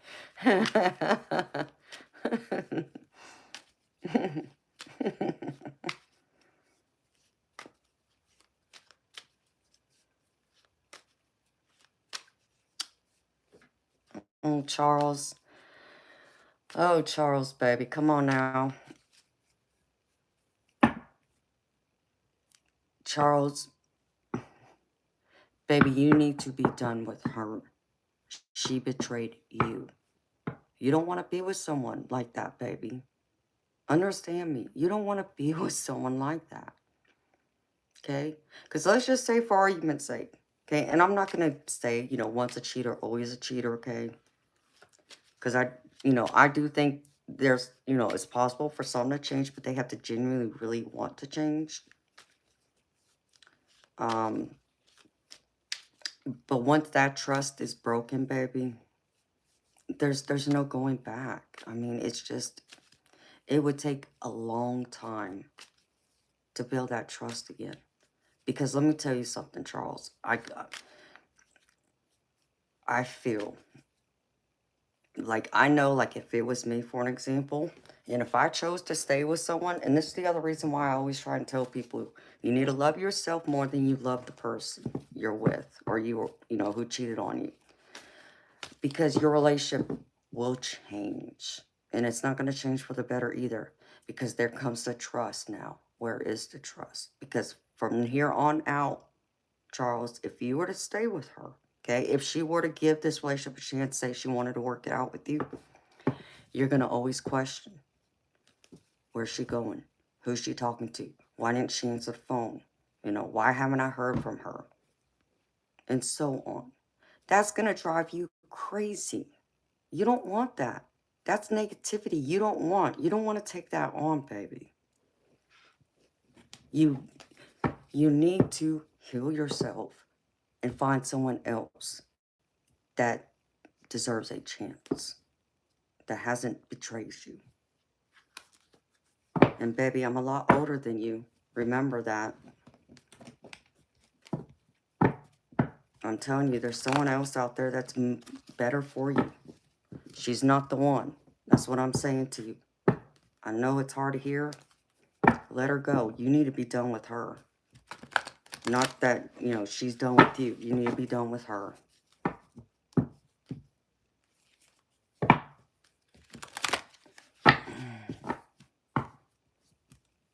Oh, yes, she is, Fiona. I agree.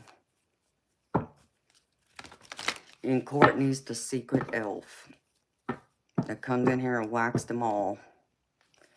But, Charles, you don't need to be worried about this girl. I'm telling you, baby, you don't want to go down that road. Because, you know, like me, like I just said, if I had stayed with any of the guys that cheated on me, I already know. I know I wouldn't be able to sleep. Because obviously I'm not living with them. So I don't know where they're going. I don't know who they're seeing. I don't know who they're talking to. No. Okay? That's not happening. I would be miserable. I would not be happy. You deserve so much better. You deserve to have the one that's meant for you. And she's not it.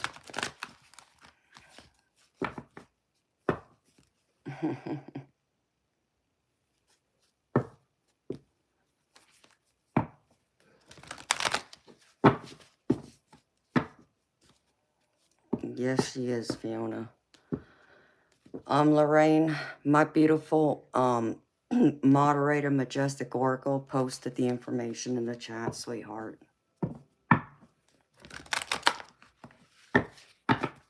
Thank you for doing that, Majestic. Appreciate you, beautiful.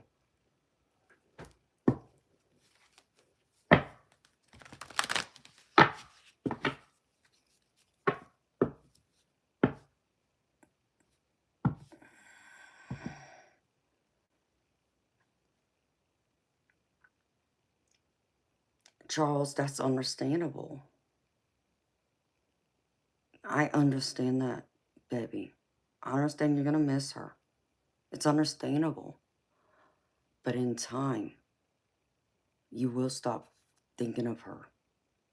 But you got to think of yourself now and love yourself more. And when you're ready, you will meet that person that you're meant to be with, okay? Have faith in that. Have faith in the universe. That person will be walking into your life when she's meant to. But, you know, you're now ex, you know, keep her an ex. You do not want to be with her or marry her. Understand me. You don't want that. And Majestic is right. I mean, if she blocked you on Snapchat, understand me. You ain't the only one out there she was probably messing with. So,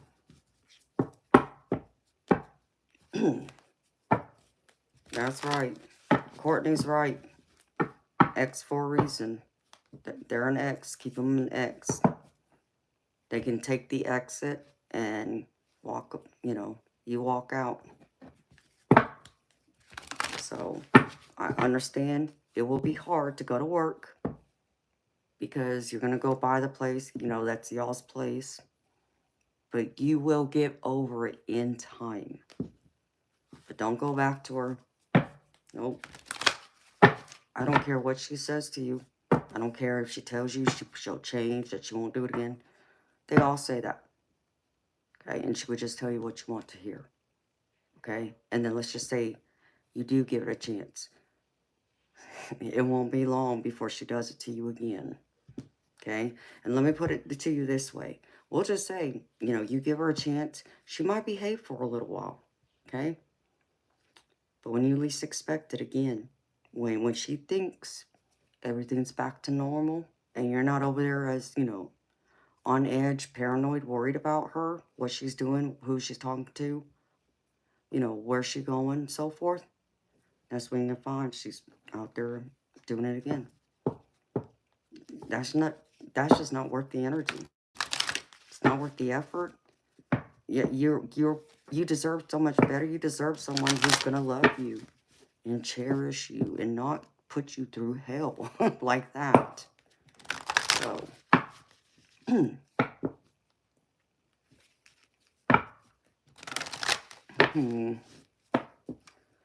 yeah, well, we won't talk about what you look like.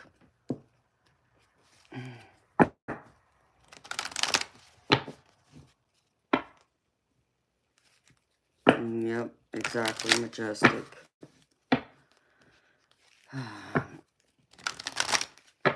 Hi, KCM. I know it hurts, baby, okay? I've been there. Majestic Oracle's been there. Courtney's been there. Fiona's been there. Eternal Light's been there. And so on. We've all been there. We've had someone who betrayed us or someone we thought we were going to stay with and, you know, marry, break our hearts. And it hurt like hell. And we had to walk through all that pain to get through that healing. But we eventually got over it and we found someone else. So understand me. You will find someone else. But you need to get through this first. But sitting around thinking about it, and that's all you're thinking about it, that's not helping. You got to take your mind off of it. You need to occupy your mind with something else, baby, instead of thinking about her. Okay? You got to stop. It's not healthy, baby. And like I'm telling you, if you're going to sit there and think about her, you need to play some sappy, broken heart music then. Okay? To get that pain out. The more you cry and let go, the quicker you will be able to move on and it won't hurt as much. And eventually it won't hurt at all. And then you'll find someone else. But you keep doing it to yourself. That's a vicious cycle you don't want to be in. Understand me.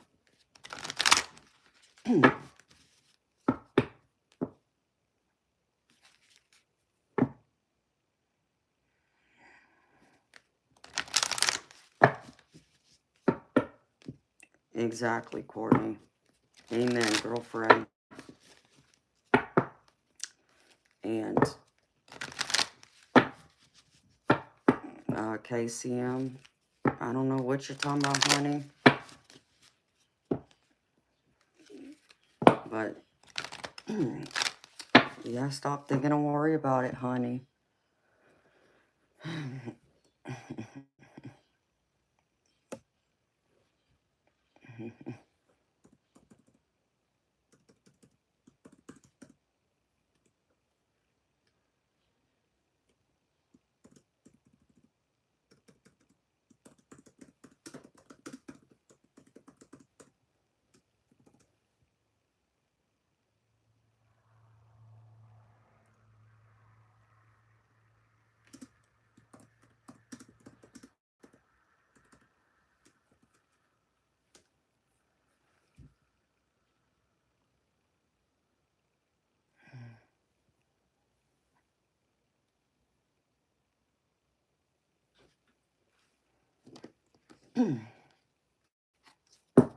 Lorraine, you said sent. What do you mean, sweetheart?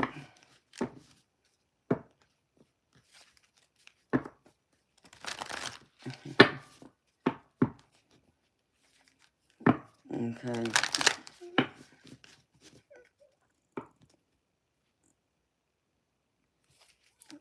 I hope you do, Charles.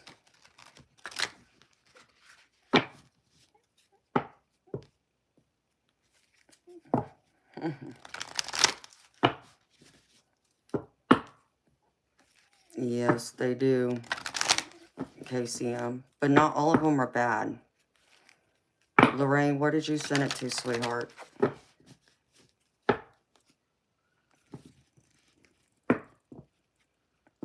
ZC, I'm sorry.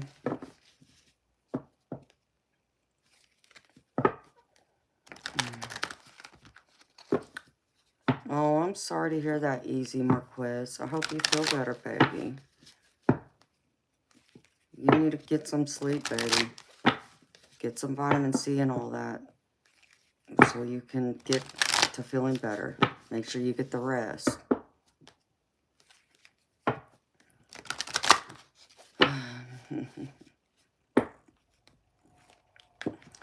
I understand that, Lorraine. Where did you send it to, honey? Because I got 2 different apps, and I haven't received an email yet. That's why I'm asking you, sweetheart.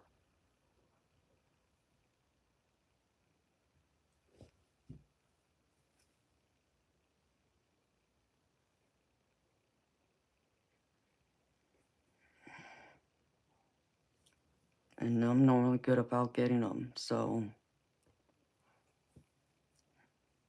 PayPal? Okay, let me see, honey.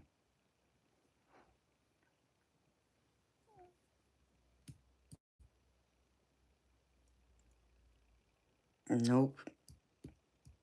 I haven't received it, sweetheart. Are you sure you sent it to the right one?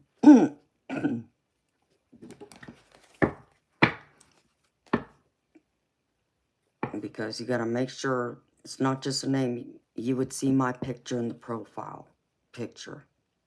I have that there for a reason. I made sure of that because I'm wearing a red top and I got a Christmas tree behind me.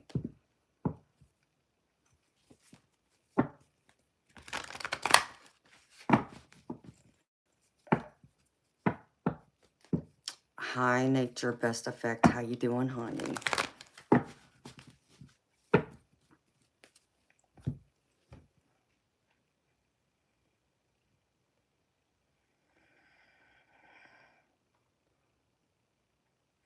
So you may want to check your, where you sent it to, Lorraine, because I don't have it, sweetheart. And I normally get it quick.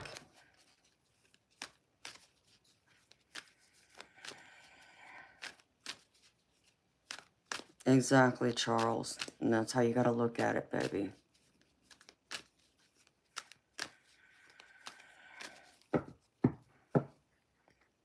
She's not worth it. She's not worth the energy. Courtney, yes, you can, sweetheart.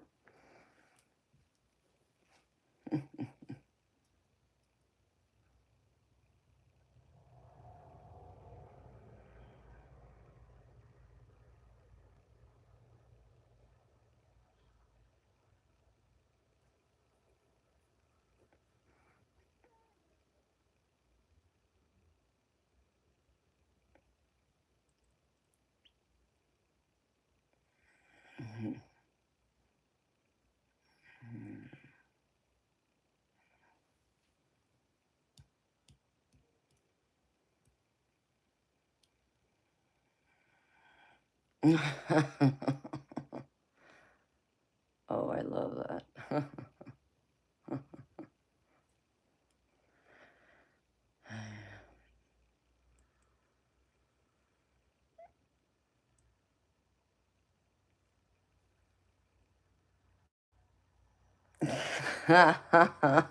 Y'all are crazy. Y'all are funny. I love y'all.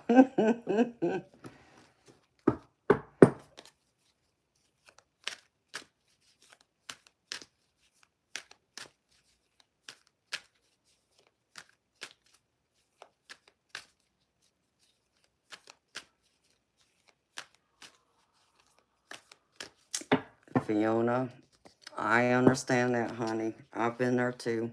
And understand me. It's that way for me right now with him in the other room. I rarely ever look at him. I can't. So, I get that. Charles, what do you mean add you on the live, sweetheart? You're in my chat.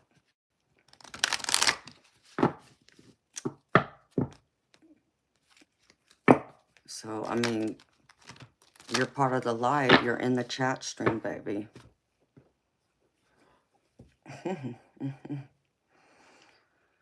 Oh, my goodness.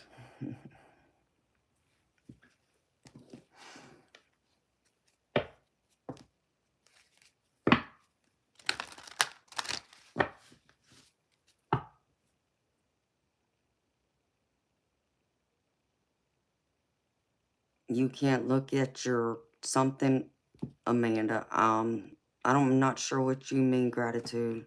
You gotta retype that, sweetheart. I'm confused.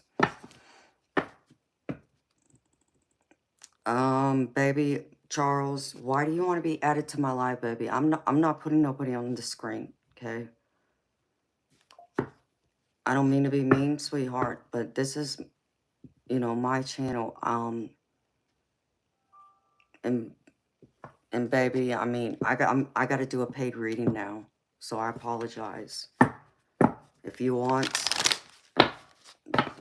Charles, if you want a reading, baby, so some advice on how to move on and all that, baby, you can always do a reading for me, a paid reading. You can, you know, the information is there. Yes, gratitude, the person that lives here, who's also the person I married and promised forever with, and they broke my heart, destroyed it. So, but that's for another day. I gotta change the energy in here, y'all. So, Charles, it's not that, baby. You just gotta understand, this is my business. This is how I make my living. And I can't, you know, I love spending time with y'all. I do. And I've given y'all 4 hours of my time right now. And I'm not getting paid for it. So I need you to understand that too, baby. Okay, I need, you know, this is how I pay my bills.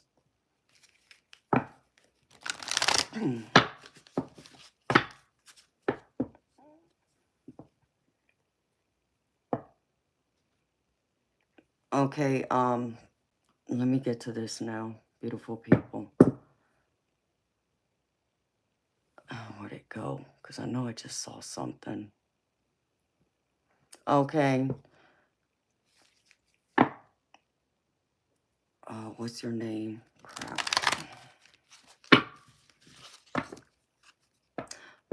Lorraine, I got your, I did receive it, honey. So it did finally come through, so thank you.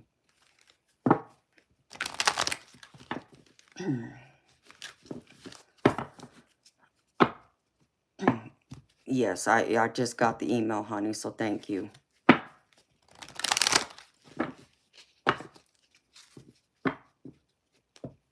So Lorraine, do you have a question, or do you want me just to do a general for you, sweetheart?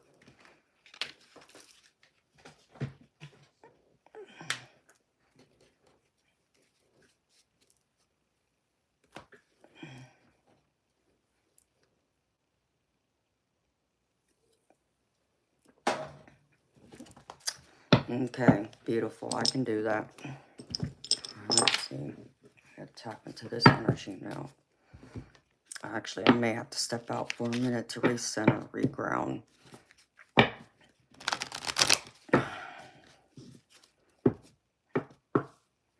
my energy got thrown all off.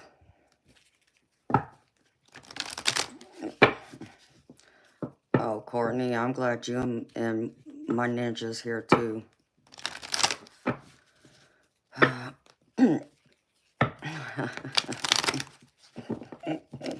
That sounds good to me, Majestic. Crap, and there went my bladder. Hold on, I gotta run to the restroom, Lorraine, and reground myself for a minute, and then I'll be back. So give me like 10 minutes or so. So I can shake some of this other energy off real quick so it doesn't affect your reading, honey. Okay? All right.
All right, beautiful people.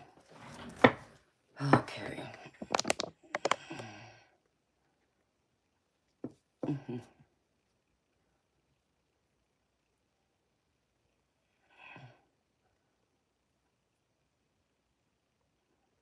Absolutely gratitude.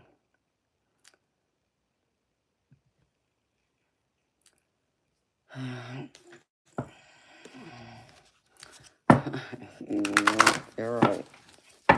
I'll do this too. Okay, Spirit, I need you to help me clear this energy.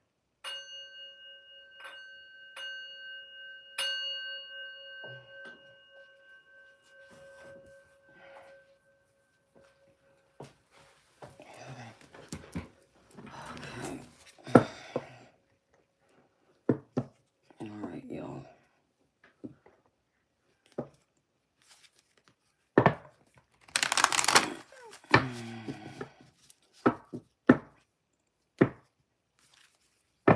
Oh, I'm sorry, Majestic. I didn't mean to take you away from your editing girlfriend, but I love you and appreciate you being here with me, honey. I know Teddy says hi. He's so funny.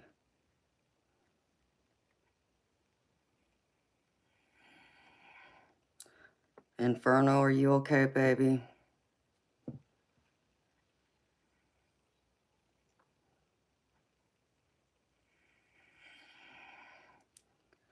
Baby, it will change. Be positive. It will.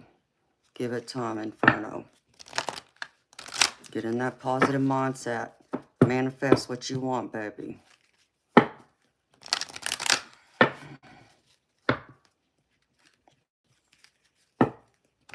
Okay, Spirit. Step into orange energy, please.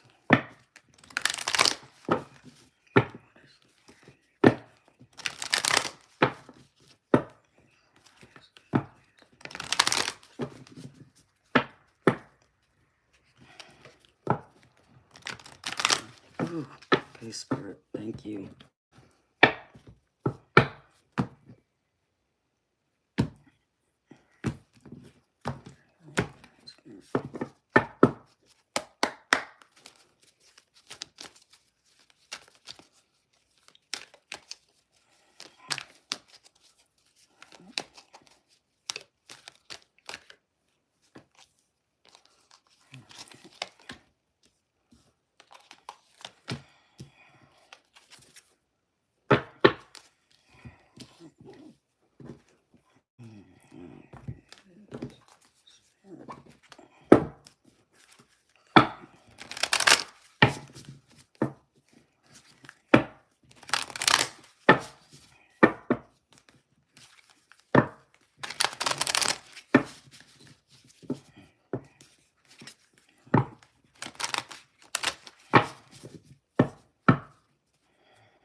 Ooh.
That's crazy.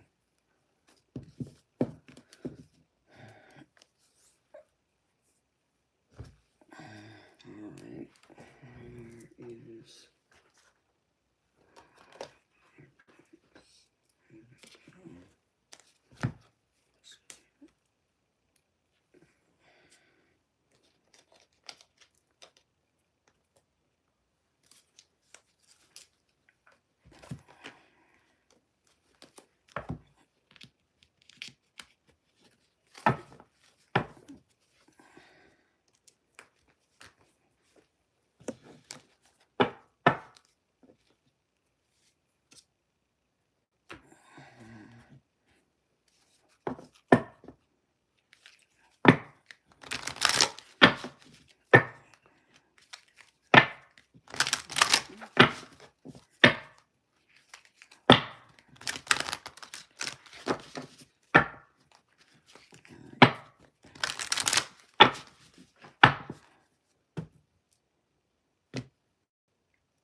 I feel like you're focusing on your abundance.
Okay, honey.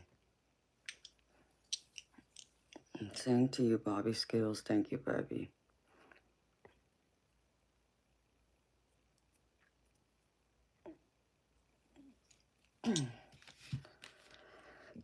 Okay, Lorraine.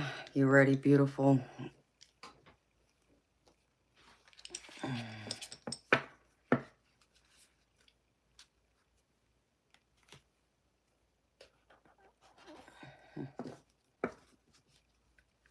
I wish I was eating.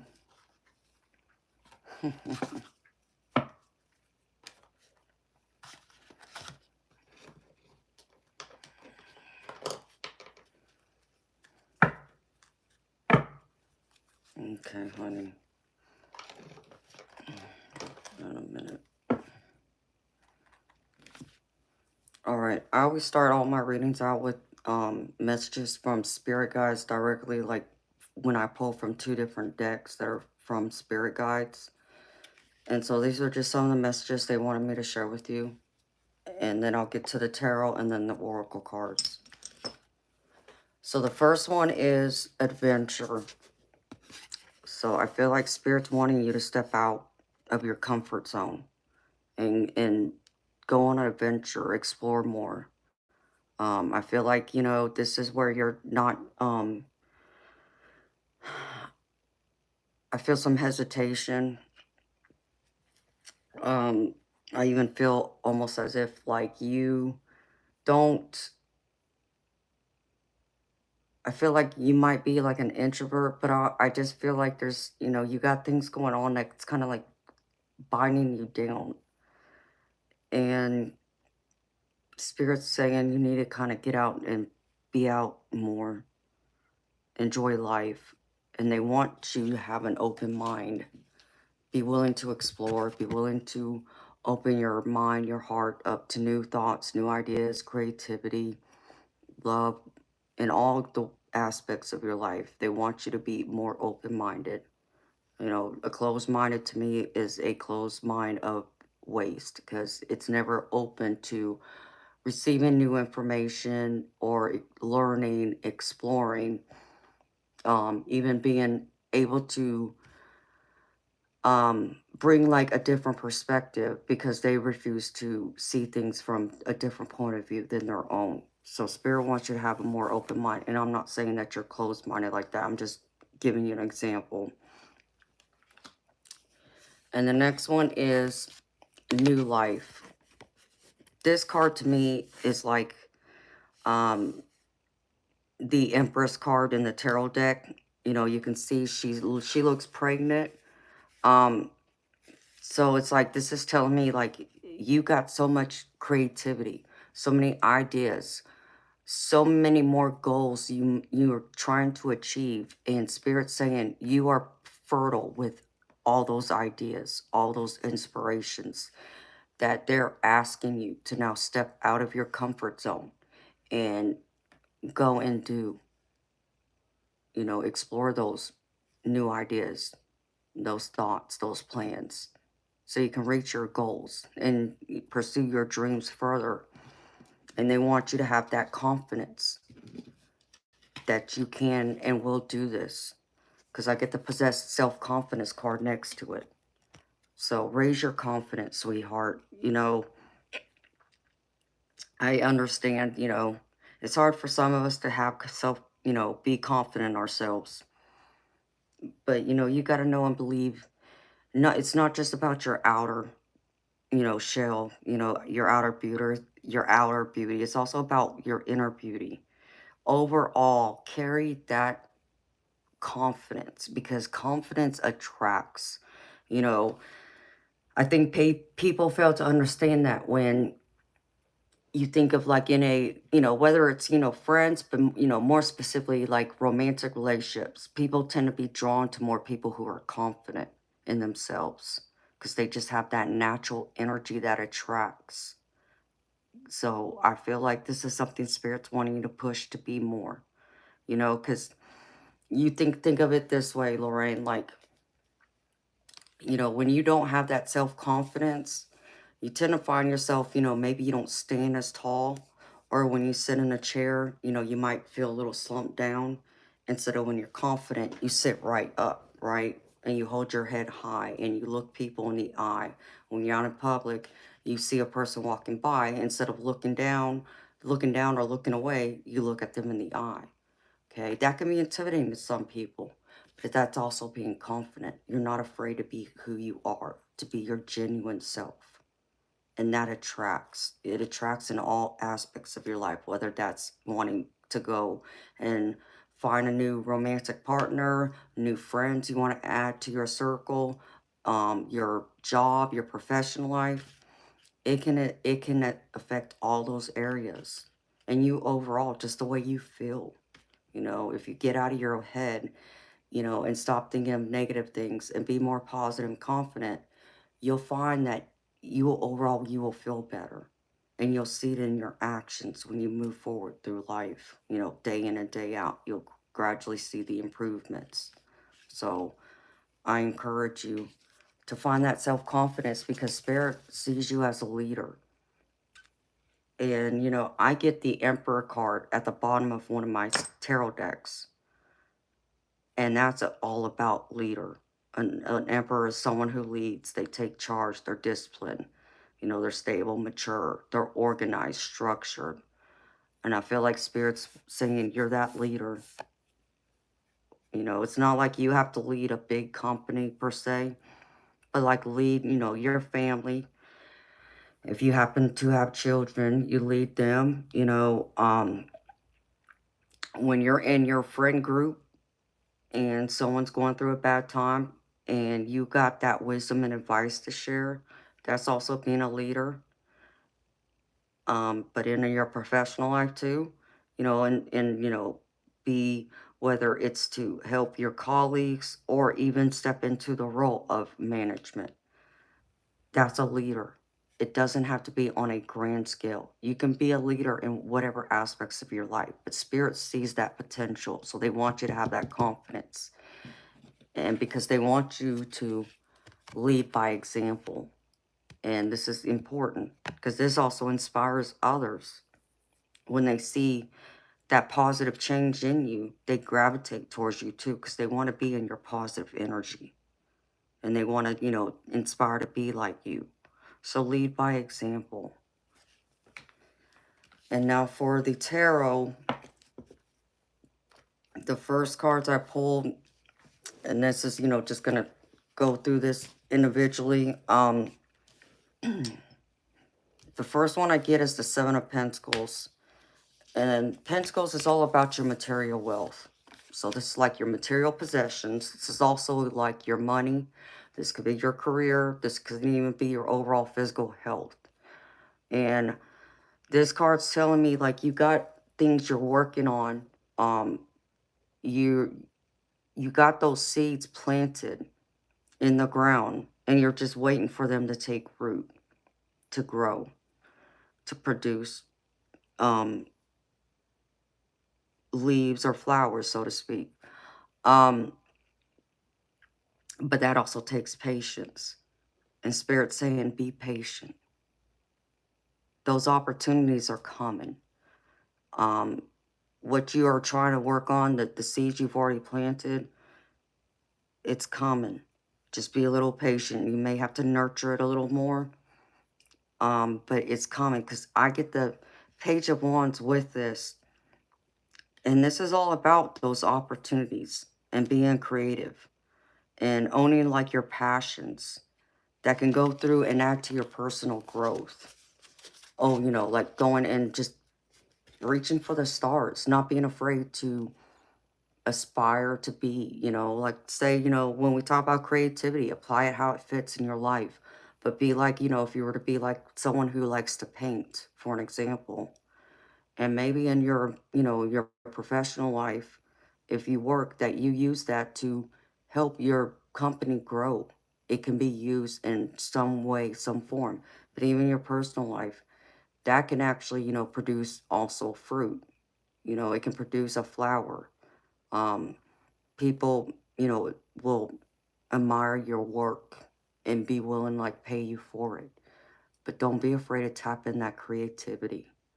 so you can produce the abundance you're wanting and working on.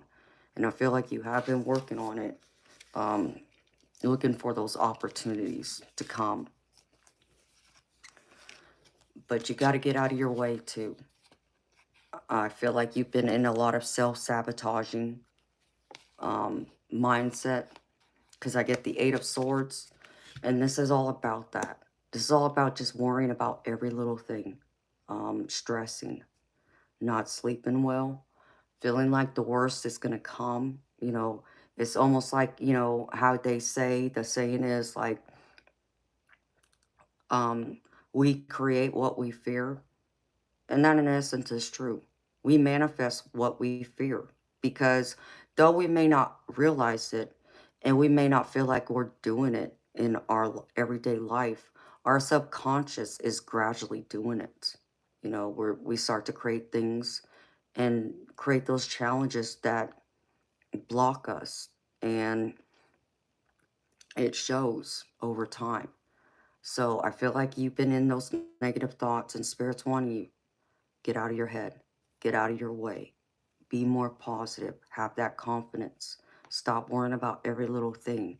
You got to understand that things are going to work out in divine's timing, and that's what they want you to know. I feel like you got to do some deep, um I just heard deep healing. I also feel like you got to do a deep dive, because I get the Hermit card with this. So this is telling me, instead of like just getting lost in your thoughts in that way, like tap into, like start some type of meditation. I feel like you got to connect to spirit more, because the Hermit card is all about going within. It's all about self-discovery, exploration, going within for the answers, to gain that wisdom, that knowledge, and bringing it back to the surface. So I feel like if you spend some time in nature, okay, and I'm not saying like if you don't meditate, I'm not telling you like you need to like go in a quiet room and, you know, sit Indian style and close your eyes. That, you know, that helps, but that's not the only way to meditate. There's like a wake type of meditation that people don't understand. I do it a lot, and sometimes I don't even realize I'm doing it, but I do it. Um, like if you do something that's repetitive, like think of like, say you wash dishes every day after you're done cooking, instead of putting them in a dishwasher.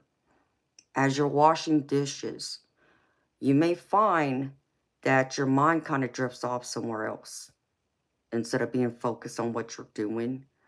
And that's the time when spirit will come in and talk to you and bring those messages of advice, encouragement, all those things that you might be looking for answers to. And that's about going deep within.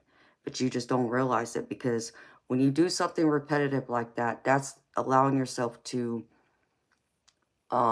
almost like daydream, but you're actually going through also emptying out your head of all the clutter, which anyone could tell you who has psychic abilities, that that's one of the hardest things for us to do, is empty our head of the clutter.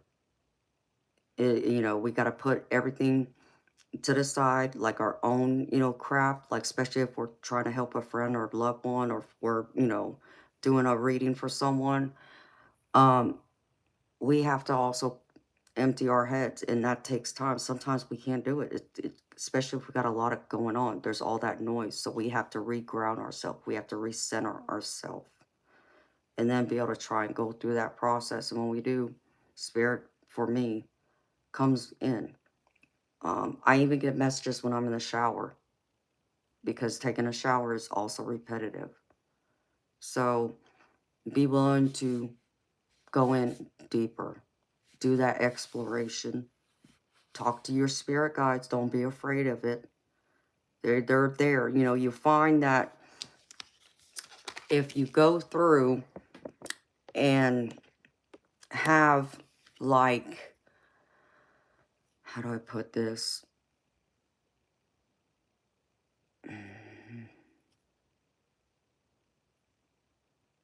Like if you've ever been in one of those situations where, let's just say, you're like talking to yourself, right? And I'm not saying doing it out loud, but maybe in your brain, asking a question, and then like minutes later, or even seconds later, like you feel like your brain just answered you, but it's like it didn't feel like it was your own thoughts, even though it's thoughts in your head. You don't feel like it's your own thoughts, and it may feel more like it comes from the back of your head instead of in the front. That's your spirit team. That's your spirit guides, your angels, your loved ones who are there trying to guide you. So if you ever have those moments where you get that and it's like, that doesn't sound like something I would say or whatever, but it sounds like it answers your question or gives you the advice you want or looking for, that's them. So don't be afraid to listen in. Even take notes, have like a book, a journal to where you can write that in, keep track of it. If you're hesitant to listen to it because you're unsure, you think you're wrong or you think you're losing it, you're going crazy, as you know, some of us, like myself, I've doubted myself before. Write it down, and every single time something like that happens, write it down and date it. And then look, does it happen the way that advice came through? Or, you get warned about something, for an example. But again, you're like, well, okay, I need to run to the store. Like, I need to run some errands. I need to go shopping. And let's just say you got to go to the dry cleaners, for example. But you just have this inkling. You're not, something's telling you not to get in that car and leave the house that day. To wait till tomorrow to go and do those errands. But you can't understand why, you know. And you're like, wait a minute, that's crazy. Why would I have that feeling?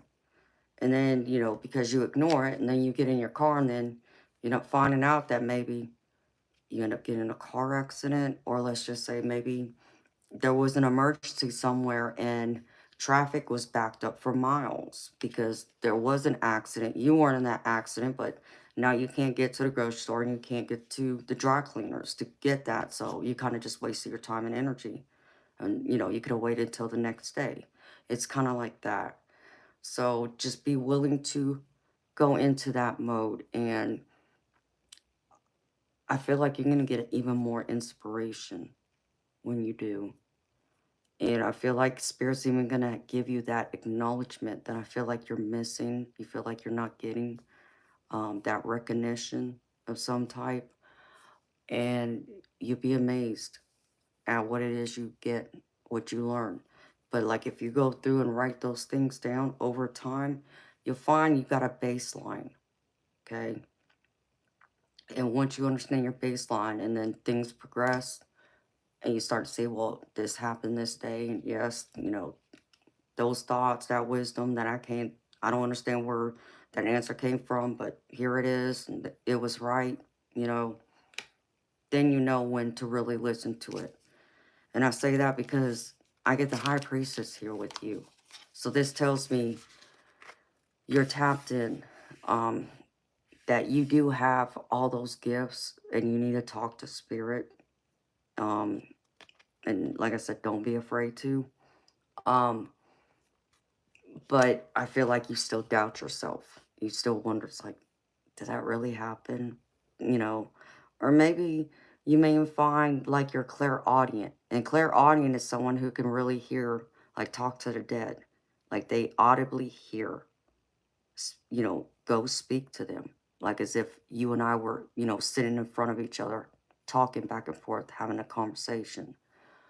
Um, it's things like that that will help you grow and evolve more. But I feel like you're a high priestess. I get a lot from this. Um, and I also get the Eight of Cups with this, which is telling me, and it's all about the having to let go of things, walking away from things that maybe you weren't sure you wanted to walk away from, or, you just had your doubts, like maybe like a relationship, for an example. Maybe you just got out of a relationship and it's hard moving on from that.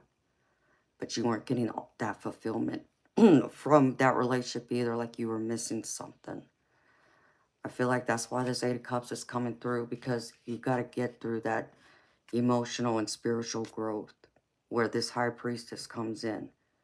And walking away and kind of going within now, if you're to use, go into hermit mode by taking a deeper dive, and also trusting yourself, using your psychic abilities, tapping into spirit, it's going to help bring in that extra answers where you feel fulfilled more, where you feel like you're getting the answers, you're getting the kind of support you're needing right now if you're going through a difficult time. And know that I always tell people, like with the High Priestess and just in general, at the minimum, being claircognizant, which in basic terms is your intuition. Spirit will always guide you right. The only difference is we as humans may misinterpret their messages, okay? And that's going to happen. So don't beat yourself up. It's just a learning curve, as you progress. I feel like you're going to get a lot more, though, from it in spirituality overall. And I feel like if you get into that mindset, because I feel like you've been overworked, or like I said, something's not going exactly the way you want it, with the Eight of Cups, walking away from something that wasn't serving you, that this is where Spirit's trying to elevate you now with this High Priestess. And it's just a matter of making sure that you understand where that baseline is. Because like I said, we're all humans. We're going to make mistakes. I make mistakes. I'm no different from anyone else. And once you trust your intuition and trust Spirit, I think a whole new world's going to open up. And you're going to fly like this owl. Because this owl is full of wisdom. It's spiritually, their wisdom. You have all this wisdom. And Spirit's trying to challenge you to use it and apply it more. I even get a light worker. Like, I feel like you're a light worker. You may not recognize yourself as one, but I feel like you are. And that might be where some of that self-confidence needs to come into play too, to trust yourself more, have more faith in yourself. And sometimes having faith means we're blinded. We don't know. We're trusting in the universe and in the divine that it's going to go a certain way. And we may not see it, but we know it's going to work out. And it's going to work out in our favor. Because that's another thing I will tell you that I've had to do over the years when I've gone through like hardships, challenges, struggles. I feel overstressed, like things aren't working out. I had to get into a mindset, and I had to remind myself of this. I go into that bathroom every day and I look in that mirror and I say to myself, everything's going to work out perfectly in my favor. And I repeat it. And I'll say it out loud 4 or 5 times, sometimes maybe a few more. I say it until I feel it in my soul. And I believe it. I own it. And I notice once I do, I get in that positive mindset. Like I feel like I can be like that emperor and go out there and conquer the world. And I will conquer my day. I will take the action when I need to get things done. And when I leave my house, I've noticed I got an extra oomph in my step. And like I said, I will look people in the eye. I'm not going to avoid them. And I'll be confident in the decisions I make for myself. So Spirit is encouraging you to do the same now and learn from it. But like I said, don't beat yourself up. If you make a mistake, it's going to happen. But know that it will work out in your favor. You know, if you start to do that and practice that, I tell that to many people I read for. Um, People don't think positive affirmations help that way. But they really do. Because you may find that, okay, maybe, you try, what I'm suggesting. And let's just say, well, I'm not feeling any better. But if you keep saying that and adding others to it, gradually it will. Because it's going into your subconscious and it'll eventually come up to your conscious again where you will see it. And you will slowly start to see. You will take actions that make it feel like you are believing that. And sooner or later you'll be like, oh wow. And you'll start noticing it. It doesn't have to be a huge big step or a huge big change. It's just the little steps, because I'm not saying like you saying that affirmation, saying that everything's going to work out that day for you. I'm not saying that. And I'm not saying everything's going to work out perfectly, all the plans and all that. What I'm saying is that gradually over time it will. If you just hold your faith and believe in yourself and believe in the universe, because they want you to believe in them and they want you to believe in yourself more and be confident. Know you've got everything you need. And then next one, I get the death card. And this to me is all about letting go again. Um, this is like a rebirth, transformation. This is all about letting go of the things that are no longer serving you. And think of it like a snake shedding their skin. It's kind of the same thing. Walking away, leaving things in the past where they are and moving forward. And I tell people this often, like when it comes to letting go, releasing the past. The only thing you want to bring into your present and future from your past is the people you want in your life, the beautiful memories you made from your past, and the lessons you've learned from your experiences, the mistakes you made, and so forth. Bring them with you. Everything else, leave back there in the past. You can't do nothing about it. Let it go. It's done. It's over. Now let's move into the present and move forward again.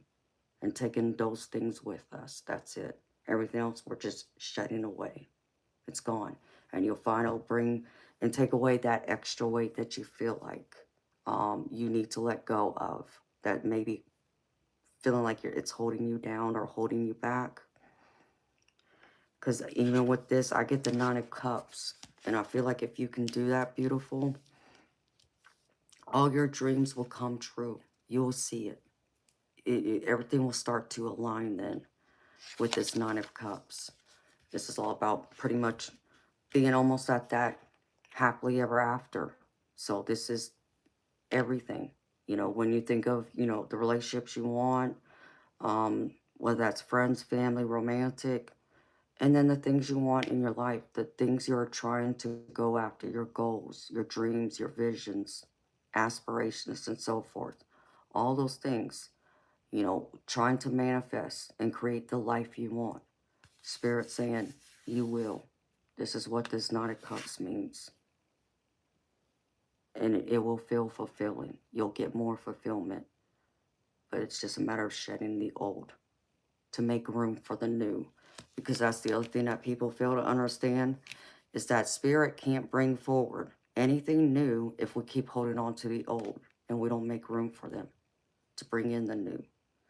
And sometimes even the universe has a beautiful way of removing the things and people from our life that's no longer serving us, that aren't serving our highest good.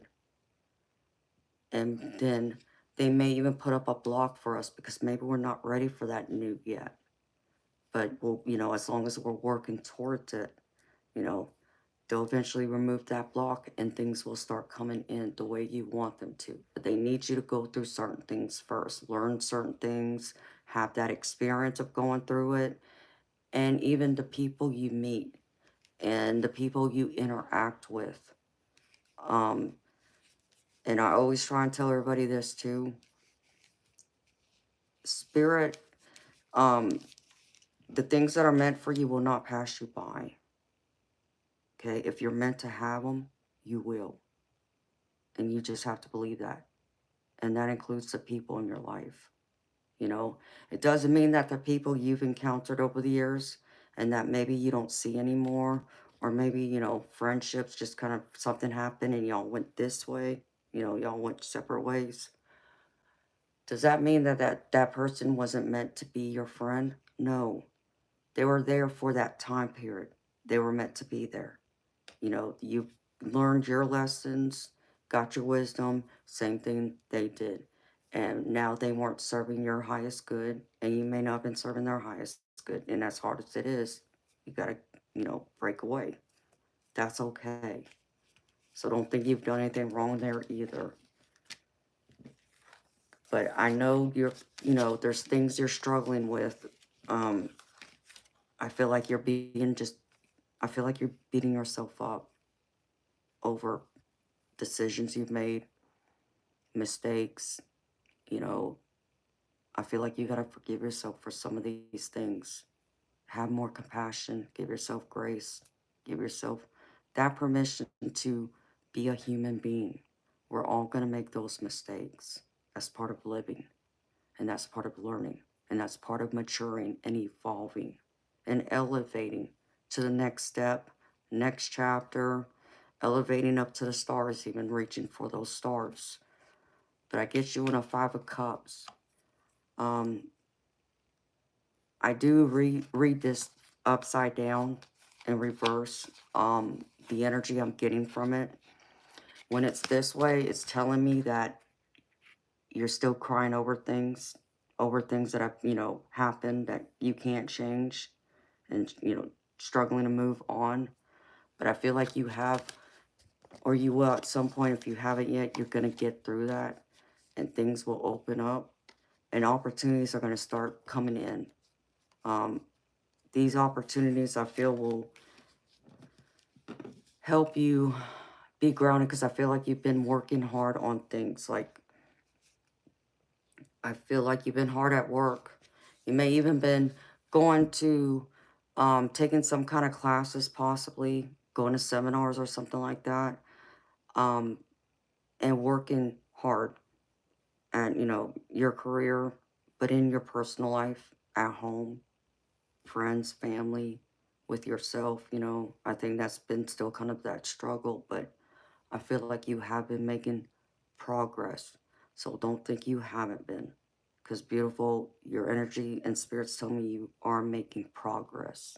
You're just not able to recognize that in yourself, because you still feel like maybe things aren't going exactly the way you want them to, or the way you thought, or the way you planned and hoped. But I mean, that's going to be true in pretty much almost all cases. You know, everything, we have this dream, we have this thought process, you know, things going to go out this way if we do it this way and make this change or make that decision, go here and there. It should turn out this way, right? You know, X equals, you know, Y. It doesn't always work out that way. And I don't even know of a time where I can think of in my life where it's worked out exactly like I thought it would. You know, come close? Yes, it's come very close. But be exact? No. Things could have still been a little bit better, but I still took and appreciated what I had. And I also feel like Spirit's saying that. Be appreciative of what you have. You know, live in that moment of gratitude. Apply that, you know, because when we're grateful for the things we have, whether that's material possessions, that's our relationships, that's our spirituality, even, when we are thankful for those things, even the smallest little things. Doesn't have to be big, it doesn't have to be over the top, but the littlest things, you end up finding those are the things that get us through those hard times that we find very difficult. Because it's like those little things can build up more and more and more than that one big thing. Not saying them nice one big thing or two big things. I'm not saying that isn't very nice to have, okay? But the littlest things you appreciate, that gratitude brings the abundance. Spirit opens the door to want to bless you more because they see you're appreciative of what you have currently. You know, you're not in a mindset of lack, or you're not getting where you want to go fast enough, or and so on. So I feel like you got to um be more positive, be thankful, grateful, even for the crap that you've gone through that maybe you thought would break you. It didn't. You're here, right? And that's what you got to remember. The things that, you know, you thought you could not survive, but you survived them. And Spirit wants you to know that. So you need to pat yourself on the back for that. And I feel like Spirit's now saying, now that, once you get through all of that, that you will be able to make those plans to um, open that door of abundance. I feel like you're working on a project, something, maybe even a possible, I feel, whether it's a project, a career move, um, it's around your abundance though. I feel like that plan, you can be able to, plan it all out, and those opportunities will start flooding in, is what I'm getting. Um, that you're going to be able to accomplish that, even maybe something that you thought maybe you would never accomplish, that I feel like you will finally, and you'll be able to see the light. So this is all about being in that abundance and working towards that goal and having that endeavor. That's what this Knight of Pentacles, this energy is telling me from you. Spirit just said, be unwavering in your belief and in your goals. Whatever you set that bar at, be unwavering. So be stubborn is how I would say it. Be stubborn in what it is you want. Don't move from that. And then work towards it, and the opportunities will come. That's what I really feel for you.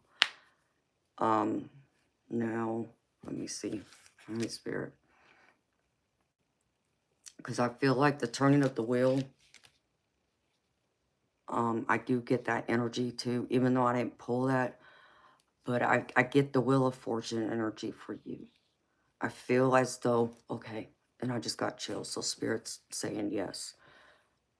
The turning of the wheel for the Wheel of Fortune means the turning of things turning into your favor, positivity coming in.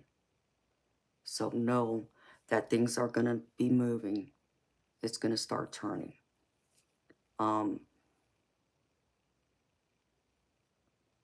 Spirit just said, but still right now be grounded and be also realistic of your expectations as well. And also be patient. So, all right, Spirit, I got it. For your oracle cards, I went a little crazy here. But I pulled more than a few, and a couple of extras jumped out. So I'm gonna go through these because I know this is what Spirit wants you to hear right now. So the first one is from my deck called the Guides of the Hidden Realms. So these are like your spirit guides too. The first one is called Order in the Forest. Okay. And it says divine order exists in the world. Although we sometimes can't see it, it does not imply that the world must be comfortable, fair, just, moral, and clean all the time. Instead, on our spiritual paths, we learn to affirm that all exists in perfect order as we evolve. We can see the perfection of life's experiences, where decrease as well as increase, growth and decay, life and death exist together. Loss has led to new beginnings. Faith led to synchronicities. Despair led to faith. Apathy led to action. Our world is divinely created, as are we. So can you accept your current situation as being perfect as it is? You are exactly where you're supposed to be. When you come to that understanding, things you couldn't see before suddenly fall into place. Nature always moves toward harmony and coherence, and whatever you're inquiring about will also. Just as the blueprint for the oak tree lies within the acorn, know there is a blueprint for the full expression of what you're asking. Every experience is an invitation to bring spirit forth through you. This is the true certainty you seek. Trust this. Only good things will follow. So this is all, Spirit's showing me this is like you trying to release the old, working on letting go of, any resentments, trying to even make amends for, what you've gone through, like with people, with whether that's relationships or even with yourself, just not feeling like you've done enough. And they're wanting you to know that you are the one that's in the driver's seat that can change your life. Know that, there's that decluttering of, again, letting go of things that aren't there serving you anymore.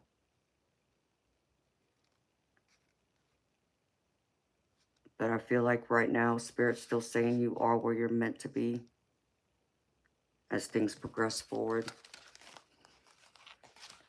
And the other one is begin with faith in spring. And this one says, the season of spring arrives with a force so potent and vibrant that it's easy to be intoxicated by its fertile energy. All manner of new life sprouts up as animals awaken from hibernation, flowers bloom, and delicate plants push their way through the hard ground. Right now, you are in the same season in your life, the beginning of something new, something wonderful.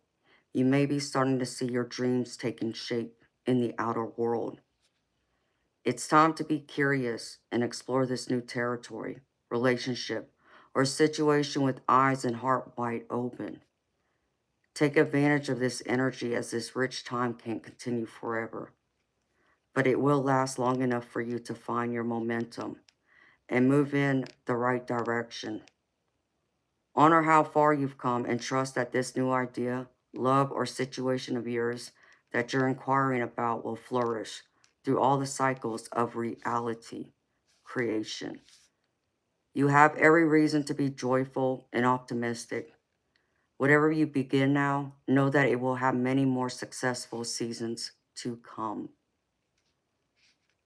This is all about like having that new beginnings and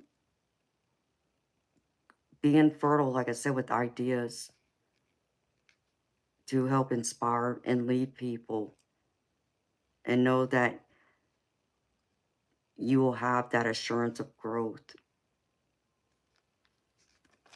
Okay. And let's see. I pulled this one from this is my Healing Heart Oracle. This is like a love letter to yourself from your higher self. And the one that came out, and this one jumped right out. Trusting heart. Listen to your inner wisdom. Dear heart, I know you desire to trust others fully. You want to believe that everyone connects to you from a place of purity and goodness. When you open up, you shine and attract others to you. You let them into your inner garden, a place that is sacred and delicate. This place contains many colors and feelings. The more you allow, the more the colors get brighter and the feelings grow stronger. When you trust and love, you fill your soul. and body with wonderful, revitalizing energy. This experience is sublime and makes you feel connected to all of humanity and divinity.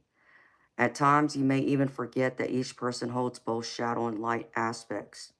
You may ignore that people can be tempted by greed, selfishness, and power. When people, including you, my dear heart, become self focused, they can hurt and crush others. You may have experienced the devastating pain of betrayal from a lover, a friend, a work colleague, or even a close family member. It may have stung so badly that you shut your heart and barricaded it with the hardest planks you could master. What if trust is something you could develop by connecting with and listening to the wisdom of your experiences? Maybe you no longer need to give yourself away to a person who cannot love, honor, and cherish you. What if you could start to trust your courage to get up whenever you've been knocked down?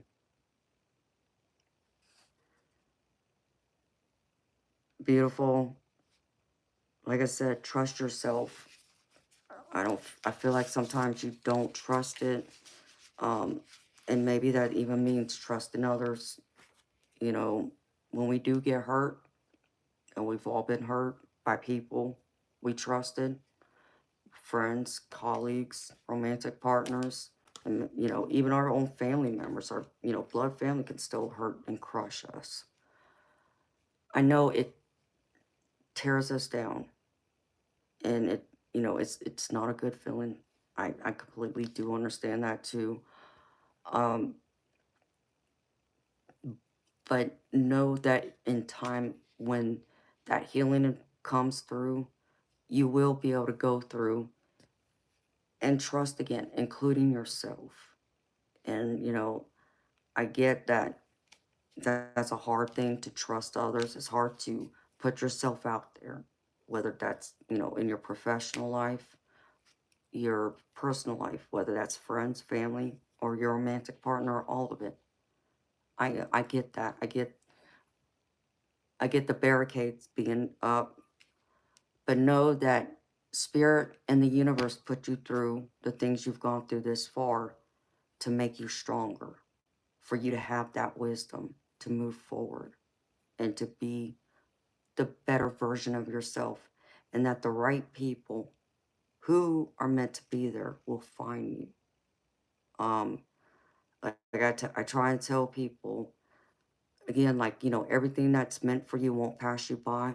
That includes the people who are supposed to be in your life. Like your soul tribe is what I refer to them as. You got several soulmates.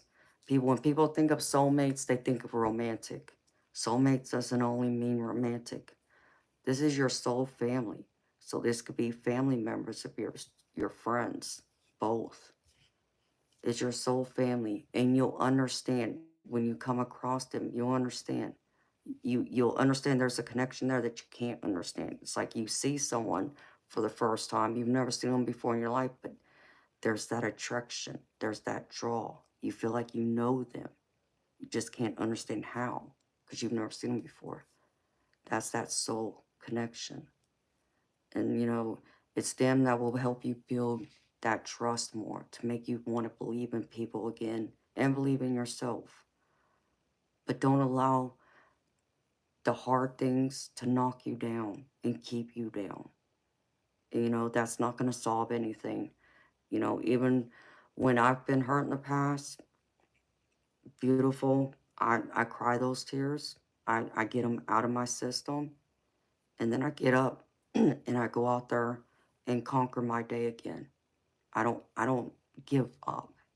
I may have to let go of someone who treated me bad, or even like walk away from a job because my manager didn't appreciate me. Places where this fits. But I've done both. And was it hard? Yes. But I didn't allow it to destroy me. I didn't allow it to keep me down. I didn't allow it to keep me from moving forward and living, knowing I will get better. I will have better. I will find that better job where I'm going to be appreciated. I will find that new person who I'm meant to be with. If you're talking romantically, I will find those friends that are meant to be in my life and will want to be there. Because understand me, when you meet your soul family, it comes so naturally that you don't even feel like you gotta, ask anything from them. It's like, it becomes so, it feels easy. You're at peace. You're at harmony. You won't have to not saying you're doing this, but just saying, you won't have to beg them to stay. They'll want to stay.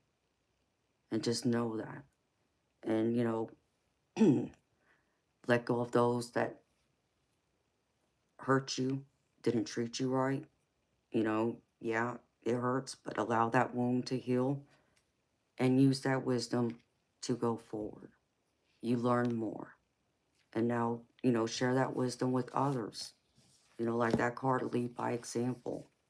That's a very powerful card to me. Being that leader. You may not recognize yourself as one, but I do feel that in your energy. Whew. Okay.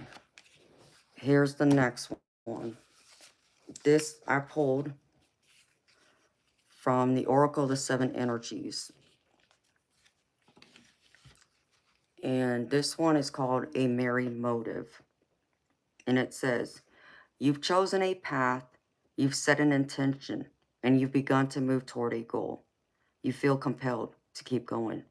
But do you know the why behind this drive? Do you truly want what you're pursuing, or are you chasing a destination with the anticipation of how it will make others feel about you, or you feel about yourself? You must choose to be in the flow of the experience, releasing the moment. Surrender your expectations to a higher power rather than being guided by your limited self. The most important aspect to consider now is where you place your focus, because that's where energy will flow. If you are resentful, the outer world will show you more opportunities to be resentful. If you are envious of others, competitive, and overly ambitious, you will always feel as if you are not enough. If you focus on gratitude and compassion for others, you will see even more reasons to be grateful and loving. When you look for abundance, it has an uncanny way of multiplying in your life. So if you're unsure about your motives, the results will be just as unclear. Dig deep to understand your why. If your true desire is to experience X, let go of your attachment to the form that X is supposed to come in. Make sure your motive is merry and joyful, clear and honest, and aim true. Trust that the universe will provide the outcome that is perfect match for your intention. It always does. This is just all about being, your ambition. To me, it's like, this just, all right, Spirit. This just goes through and confirms like some things that I was saying about being in, the mindset of gratitude and having compassion, because it opens the door to abundance. And Spirit's just saying, just know and understand what's pushing you towards your goals.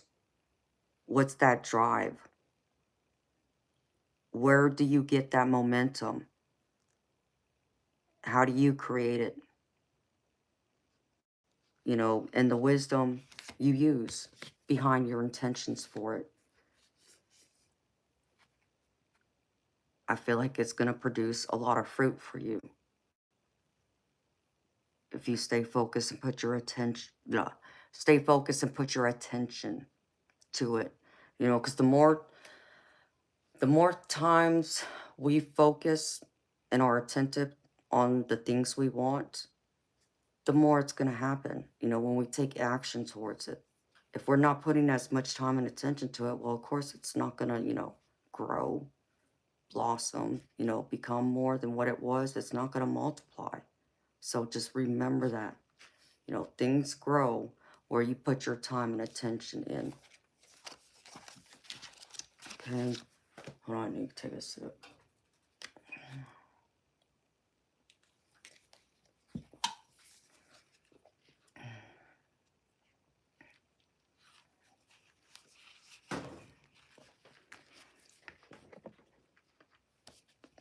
And then I pulled this one from the Animal Elders. You got the Elder Otter. Play with joy. Otter brings a reminder to take a light-hearted approach when they move into your reading. There is a childlike wonder that exists in you that has been long forgotten. Excuse me. And this playful elder is here to help you reclaim it. Life has gotten much too serious, and you are asked to begin noticing the pockets of joy infused into your day. A curious and open heart leads us to new adventures and experiences. And Elder Otter asks you to be open to the truth that there is so much more to learn in this lifetime. Call upon the part of you that finds enchantment and awe in the everyday moments. Remember the parts of you that knew how to play without any fear of appearing silly or irresponsible, like an otter playing catch with a smooth pebble. There is profound wisdom to be found through lighting up and allowing your path to unfold without controlling the outcome. Laugh, play, float, be free. When Elder Otter appears, the gateway to more thriving and abundance is open. So surrender to the current of life and dance on through. Put down the weight upon your shoulders, release all your shoulds, and sink into awe. There is so much beauty and magic to be enamored with. So call upon the spirit of your child self with a playful heart and the ability to glide through the water. Elder Otter shows you how you can navigate challenges effortlessly. Remember the child who looked at the world with wide open wonderment, for this joy part of you wants to be reclaimed. Beautiful, this also like just confirms some things that I said, in your tarot. It's, about the gratitude, yes, and also being that child again. We all have an inner child, and sometimes maybe life gets too difficult where we have to adult. And I know that sucks, but we all got to adult, right? And we all have responsibilities, obligations we got to meet, and so on. And we forget to enjoy those little things, the little joys that make us smile and be playful, joke more. Find the little things out there that, gives you that opportunity to tap into your inner child and to be, if you can nurture some of that, I feel like that will help lighten the load. And then, like, this said too, the doors of abundance will open, because I still feel like more will come through. I feel like your aspirations, the things you're really striving for, is going to come and unfold in the time and that you're trying to push for. And the people you want to, have that fun with. Enjoy those moments. Live in the moment. Take a deep breath. Don't feel like, you know, time is a commodity. I think that's undervalued, but it's something we can't get back, once it's spent, right? So be in those moments and enjoy them. Live and be like these otters playing and have that fun. Take the little things and laugh. Be with your friends, be silly, do all those things. And then too, I feel like more, your spirit team will be able to come through clearer and help you. If you're feeling disconnected or you feel like, well, how am I going to know it's them? You'll know if you trust in yourself. Have faith. Again, it'll all be in your favor. I really feel. And then I pulled from the Wisdom of the Oracle. And the card I got is to the sea. And this one says, isn't it wonderful when you feel yourself in the flow of life, when events and conditions seem to engage you in a way that is fluid and effortless? This card reminds you that going with the flow is exactly what you need to do right now. Ride the wave of opportunity formed by perfect conditions. Allow trust and faith to guide you forward as you flow like a river into the sea of life. So I feel like this is where Spirit wants you to be in the flow, even if it's like a mindset mentality of abundance, or if you're wanting love, if you're, don't have a partner, if you're wanting love, allow the energy around you to take hold, especially if it's that good, positive energy. Because when you can hold on to that and like be those otters again and be playful, you'll attract those, people into your life, and it'll attract the abundance and all the other things you want in your life to go right, your dreams and your goals. So don't waste that opportunity when you can. Just take a breath, take a step back, take a step back and appreciate those moments with the people you love and care about, and have those laughs. I even have to remember to do that sometimes on this stream. When I stream, some of my mods come in here and they know that some of the heaviness I take on because I'm an empath. And in case you don't know what an empath is, and this is a psychic empath, I'm the type person that can take on people's emotions. Like I feel it like it's my own emotions, even though I know it's not. Example of it would be like walking into a room full of people, and I don't have to say a word, but just by walking into that room, I can feel the energy. I can feel people's emotions without ever talking to them. And I can stand next to a person even and pick up their emotions like it's my own. Like if someone's going through a difficult time, usually I can pick that up. If they're just got, ended a relationship, got broken up, and they're sad, I can pick that up too. It comes in waves. It's not a constant thing, but I do feel it sometimes. Uh, it's one of my weaker abilities, but I still have it. I still feel it from time to time. Um, so, and me just being me, I also feel energy. I'm a clairsentient too. Energy is like feeling the vibrations in the environment around me.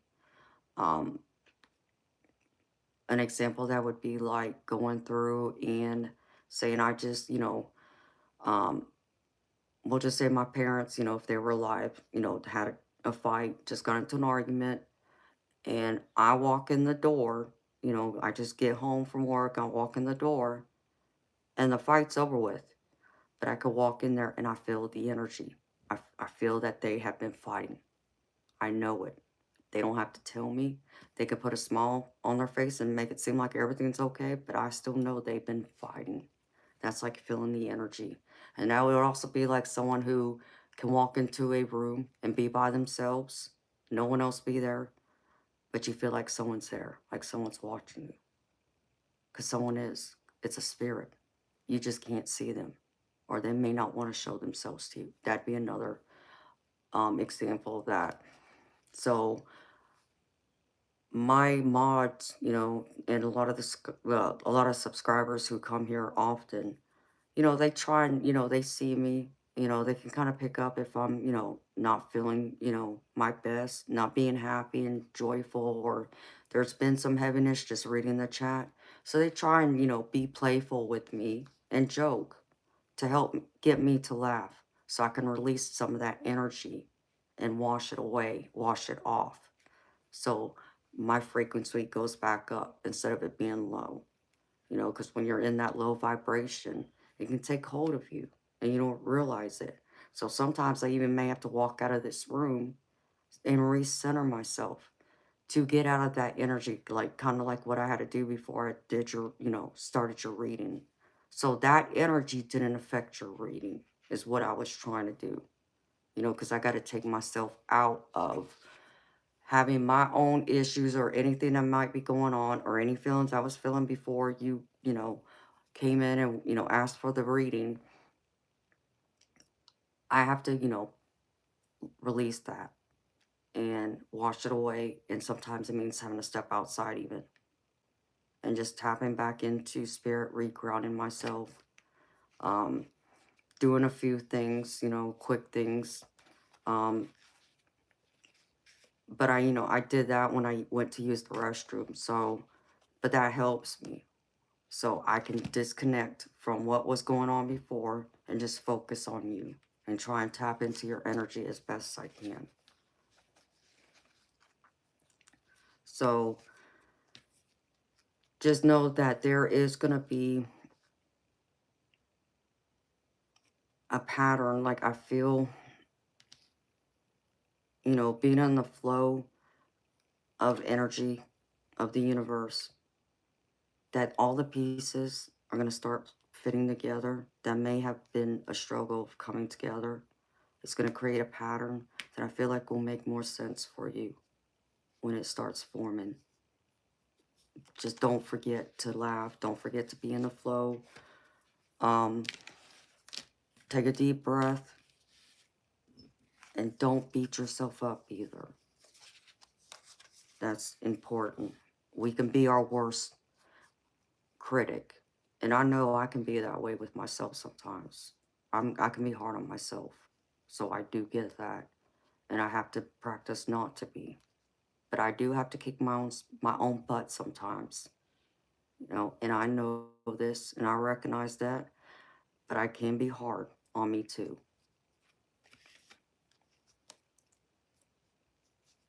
And now I have the last few messages for you. This is from my Spirit Message Oracle. And these I pulled, they jumped out, a couple of them did. The first one is, it says, go back to the heart of who you truly are. There you will find peace. Look at your life in its entirety. Acknowledge any old wounds and then release them. Use what they taught you as added strength. Keep moving forward with a renewed sense of confidence. There's that one for you.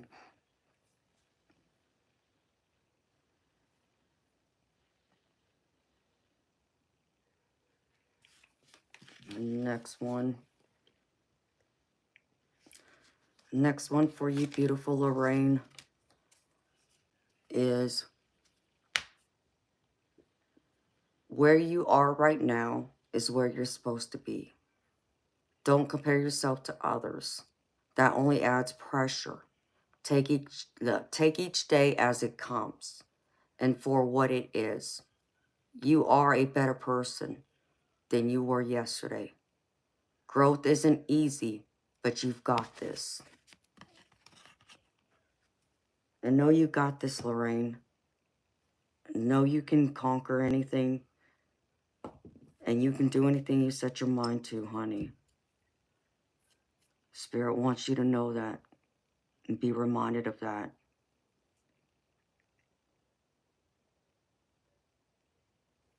And the last one is, have more faith in yourself. Be proud of how you are navigating every curveball that life throws at you. How you deal with those times shows your true inner resilience. Nothing can break that. That in itself is an inspiration for others. Keep shining your light. So here you go, Lorraine. Keep shining your light. Know that you can and will succeed. You know, whatever those curveballs are, you will navigate it just perfectly, the way you're meant to. You know, it's like I always tell people, you know, there's that old saying about, you know, when life gives you lemons, all you can do is like make lemonade. And I tell people, I said, well, if that's what I got to do, if life's going to give me those lemons and all I can make is lemonade, I'm going to make sure that's the best damn lemonade I've ever had. And I can give to someone. Meaning I'm going to make the best of even those, hard challenges, situations, and so forth. And that's what I have for you, Lorraine. I hope these messages have resonated with you. I hope this reading has helped answer some of those burning questions you had. I hope it brought you some encouragement and put away any fears or doubts that you may have been having, and help to uplift you, encourage you, know you are loved, know you're gifted, and know you got a lot to offer this world and still a lot to do. Own it. Spirit believes in you. And just remember that. So thank you so much for trusting me to read for you today. I greatly appreciate it, sweetheart.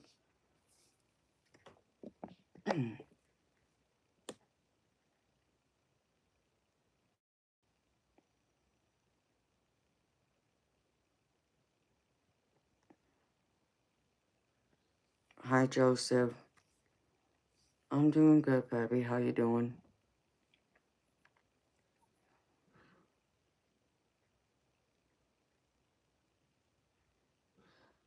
Hi, Bat Nimbin. Hi, Mark David. Hi, Bevot. Hi, Blaze Gaming. And anyone else who came in. If I overlooked you, I apologize. No, thank you, Joseph. Happy holidays to you too, baby. Are you ready for the holidays? Because I'm not.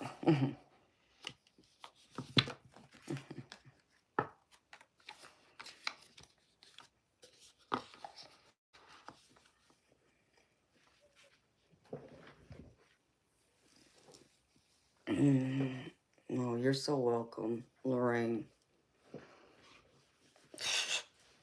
All right, Spirit. Stop making me cold. Oh, you're welcome, Gratitude. Don't thank me. That was for Miss Lorraine Sharp. That was her paid reading. But those messages, if they resonated with you, then yeah, it was meant for you to hear too, honey. You're welcome.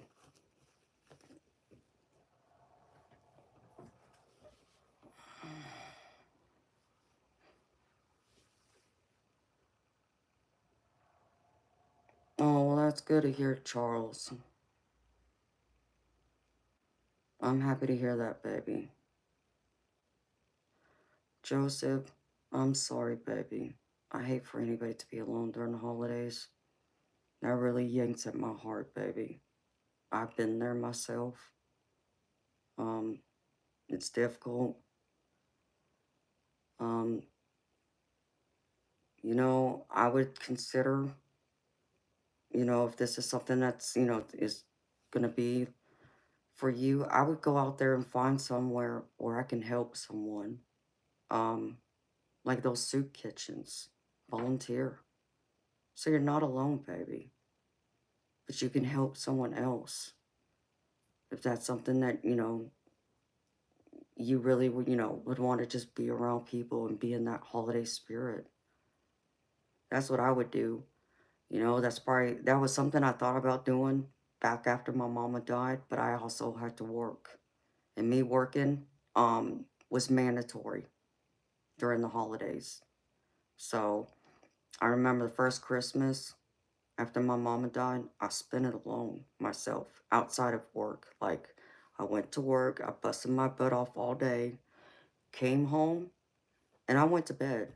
Like, I'm saying, I didn't eat. I didn't have a Christmas dinner of any kind. I didn't have any gifts. I went straight to sleep. I was tired. It was fine. I needed sleep.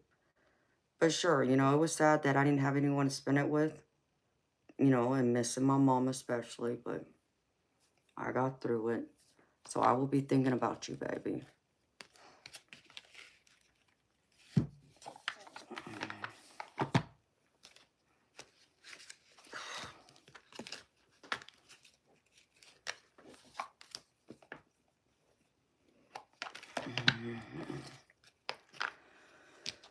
You're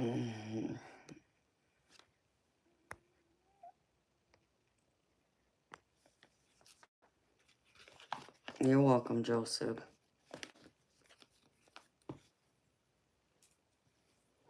Yes, Charles, they are real. No, real. You're welcome, Joseph. Quick shift, who are you talking to? What are you talking about? Whew. What spirit?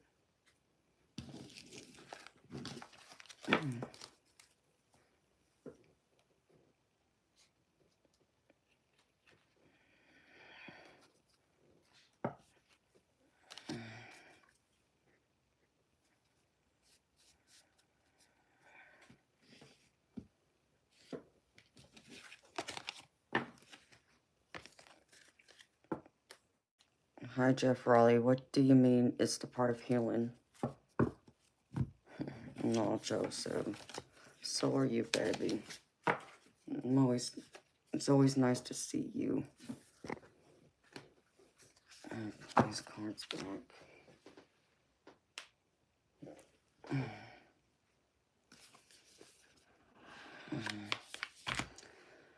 Oh, I'm not doing that with you.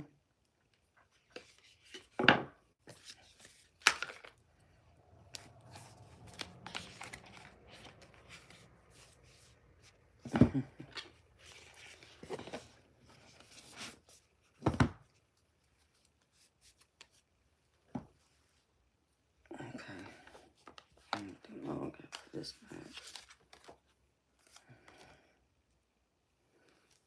This. This.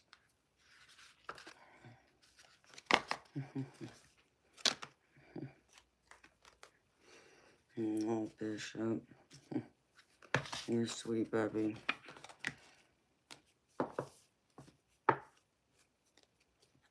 I did send you another email. I don't know if you got it, though. I sent it the other day to you, Bishop.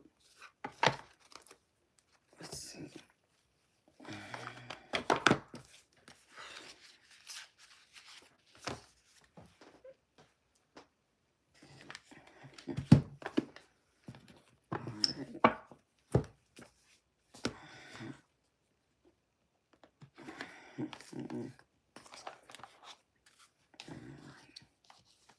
Oh my goodness, it's 3:45. Crap. I didn't realize how late it was.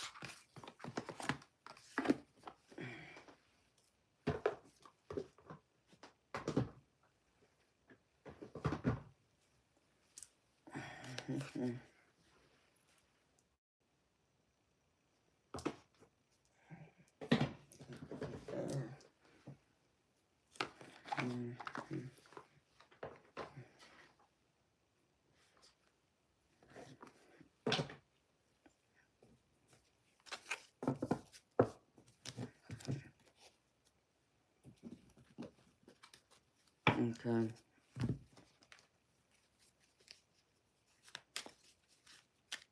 Hi, Jamaica.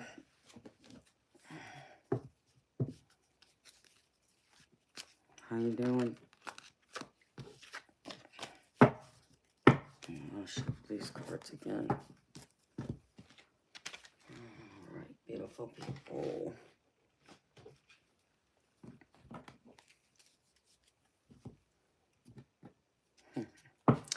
Oh, thank you, honey. I gotta fix mine. These things will move around when I lean down. So thank you. Yeah.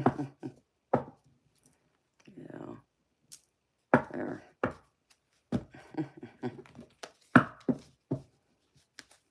Thank you. I love these necklaces too. My big necklace, this one, is a crystal grid necklace that was custom made for me by a friend.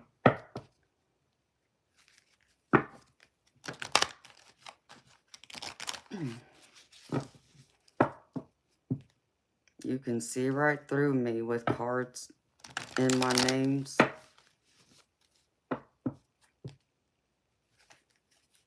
I don't know what you mean by cards in my names.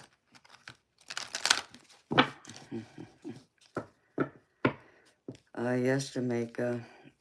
I have been through quite a bit in my young life.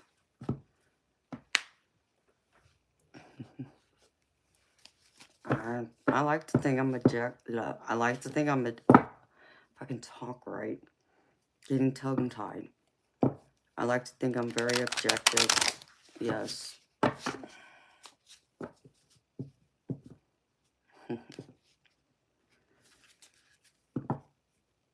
Yeah, overall that's true. I don't trust very easily. And when you break my trust, it's hard to get it back. It takes time. It's not going to happen overnight if you can ever get it back. But yes, you're right.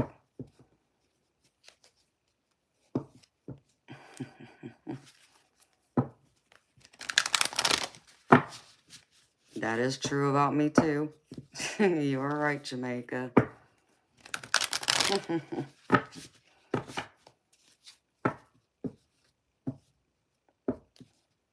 Well, it's wonderful to meet you, Jamaica.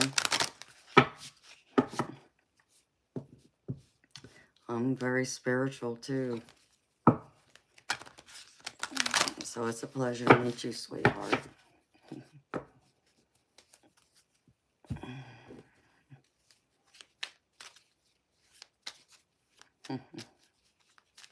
Oh, well, thank you.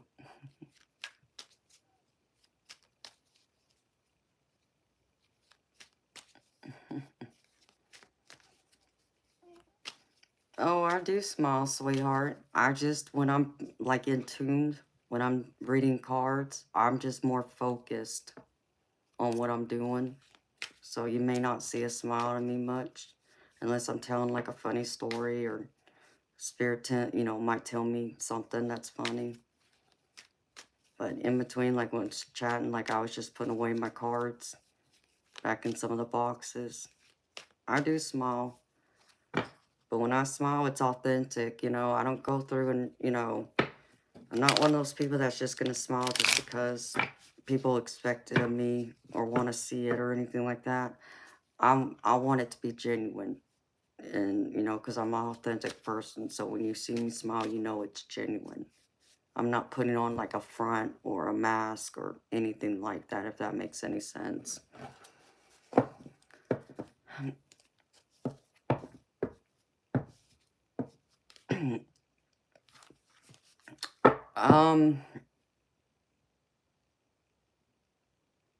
I've had people come into my chat before who have, mentioned some things. So yes, I have had them come in, and mention a few things to me. I actually had one that came in here. In fact, I'm surprised I haven't seen him. He must be on the road or asleep. That read tarot themselves, and they'll come in here and, they just pulled a few cards for me. I didn't even ask, and they did it, and they were very accurate. So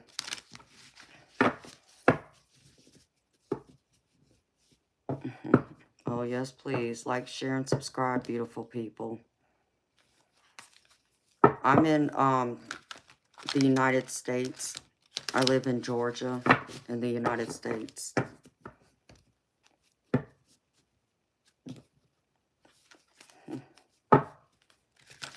Do I play tricks on myself?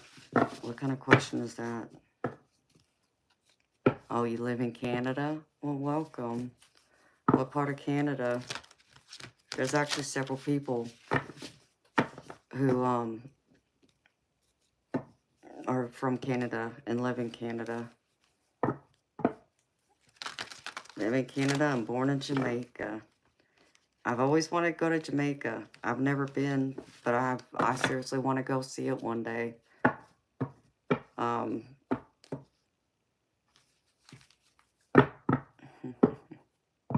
So that's beautiful. It's wonderful to meet you, Jamaica. Hi, Tony O'Brien. How you doing, baby?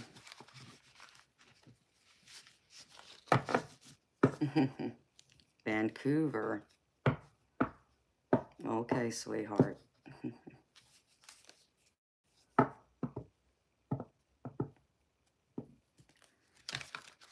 Edward, Jean, sweetheart, what do you mean by when you say, in general, should you listen to one tarot? Can you please elaborate on that for me, please? Hi, Jari, from snowy Finland. Wow, I'm getting people from all over the world. I love it. Hi, Luke. How you doing, baby? Welcome.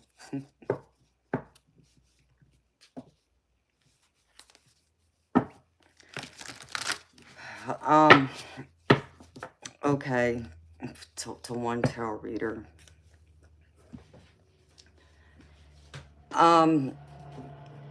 I guess that depends on, like, what exactly, are you, like, watching live streams, or are you watching pre-recorded videos that's like a general reading? Are you getting personal readings? Kind of elaborate on me about that so I have a clear understanding before I answer. Well, thank you, Jamaica. I like to smile. Everyone tells me I have a pretty smile. So,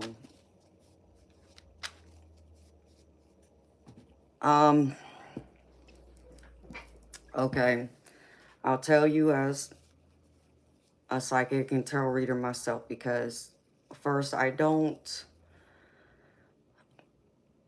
enjoy reading cards. I get a lot of fulfillment out of it because I know I'm helping people. And I get more fulfillment out of reading cards for others than for myself. So I don't read for myself. It's rare that I pull a card. So like you, I would look at other tarot readers. And there's a lot of them out there on YouTube that I wouldn't trust. It's not genuine. But there are a few that I will watch, that I support. I mean, I support, the real genuine tarot readers. And I love them. They're very good. But I also know if they're doing like a general reading. So, and this is what you got to understand. Like a general reading, like if they were to do, or I'll explain me, I do like a general collective free reading at the beginning of each stream. And so that general collective reading is going in and tapping the energy of the people that were there at the time and anyone who comes later, like someone like you, for an example. Anyone that may come in tomorrow want to watch it, whoever feel called to wanting to watch it and listen to it. And so, because it's a general collective reading, I understand that it's not going to resonate with everyone. I understand that part of that message, that reading, may only resonate. If none of it resonates, then it wasn't meant for them that day. But it doesn't mean that it couldn't have been meant for them for later down the road. Okay? If you're talking about like based on like a zodiac sign, which I know there's a lot of them out there, that's kind of the same thing. Okay? They're still doing a general reading for a big group of people. So the reading is going to be the same. Some of it may resonate with you, possible all of it, like it would feel like a personal reading just for you, or none of it may resonate. So if you find that maybe it doesn't resonate for you that day, then there means I would try and see if they read other signs. Like I would need to know like your moon sign and your rising sign, because those are things that they suggest you look at if it's not under your sun sign. I rarely do that. So when it comes to personal readings, like me, if I were to do a reading for you right now, it should all resonate, right? And maybe some of it doesn't resonate because it's also things that are going to happen down the road. You know, it's not everything that's already happened or right here in the present moment. It's also things that are coming in the future. So even then too, it may not all resonate at that moment, but it should down the road, you know, when things happen. I look for the people that their energy resonates with me, that it speaks to my soul, that I feel are genuine, real. Like, you have to understand that every tarot reader is different. Okay, so like there's some who, well, there's many of those.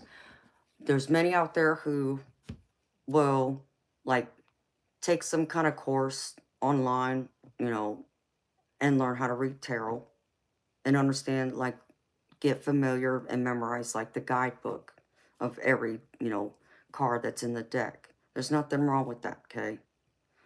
Um, but they don't do much else. So they don't grow and evolve. They don't like tap into their intuition and allow that to guide them. Um, or they don't do like what I do. And they may not be aware of it. They may not have the gifts I do because every psychic is also different. To where I tap in the spirit world. I tap into that energy. So what happens is my spirit team will tap into your and talk to your spirit team to bring me back the messages I need to deliver to you. That's most important for your highest good. So, have I received personal readings from people? Yes, I have. Have they resonated? Yeah, most of them did. There's a couple that didn't. It didn't make sense.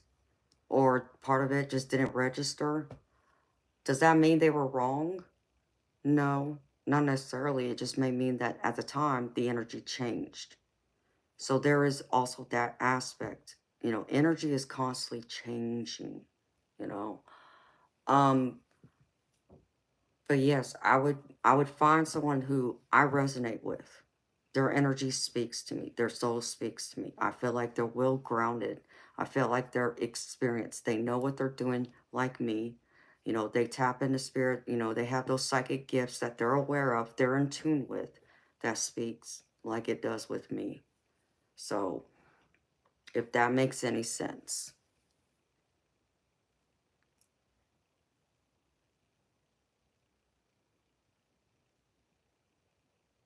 Welcome back, Jamaica. Hi, Antonio.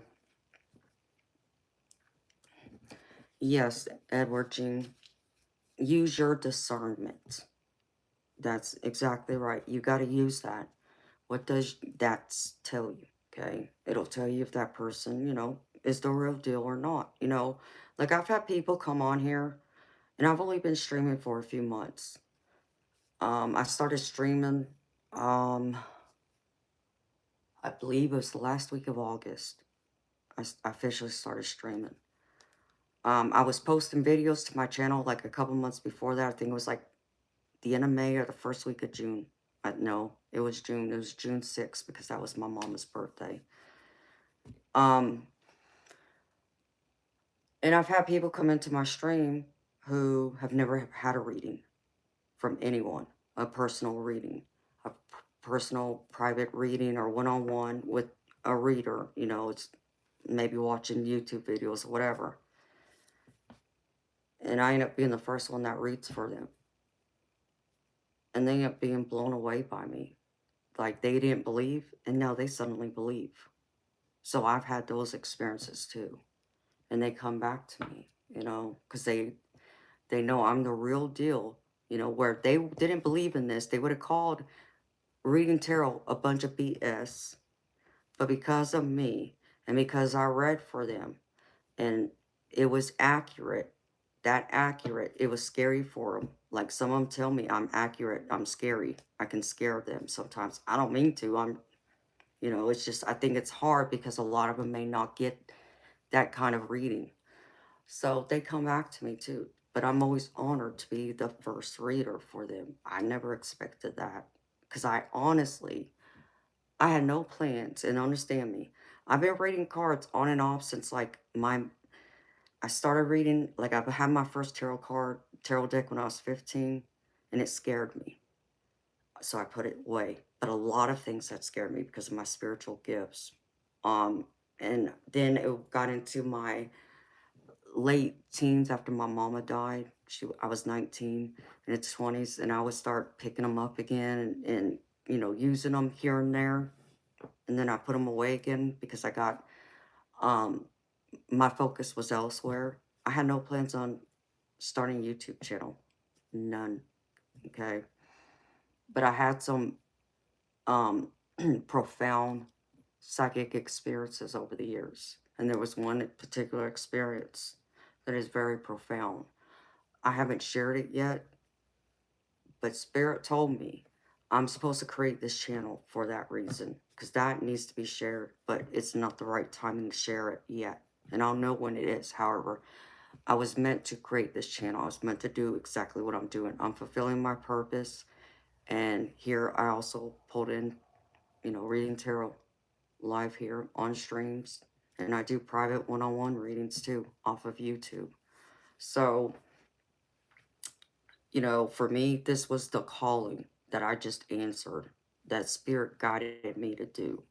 I didn't want to do this. I wasn't trying to do this, but Spirit said yes. Because in fact, when they told me to start my YouTube channel, I laughed at them and told them they were crazy. But here I am. And I never expected this at all, So it's wild to me.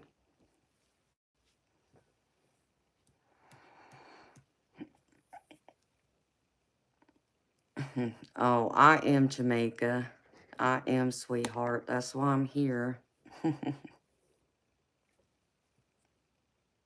Luke, yep, that's Teddy. He's my protector. He's like my bodyguard. You're welcome, Edward Jean. I'm glad I can help you, sweetheart.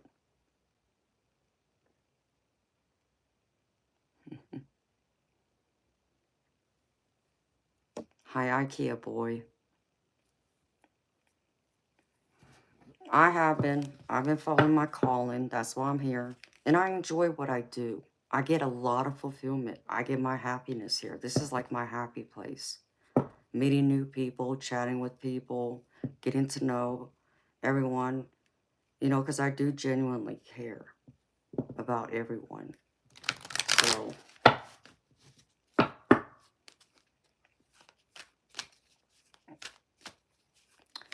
Luke, no, sweetheart. I already did the general reading at the beginning of this stream.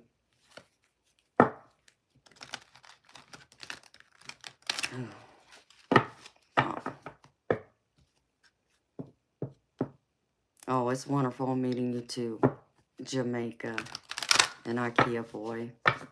Welcome, beautiful people. Hi, Carl. All the way from Australia. Wow. Hi, Jose. What are you sorry for, Jose? I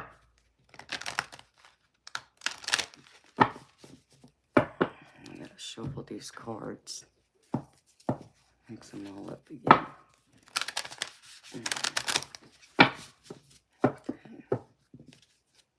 It's 4 o'clock in the morning for me. What time is it for you, Carl, in Australia right now? Because it's 4 a.m. for me on Monday.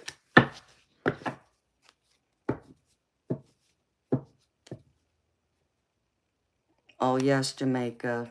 You'd have to go to, like, the very beginning of the stream. I was talking to one of my subscribers for a good, like, 15, 20 minutes, maybe. But you'll find it. You'll see, because I pick up the cards and I show them the cards I pulled. So you'll know. But I do one every night at the beginning of the stream when I stream. And I stream practically every night except for Monday night. Monday's night I take off. I might consider taking Tuesdays off too after the first of the year in the new year. But I stream every night, same time, 10 p.m. Eastern. And for how long depends. It varies. Sometimes I'm here for a couple hours. Sometimes I'm here for several hours to where I've done like a 17, 18-hour stream.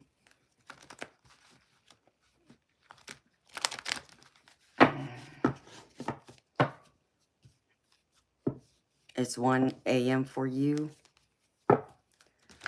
Yeah. Because you are in... Where is it that you live again? Jamaica?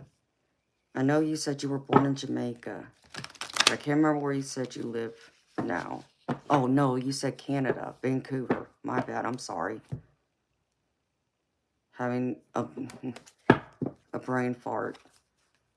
So Vancouver, it's 1 a.m. for you. So you're on the, like, Western, or, excuse me, Pacific time zone.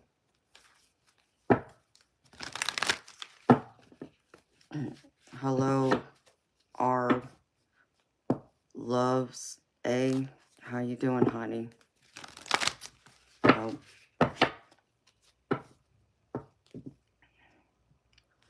Luke, personal readings, there's a, if you look in the chat, it's either at the top or it's at the bottom of the chat. You'll see my name highlighted in yellow.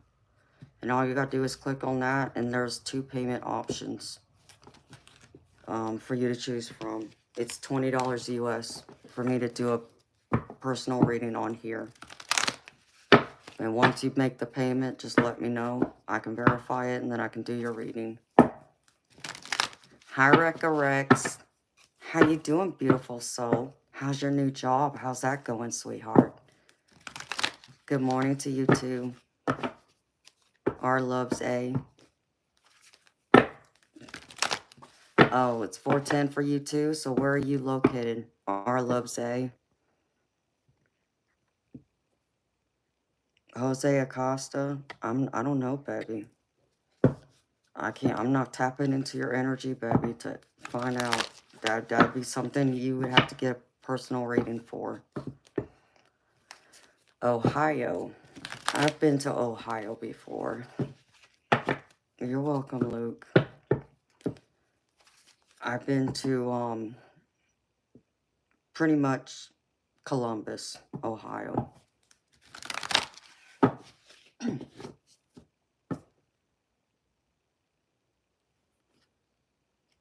You started a new job and everyone got paid last Friday because of Christmas, but I didn't. Should I stay?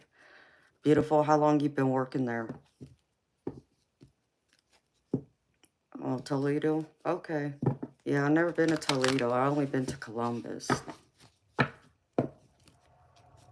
Been there twice, I think. Maybe a third time, but I know I think it was like twice, I want to say. 2 different times.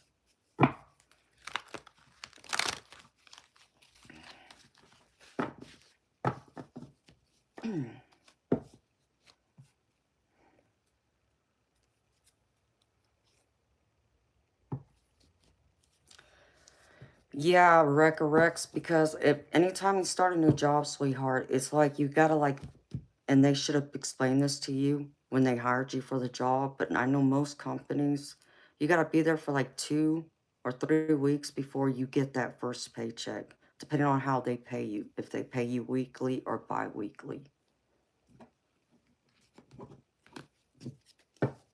So I wouldn't leave, beautiful.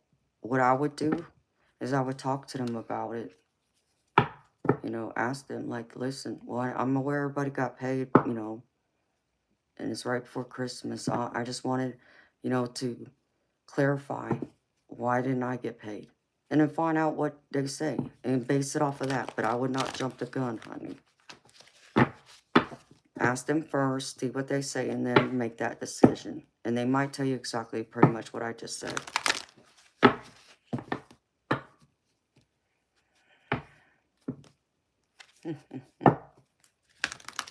It's about 10 hours. 10 hours of driving. What, from Toledo to, what, Georgia?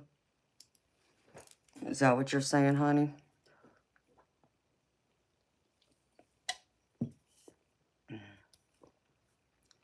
Ugh.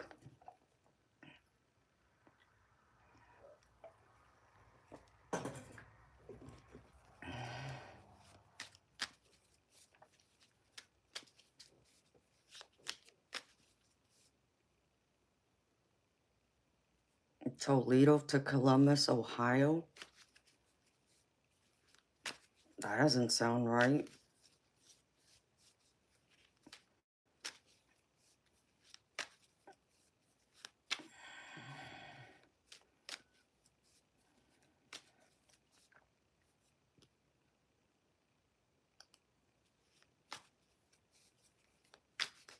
I think you're probably wrong, baby. That's not that far. I'll put it to you like this. I can make it from Georgia, from my old house, to Columbus, which is pretty much right after the state line, in about 8.5 hours. 8.5, 9 hours. So, that's not right, baby.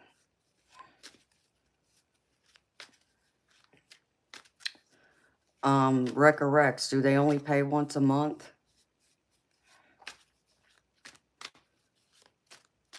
And I'm getting hungry, y'all.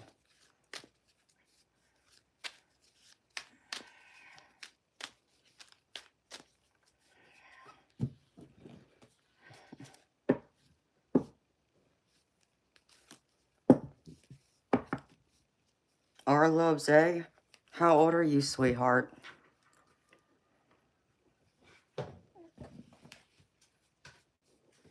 Mm. Mm.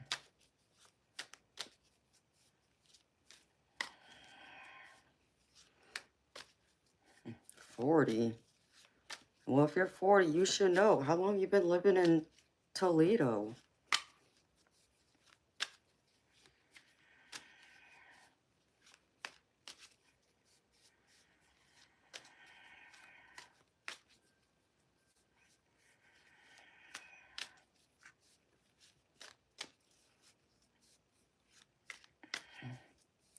Recorrects? Honey, I would give them the benefit of the doubt. Give them the benefit of the doubt.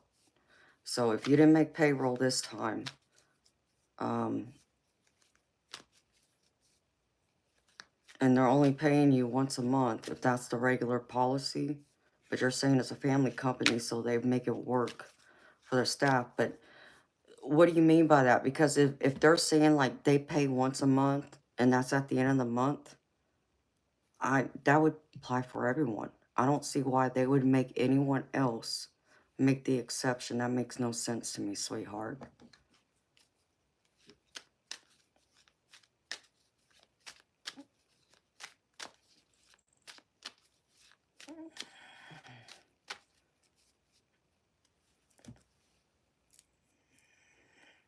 That's what I'm saying. I would talk to them and verify and clarify it again.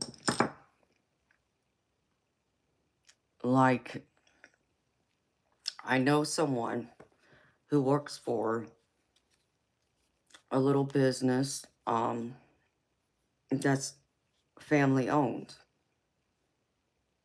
and they only get paid once a month, and I think it's like the first week of the month or something like that.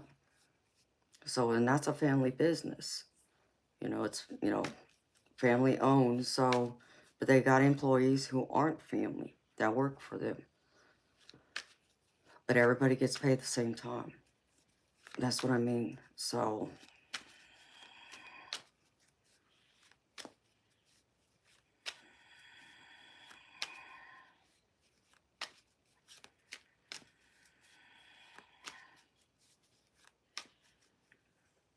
oh,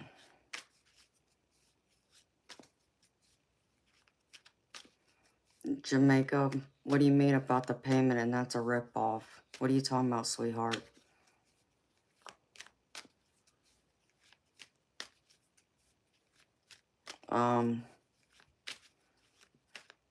Jamaica, I'm not sure, sweetheart. I'm kind of making that decision.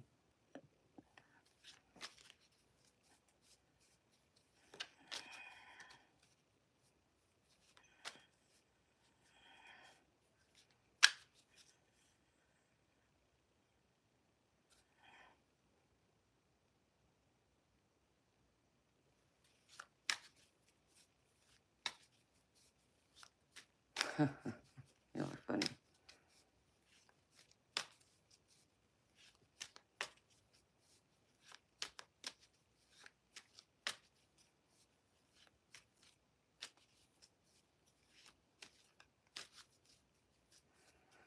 Okay, I understand that, Recorrect. So this is what I'm saying, beautiful.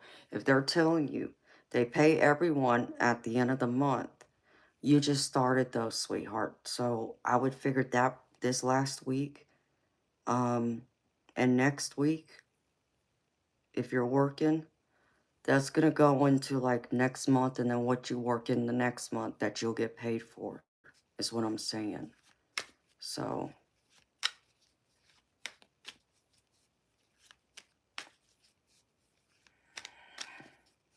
Danny, baby, no.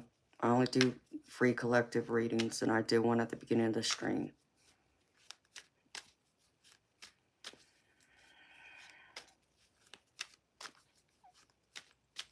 Oh, okay, Jamaica. I was confused. I was like, huh? What? It's always good to see you too, honey. Yeah, honey, I'd give them the benefit of the doubt, especially if you enjoy your job. If you like your job and you enjoy the people you work with, sweetheart, give them the benefit of the doubt, okay? And see what happens.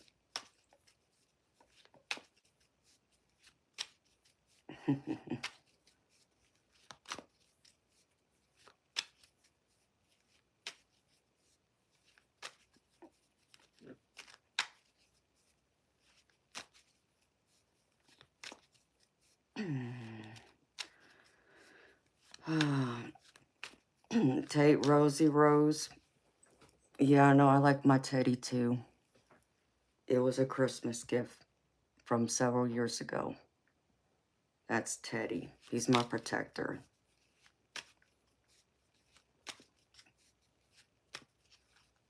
Oh, I'm sorry to hear that, Jamaica.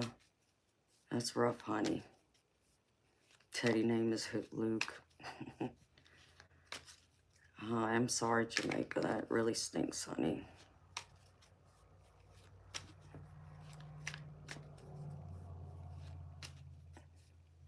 Smoke a shoe, no, he's not. Jamaica, sweetheart. Oh, man. I try not to talk about my personal problems unless it's going to help someone. So I hope that what I'm fixing to share is going to help you. I've mentioned it before, but oh,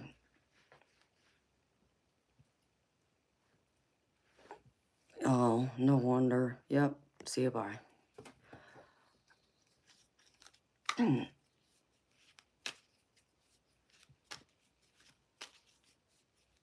No, Teddy Rose, I'm not.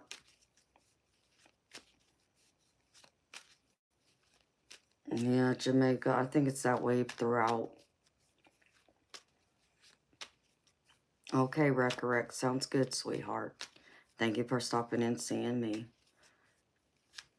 And Merry Christmas, if I don't see you before, since Christmas is in a couple of days. That's not good, Jamaica. I hate to hear that.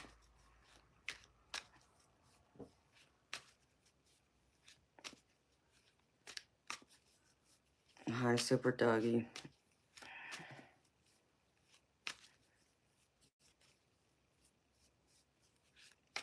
Oh, well, I mean, Tater Rosie Rose, there is like the whole South of the United States where there's fixing. That's part of the slang. In Jamaica, I always can't stand people who are like that. I hate that. I'm sorry you dealt with that, honey. That's terrible. You're welcome.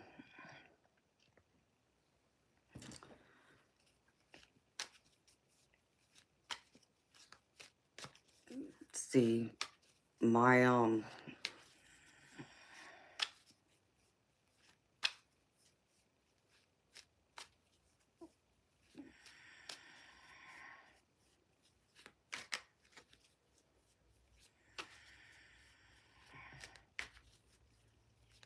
Super Dougie, yes, if someone wants to pay me to do a reading, I am.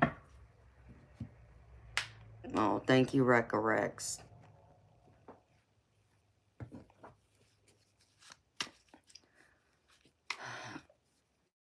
Yeah, I don't like racist people. It bothers me.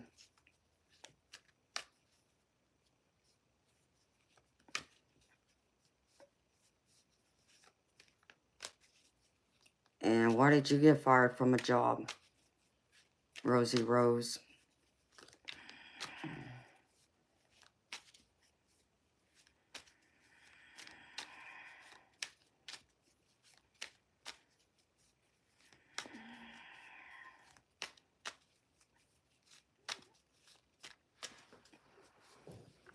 You know, I used to be, when I worked for a restaurant many years ago, I I feel like I was working for free sometimes there, actually, because I took on a lot of responsibilities, like a manager, but I didn't get paid for it, which is kind of wild, but it is what it is, being young. Um, and I have dealt with what felt like discrimination in the workplace, and I know me and the actual manager had to have a discussion with a couple people and talk it through. Well, one said that no, it wasn't what they heard it to be and it was misunderstood and blah, blah, but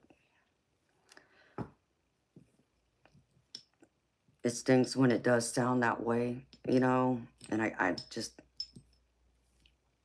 I love everybody. I'm accepting of everyone's, you know, race, religion, ethnicity, all of that.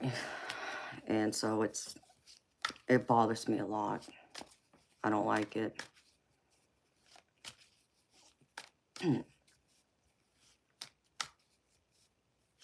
That, you know what, baby, I'm sorry to hear that. That's terrible that they did that to you. I'm sorry. I can't stand even for something like that. I'm the person that I stand up for people. I'm one of those people, and um if y'all are into astrology, I don't know a lot about astrology, but if y'all are into astrology and you understand the different signs, and if you've listened to me for a little bit, you would probably think, and I'm only saying this because a few people have said this, you might get the impression my sun sign is an Aries. Um, you would be right, I'm an Aries, but it's not my sun sign.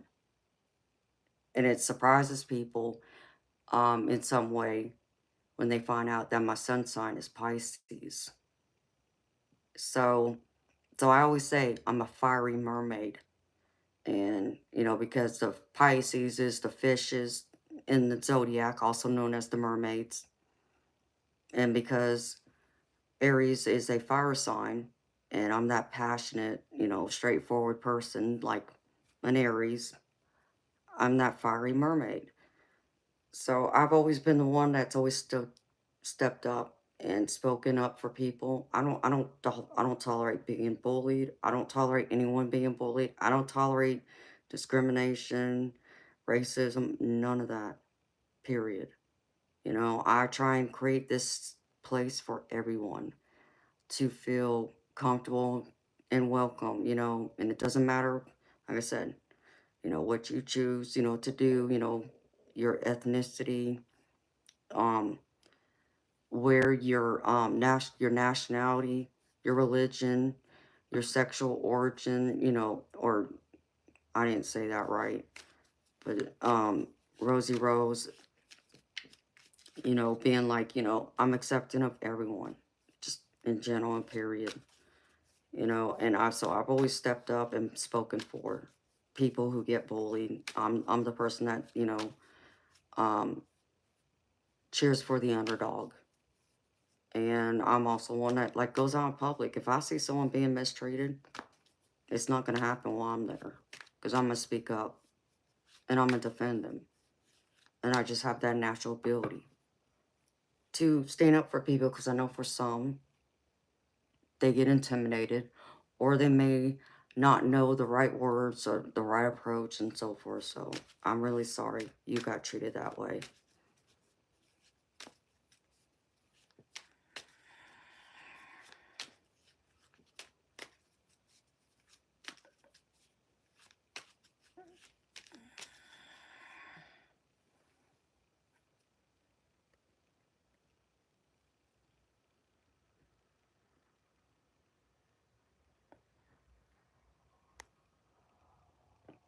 You're an Aries? Okay, so you might understand that. I live in Georgia, in the United States. I was born in California, though. So I'm originally from...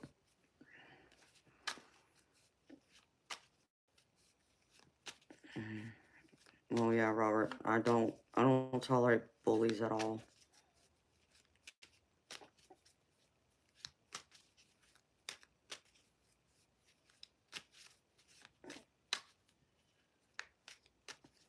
I have no place for people for that nonsense.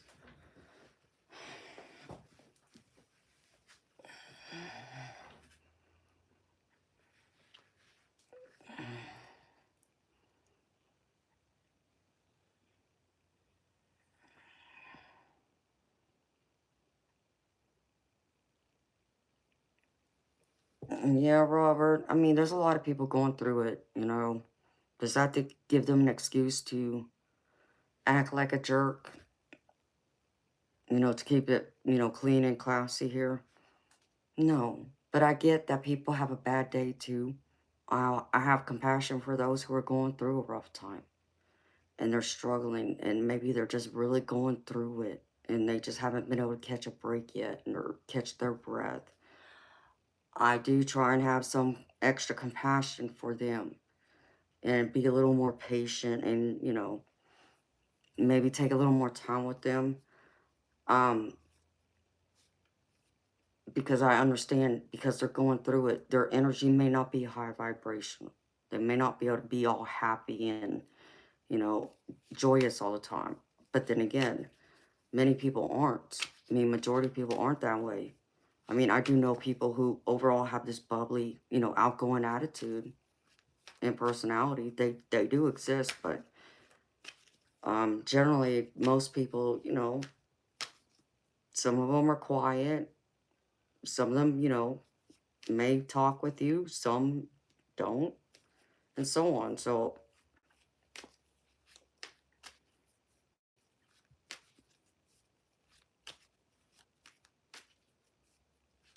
I mean, Robert, there is the truth in that. You're right. There's a lot of that. I do understand what you're saying.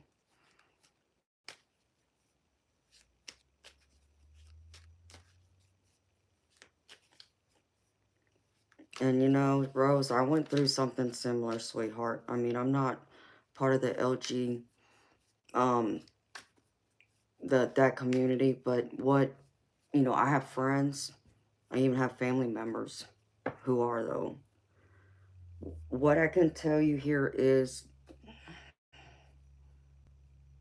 just a quick summary. About 6 years ago, um, the guy I had married got laid off. And it put me in a hard situation where didn't want to do anything. He became depressed. Did nothing but sit on the couch all day long, watching TV, was a couch potato. Um, just allowed himself to go, his health declined, wasn't taking care of himself. And I couldn't get him to do anything for anything. And that was hard to watch. Because I'm talking about someone who was a high-level manager in a global-wide company. So that threw me for a loop, understand?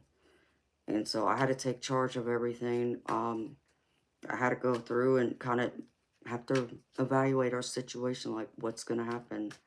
You know, he did get a severance pay, but when that runs out, if he doesn't have a job, and I can't go back to work right away because I just tore my shoulder and I need surgery and, you know, this and that. What do we do here? You know, I could have gone in the corner and cried my eyes out and just threw myself a pity party, but that's not me. I just, I made a plan. It's like, well, when the money, his severance runs out, he refused to still go out there and work. The only thing that's left is sell our house. What choice is there? Because I still need my shoulder fixed. And I ain't gonna be able to do a whole lot of anything until that happens too. Well, we didn't have the money for me to have the operation either. So yeah, I had to do that. And that was hard. Because I lived in this house for 20 years. It bothered me a lot. I loved that house. You know, and it wasn't that, it wasn't any extravagant house.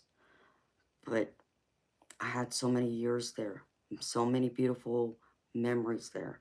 It was also just where my roots, you know, I planted my roots.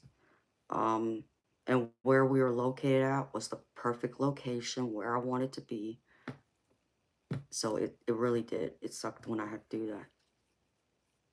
And he fought me over it. I went through it for months arguing with him to agree to sell the house. You know, yeah, I own the house, but so does he.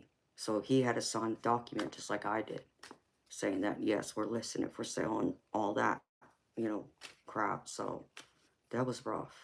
I'm not going to tell you it wasn't. I'm not going to sit here and tell you it wasn't stressful either.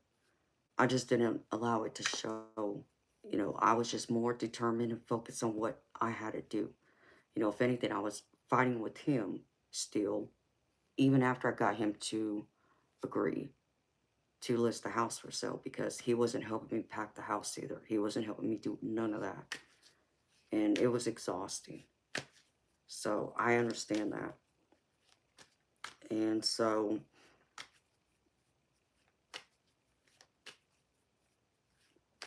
absolutely, Bishop.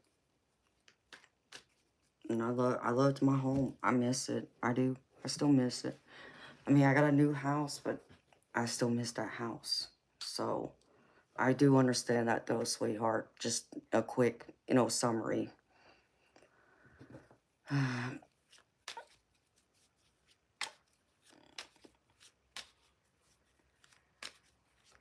See, that's bad. I'm sorry you went through that and were treated that way. You know, I just keep going. I'm a fighter, you know, through and through. I'm a fighter. I don't know how to not fight. I don't know how to not, you know, give up. That's not part of my vocabulary to give up. I don't have that mentality. So I will fight until I ain't got nothing left to fight with. That's who I am. Um, you know, it may break me, it may break my body or whatever, but I'm gonna fight.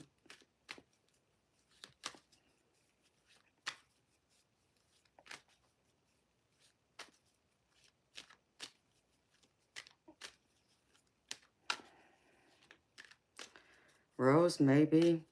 That would be nice. It would be nice if I could get it back one day. It's crossed my mind.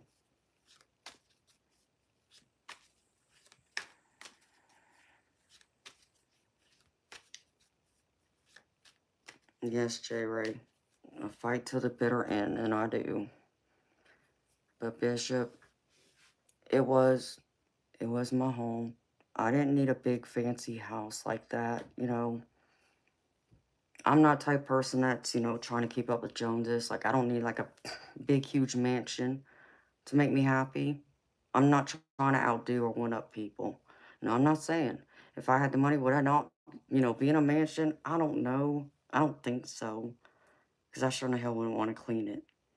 And people are like, well, if you got the kind of money to have that, then you can hire someone to clean it. This is true, but I don't think I would. But I don't know, you know. I would rather have a few homes in a few places, like a home here in Georgia, one in California where I was born, where most of my family is, and then one in Hawaii, which is part of my heritage. I've never been to Hawaii, but I want to be able to go there and also live there one day. even if it's only for part of the year. So,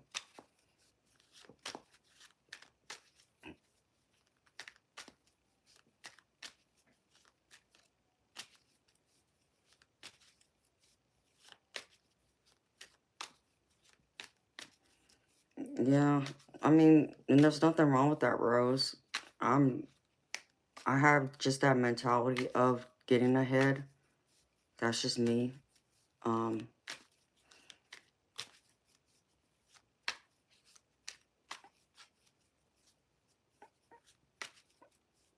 mm, I'm sorry to hear that, R loves A. That's really sad, baby. I'm sorry.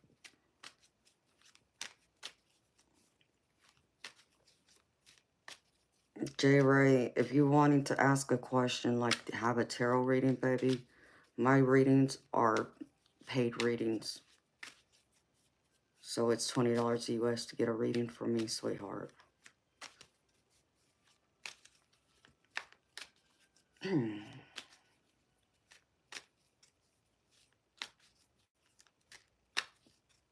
Rose, well, I mean, I just built this house. I've been in it less than 6 months. So I was able to buy another home. So that's the good news. And that's the thing. Like back then, I needed some help. And it was hard. Thankfully, there was a relative by marriage that was able to give me a place to live temporary until I could figure out my next steps and let me have my shoulder surgery and so on. So that did help me. And then I was able to get this house built. It's, you know, it's a nice house, but it's not my old house.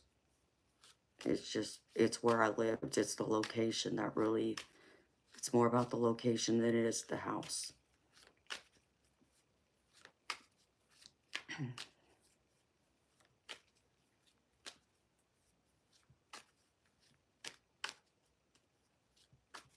Robert Santos, what kind of question is that? I was with a weak man who gave up. Did you take part in that? What the hell does that mean?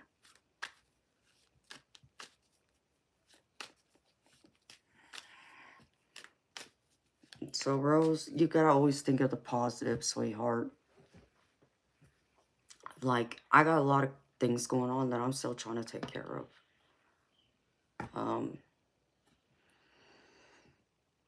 And yeah, it's a lot, but I'm not giving up, you know. And there's still a lot I want to accomplish in this life. And I have every intention on doing it. And meeting, you know, the goals and my dreams.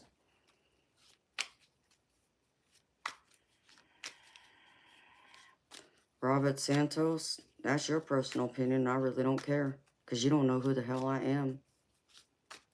I don't need your ugliness in here at all. Goodbye. To you. Don't come back.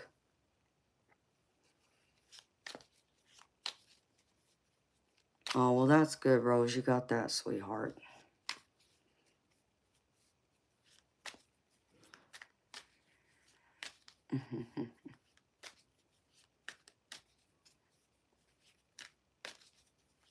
Christian, that's funny.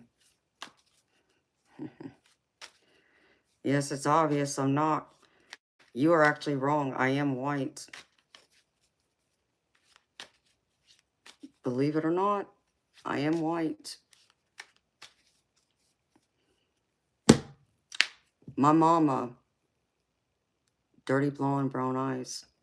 My baby brother, blonde hair, blue eyes. So you would be incorrect. Now, with that being said, I have some spice in there. You're right, I do have that too. So, now to answer your question, I'm mixed. I'm Japanese, Hawaiian, English, Irish, and Scandinavian. My mama was English, Irish, and Scandinavian. My dad, Japanese and Hawaiian. So I'm half white, technically.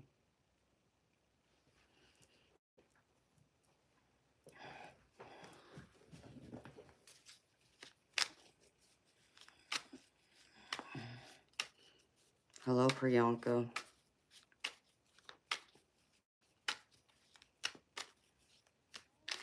Okay.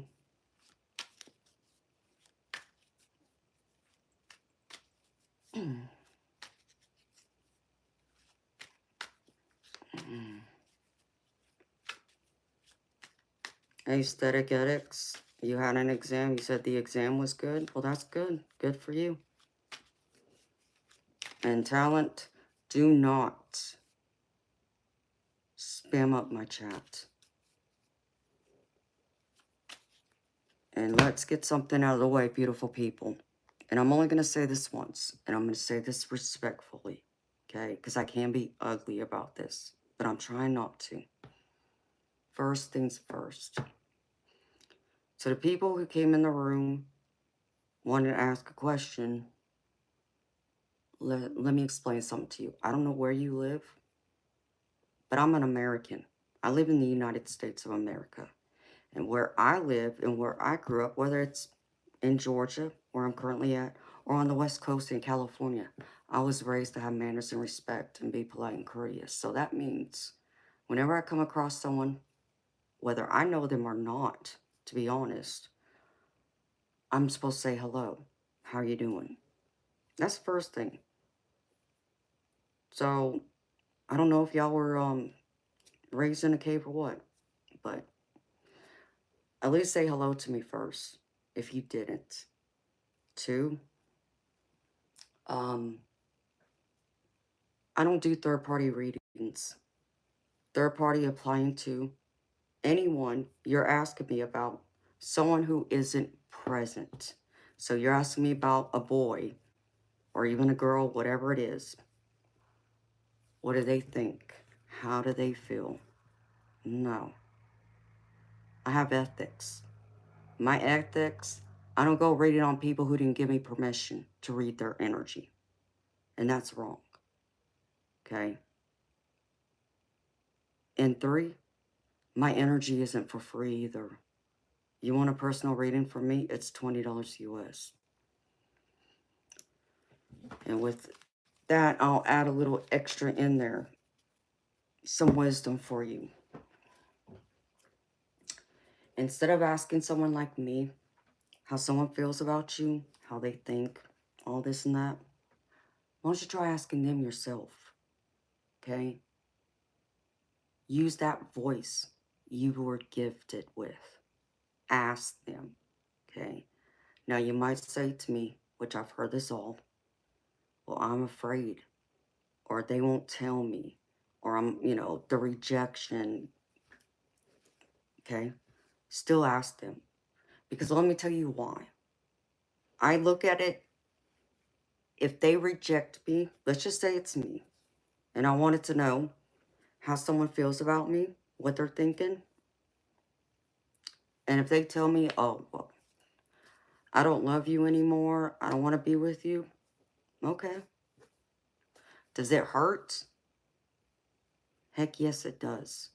But you know what? It's also a blessing, because then that tells me I have no more time to waste with that person. I can actually move on with my life and find someone else instead of wasting any more time, days, minutes, hours, weeks, months, so on, with someone who had no interest in me, who had no desire to want to be with me or create something long term. That's the reason why. Because time is something that's a precious commodity that you can't get back. And two, if you were to end up in a serious relationship with that person, whether you move in with them, get married, you have to communicate. If you're afraid to ask them how they feel, how they think, what's going to be like when y'all do, if it does go further than that, whether it's with them or anyone else? Like, what happens when you fight? Are you just going to be like, oh, well, I don't know what to do, and be afraid to talk to them? That's not mature. Be an adult. Ask them. Have the balls, have the guts to ask them. That's my wisdom.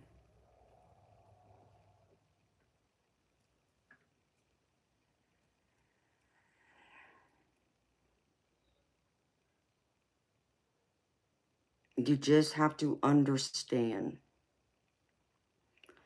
that we all been rejected or cheated on. People didn't have interest in us. Whether that's romantically, even friendships. I mean, even a family member. It's just like, they just may not, oh, well, I'm sorry, I don't have time for you right now. That's a rejection in itself. But you got to love yourself enough to be able to speak up for that person, because at the end of the day, you're your own best friend. And that's what you need to remind yourself of. So, yeah, if you got family members, close friends, parents, yeah, they can help. But what are you going to do? So, like, you're in a relationship with someone, so you're going to ask your friends, family members to go talk to the person you're interested in and to be like, well, how do they feel? Come on now. That's your job. You're the one in that relationship. And you need to ask them directly. Give them that much respect, too, and courtesy, instead of just going to someone else, because someone put it also this way. Think of someone being in, you're at home and say your curtain's open. That would be like a stranger just randomly walking up and peeking through your windows. Come on. No, don't do that. Give them that respect they deserve, as you would also want them to do the same. You treat others the way you want to be treated. Just as much as you want to know how they're thinking or feeling, you never know. They might be wondering the same thing. Why not open that conversation, start the dialogue, and just say, listen, I feel this way about you. This is what my heart's, saying. This is what my mind's telling me. Now, I'm just curious, how do you feel? That'd be another way of doing it. Because they might be the same way. They might be scared and worried that you may not like them or be serious about them. So have that respect, because in a relationship, that's important.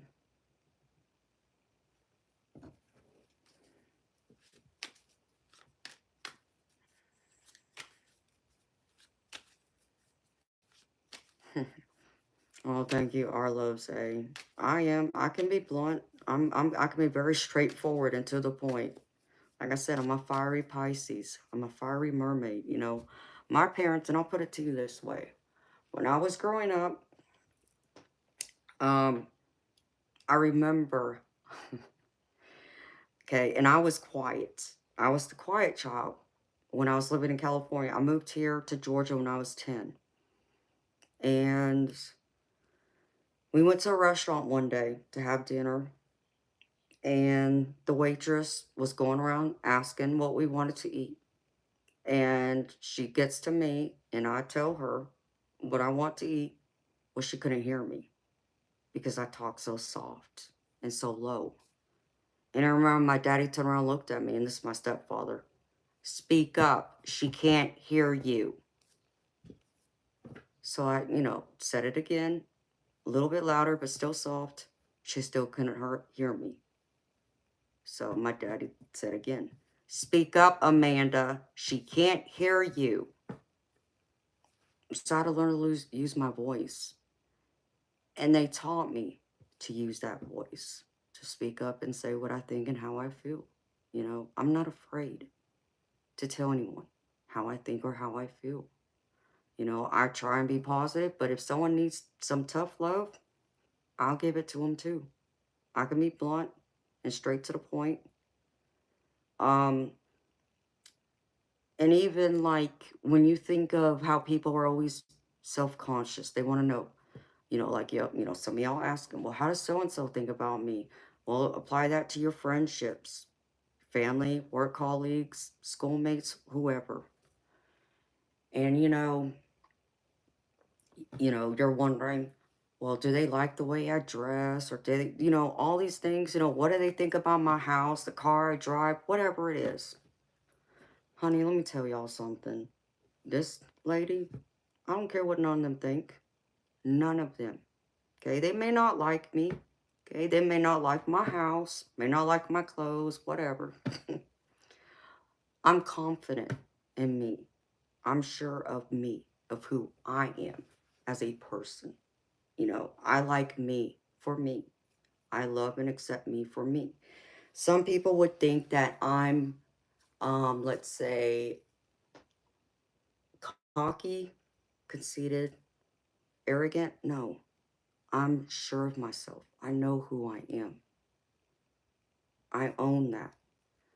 And that can intimidate a lot of people because of that, because they may not be used to someone like me. They're not used to a strong person, period. Like there's these guys out here that wouldn't like a woman like me because they want someone who is, I don't know, maybe more submissive, um, that doesn't, speak up, that will just do whatever the man tells them. Wrong girl, wrong lady, not me. Okay, you can ask me. Now, understand me, asking me, you'll get a different response than telling me and expecting and demanding. Not going to happen. So, with that being said, I too, if someone doesn't like me, they don't like the way I, dress, you know, they got nonsense to say. We'll just say that. Because, like, I remember in school, this was back in school when I was young, there was some kids at school that were talking about me, said something, and I went through and I heard about it. They were gossiping. Went home, told my parents. My parents looked at me straight and they're like, who cares? I'm like, but mama, daddy are like, Amanda, who cares? Do you care? Well, yes, that's why I'm talking to you. Why do you care? Is what they're saying about you true? No. So why do you care? What you need to understand is what everybody else has to say or think about you, they can talk all day long. But if it's not true, why should it affect you? You know what that truth is within, and that's all that matters. Live in that. Be confident in that. And I can tell you, that was a turning point, a pivotal moment in my life. Being very young, when I say young, I was like in I was in like fifth or sixth grade. Never gave a damn after that. Just, I don't. Unless you're in my close circle, I don't care. I don't allow that person or people I don't know to hold weight in my world. So it's the same thing. But I speak from that place. I just, I don't allow that nonsense to have room in my life. So, again, if that person,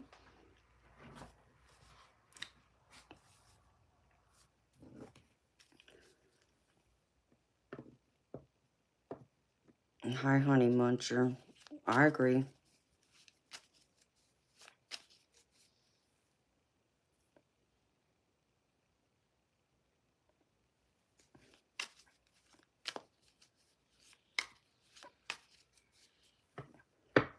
DM, maybe.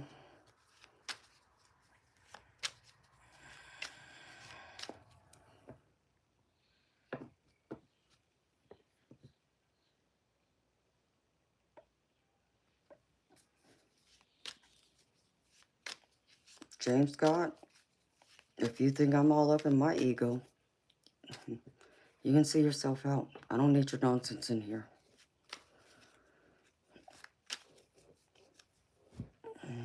But people who come to me, ask me how someone thinks and feels about them, no, I don't do that. I don't play that third party game. I will not go into someone else's energy who's not here to answer for themselves. Give me their permission.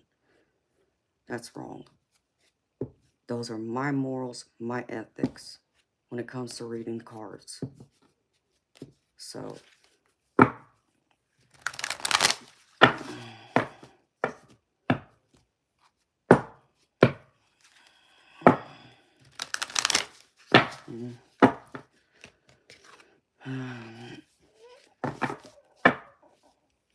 okay, Fernando.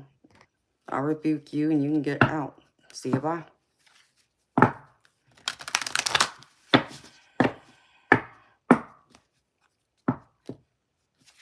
Yep. See you too.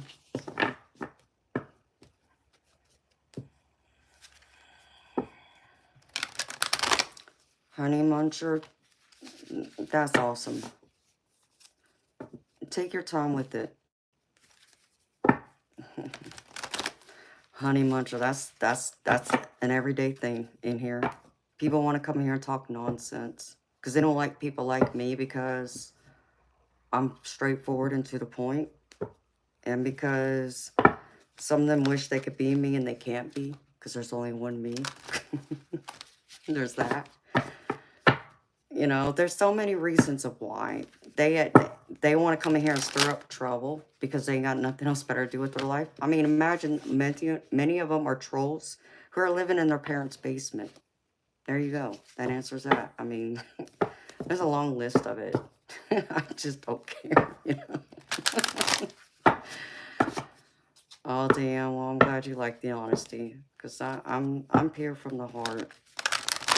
And people say I got a lot of wisdom, life experience, so, you know.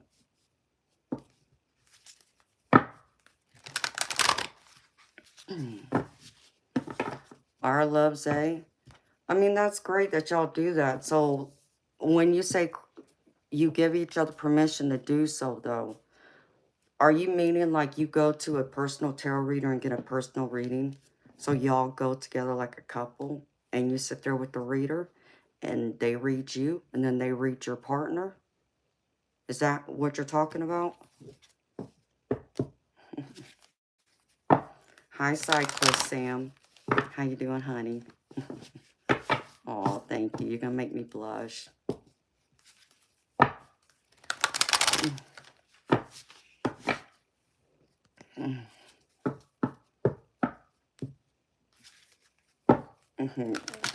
I agree with you, honey muncher. I just send away with love and light and keep going.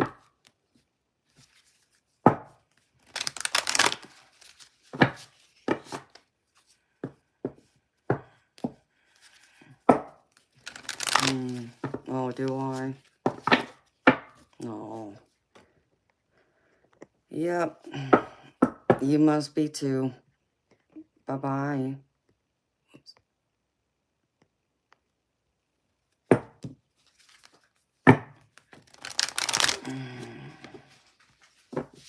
Okay, so y'all are just talking about y'all go through and watch like general readings, our love say. Is that what you mean? Like pre-recorded?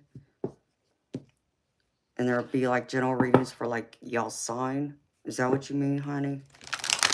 Honey muncher, I'm a Pisces. I'm a Pisces sun. I'm an Aries rising and a Taurus moon. Okay, I got you, honey. There's nothing wrong with that. I mean, if it's like a general reading, like reading the zodiac, I get that.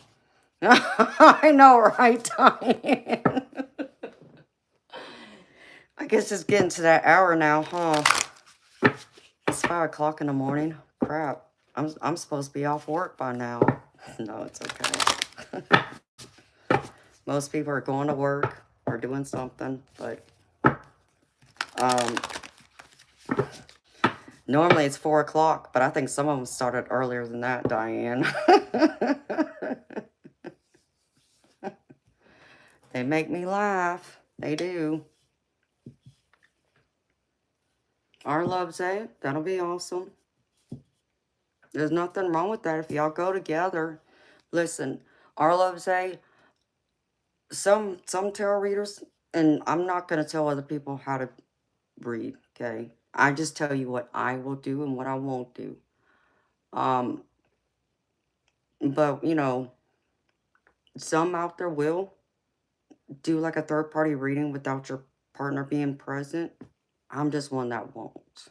It's just, I can't do that, honey. It's, you know, it's my ethics.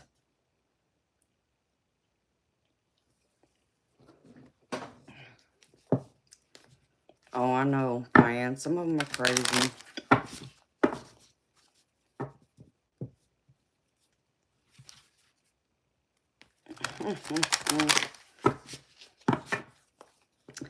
Oh, goodness me. Yeah. It's been 7 hours. I've been here. I didn't realize it was 5 o'clock in the morning. The sun be coming out in the next hour and a half or so.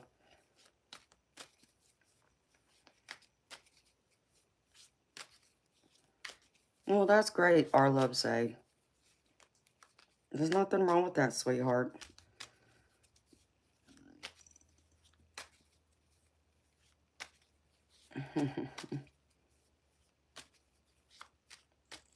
Well, it's nice to meet you too, honey muncher.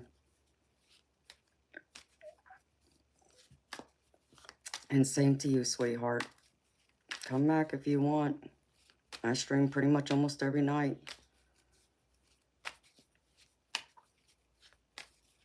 Brian, it's 2 a.m. where you're at. So you're on Pacific time zone. Yeah, it's 5 o'clock here for me. Because I'm in Georgia. I'm on the Eastern time zone.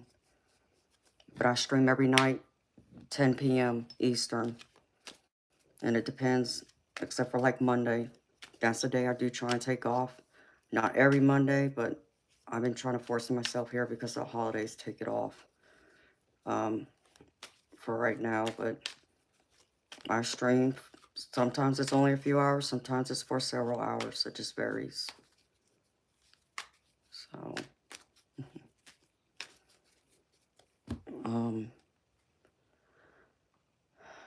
but I'm probably going to run here.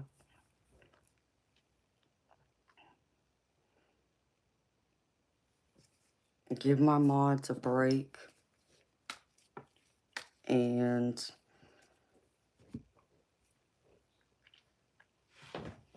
I'll be back by, let's see. Yeah, I'll be back Tuesday. And I'll be off Christmas. That's the other time I take off. I haven't decided about Christmas Eve yet. I more than likely will be here Christmas Eve night. But I probably won't be here all day or all night because I got somewhere I gotta be in the morning. So I have enjoyed everyone who stopped by and said hello to me, came by. And for the ones who got paid readings, thank you. I appreciate all of y'all, beautiful people out there. So I'm going to say good night so I can get some sleep and enjoy some of my Monday off and get some things done that I put on to the side that I need to take care of now. So, but I hope y'all have a wonderful, amazing, beautiful Monday.